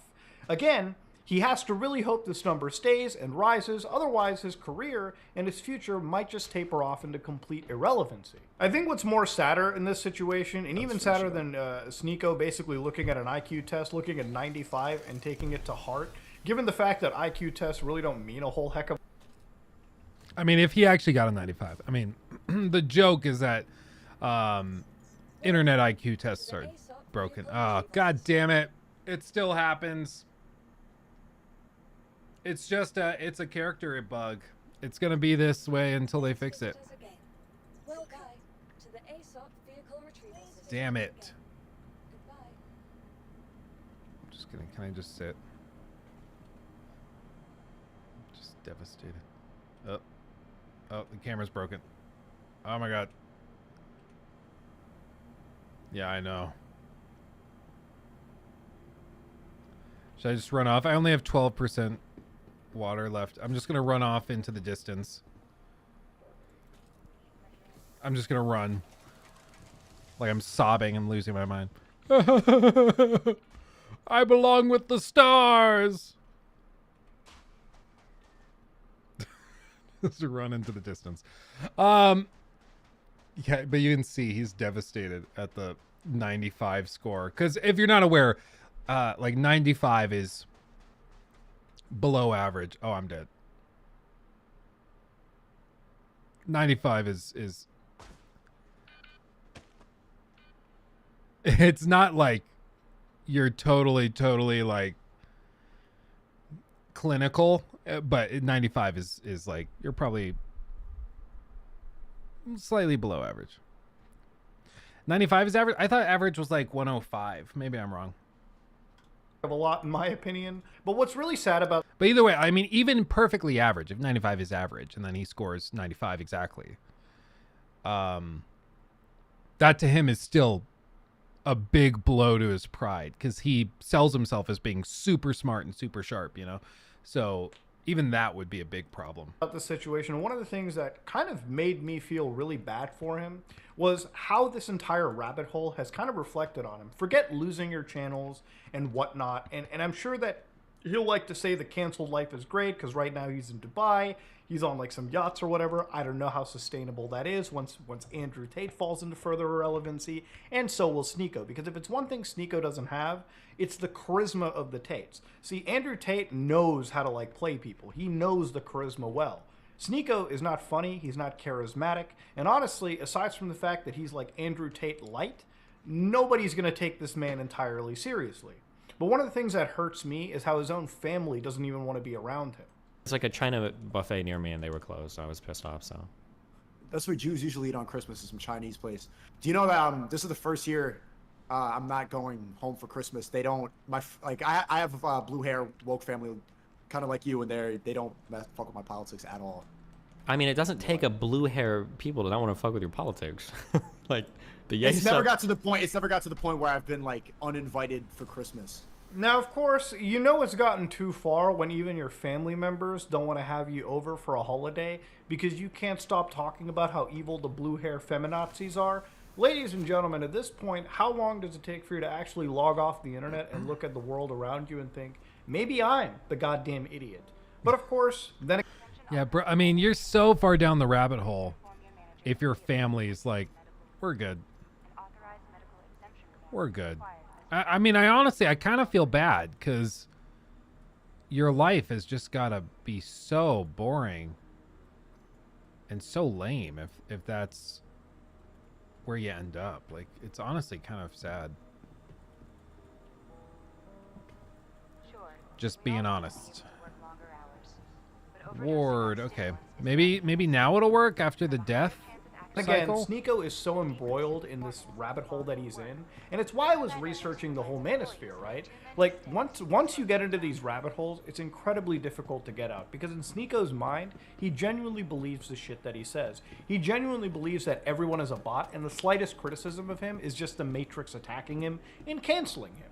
And once you started thinking like that, getting out of that line of logic is incredibly difficult. And the only reason Sneako stands out to me is compared to the other people that fall down this rabbit hole, he genuinely has the ability to critically think. You know, people like Aiden Ross are complete buffoons. People like Sneako might be buffoons, but they clearly have the ability, or at least they showed the ability, to rationally think about situations, at least early on in their lives. And that's why it's painful looking at it now. And of course, ladies and gentlemen, one thing to also say is Sneako is successful because no matter how you want to cut it, the more I've researched this, people like Sneako and the Tates and so on and so forth are the only people that are trying to speak to a very to a group of young guys, maybe gals as well too, that are falling into like this MG Tao incel pipeline. And for a lot of them, they really don't have leaderships. You know, there's really no father figure in this situation. And I guess for me, it's easy to look at it from the outside looking in because I do have a great relationship with my dad and I was raised right. But generally for these people, there's nobody on like the general sense talking to these people. Maybe like Destiny, maybe Abba and Preach, maybe a few creators. But generally, those guys are only catered to by these individuals out there. Look, I'm going to say it like it is, okay? Before I end this whole video, I just want to give my thoughts out. As somebody, I'm not considering myself the most manliest man in the world, but I'll give you an example. I've been working since I was 16, okay? I've never taken a day off since then. I've always been in a job, and, you know, my first few years, all I was doing was working. I was a wagey, I made my money, and I lived very, very frugally, meaning I had nothing. I had money, but I had no asset, no nothing, no fun. I saved up my money and I was able to start my first little business with friends. And then from there, I was learning how to snowball my money. And it wasn't until my late 20s, I'm 28 now. I spent most of my 20s trying to build myself up and make myself financially, strong, financially stable.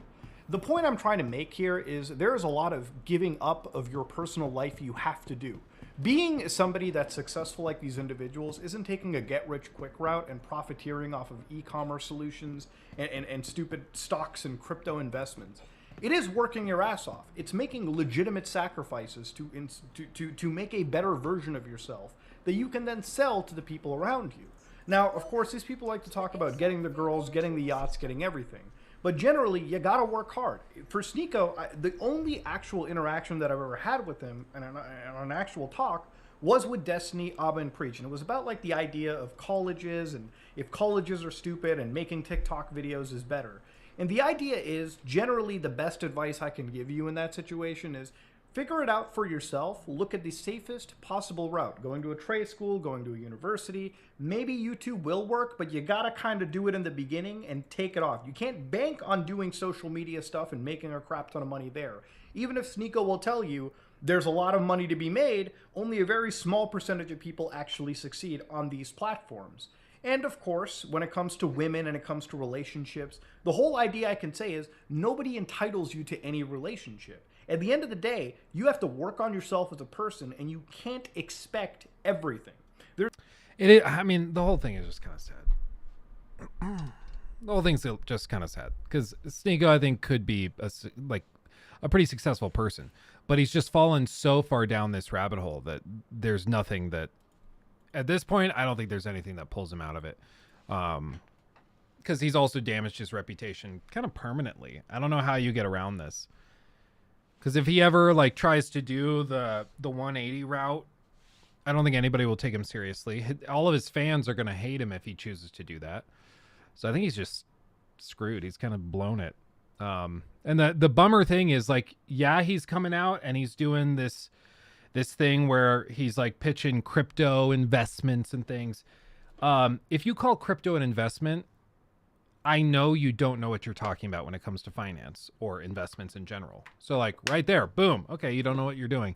And for him, he's made a lot of money, presumably. And, you know, he could have established himself, gotten investments established, bought some real estate and things that cash flow, and been set for the rest of his life. Even if he gets canceled like he has been, I guess, he should still be okay, financially at least. But with this, I mean, I would bet that he spent all of his money. I'm guessing he's burned through all of it. He's constantly in new places, flies around all the time, spends all the money. Yeah, I think he's in trouble. He has kind of a big fan base. I mean, I think he has a big young fan base. Well, not a huge one. I mean, he was saying that his videos are doing like 50, 60,000 views. And his streams, you know, he might have a couple thousand people in there. So he has a very dedicated fan base.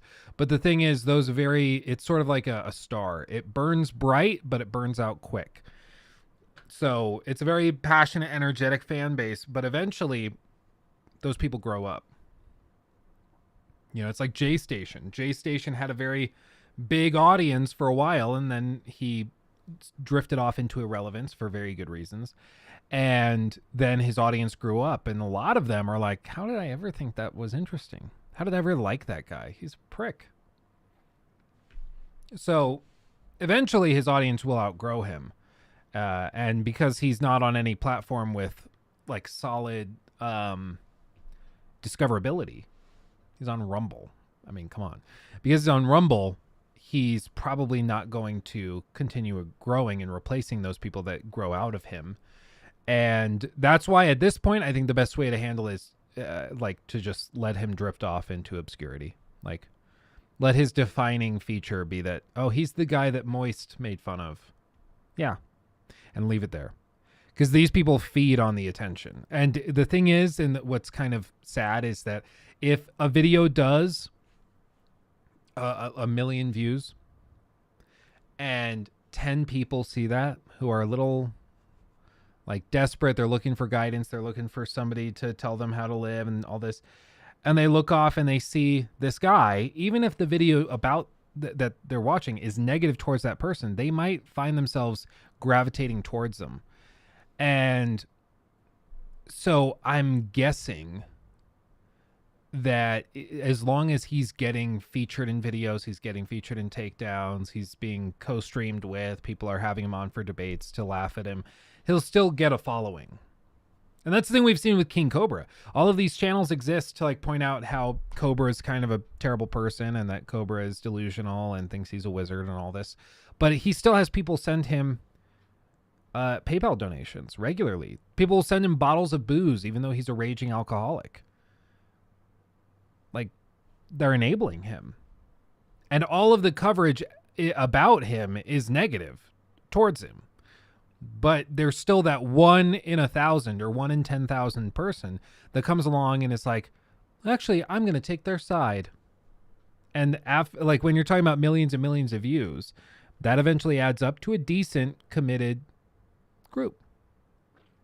You know? Yeah, he's definitely trying to get some following by putting out these reactionary comments and getting people to talk about it. Yeah, well, and that, I mean, that really is the bread and butter of modern internet personalities. And honestly, I probably would be better served if I were better at that. But I don't really like doing the contrived, like, oh, what's a controversial thing I could say to go viral in a clip and then get a big following from that? Like, I just don't think that way.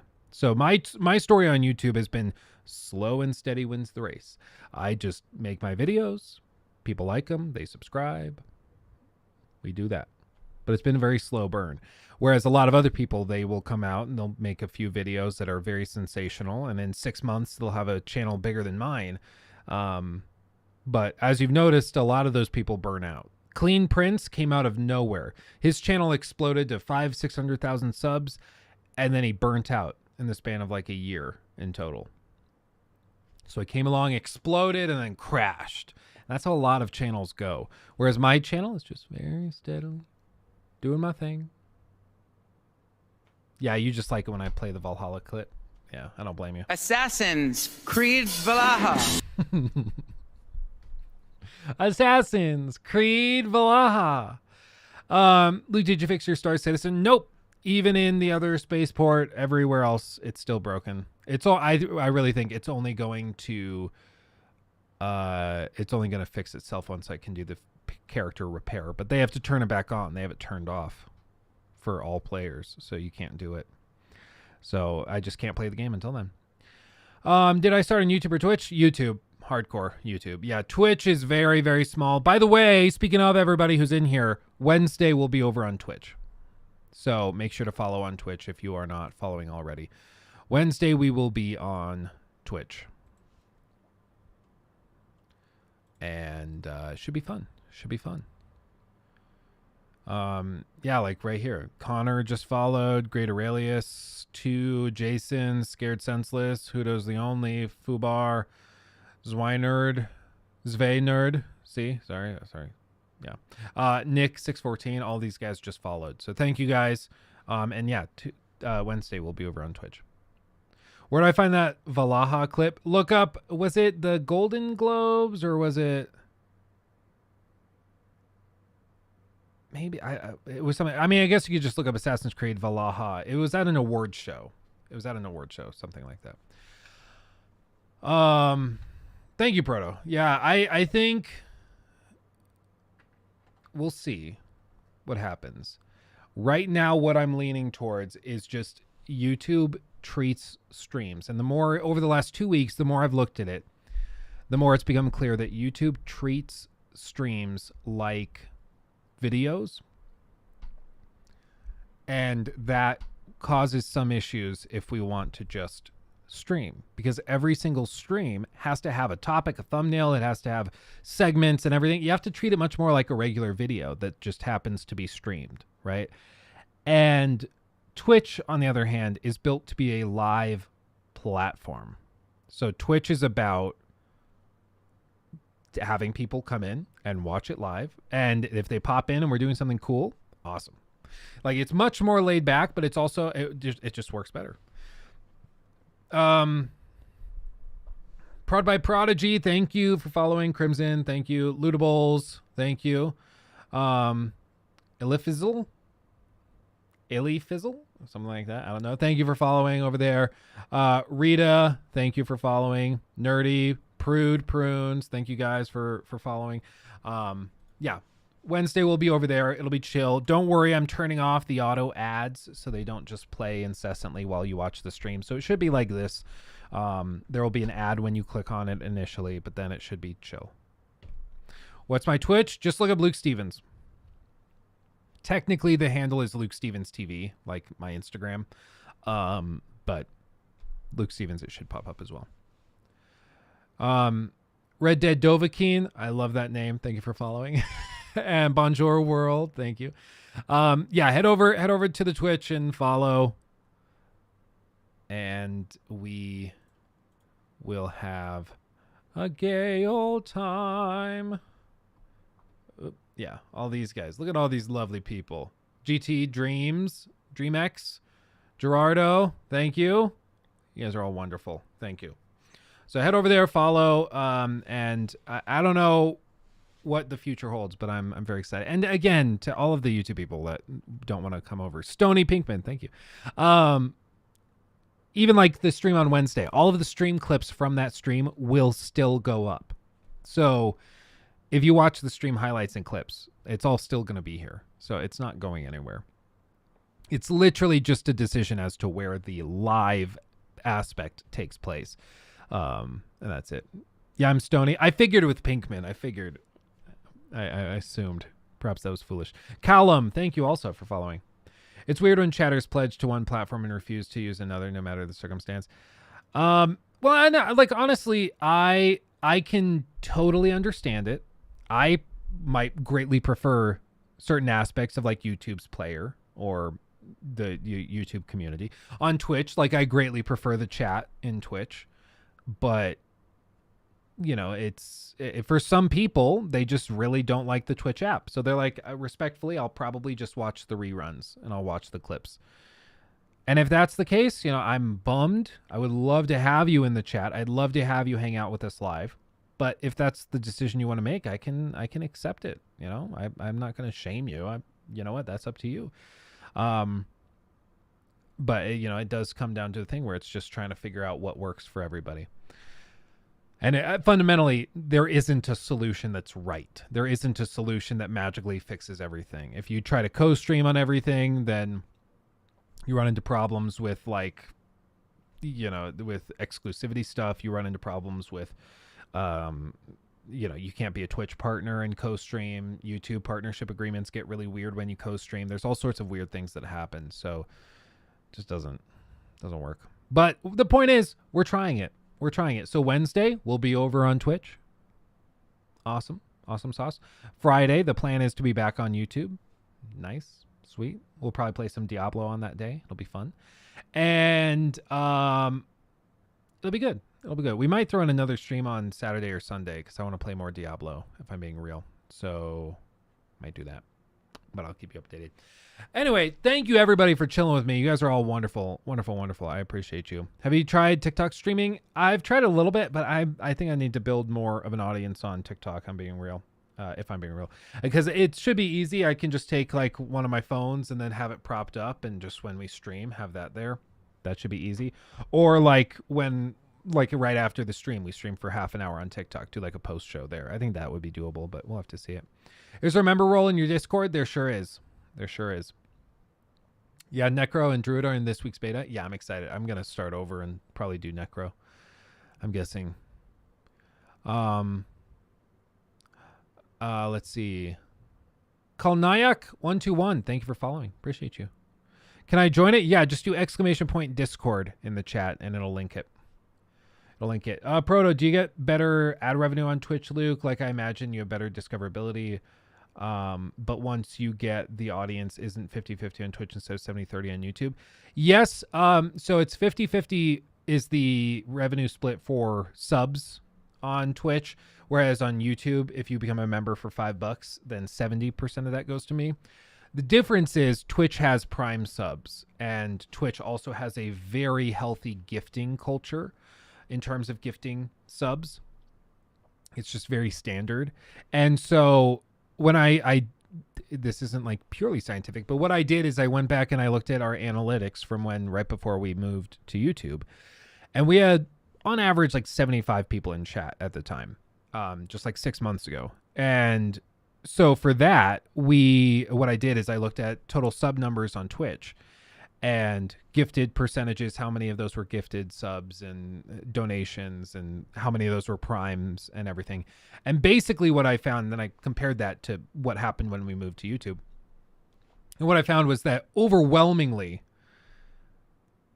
if the split is bigger on YouTube, but on Twitch, just by how the cookie crumbles, if the audience is the same size, from my numbers, the number of subs, gifted, Amazon Prime subs, all of that, is roughly 3 times what YouTube does. And I think it's fundamentally just because the audience on YouTube is more accustomed to free content, to watching the video and then clicking off, and that's it. Whereas on Twitch, the culture is built around, you like this creator, toss them $5, and then you don't have to deal with the annoying ads we put in front of it.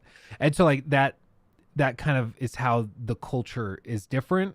And so that tends to make up for, at least that's Twitch's theory. That's why they can get away with doing a 50-50 split instead of 70-30, because a lot of content creators will still end up making more streaming on Twitch than they would on YouTube. Because you don't get to just assume that if you have 50,000 subs on Twitch, you move to YouTube and you'll have 50,000 again. It doesn't equate. It doesn't just happen. Because a ton of people are also using Prime subs where they don't have to pay anything extra. That's maybe 10,000 of those 50, right? A lot of those are gifteds. And those people who gift a lot on Twitch, they usually are sticking on Twitch. Because if you're spending that much money on Twitch, you probably prefer it, right? So even though the split's better on YouTube, the culture of the website is just different. So you'll probably still end up making more on Twitch.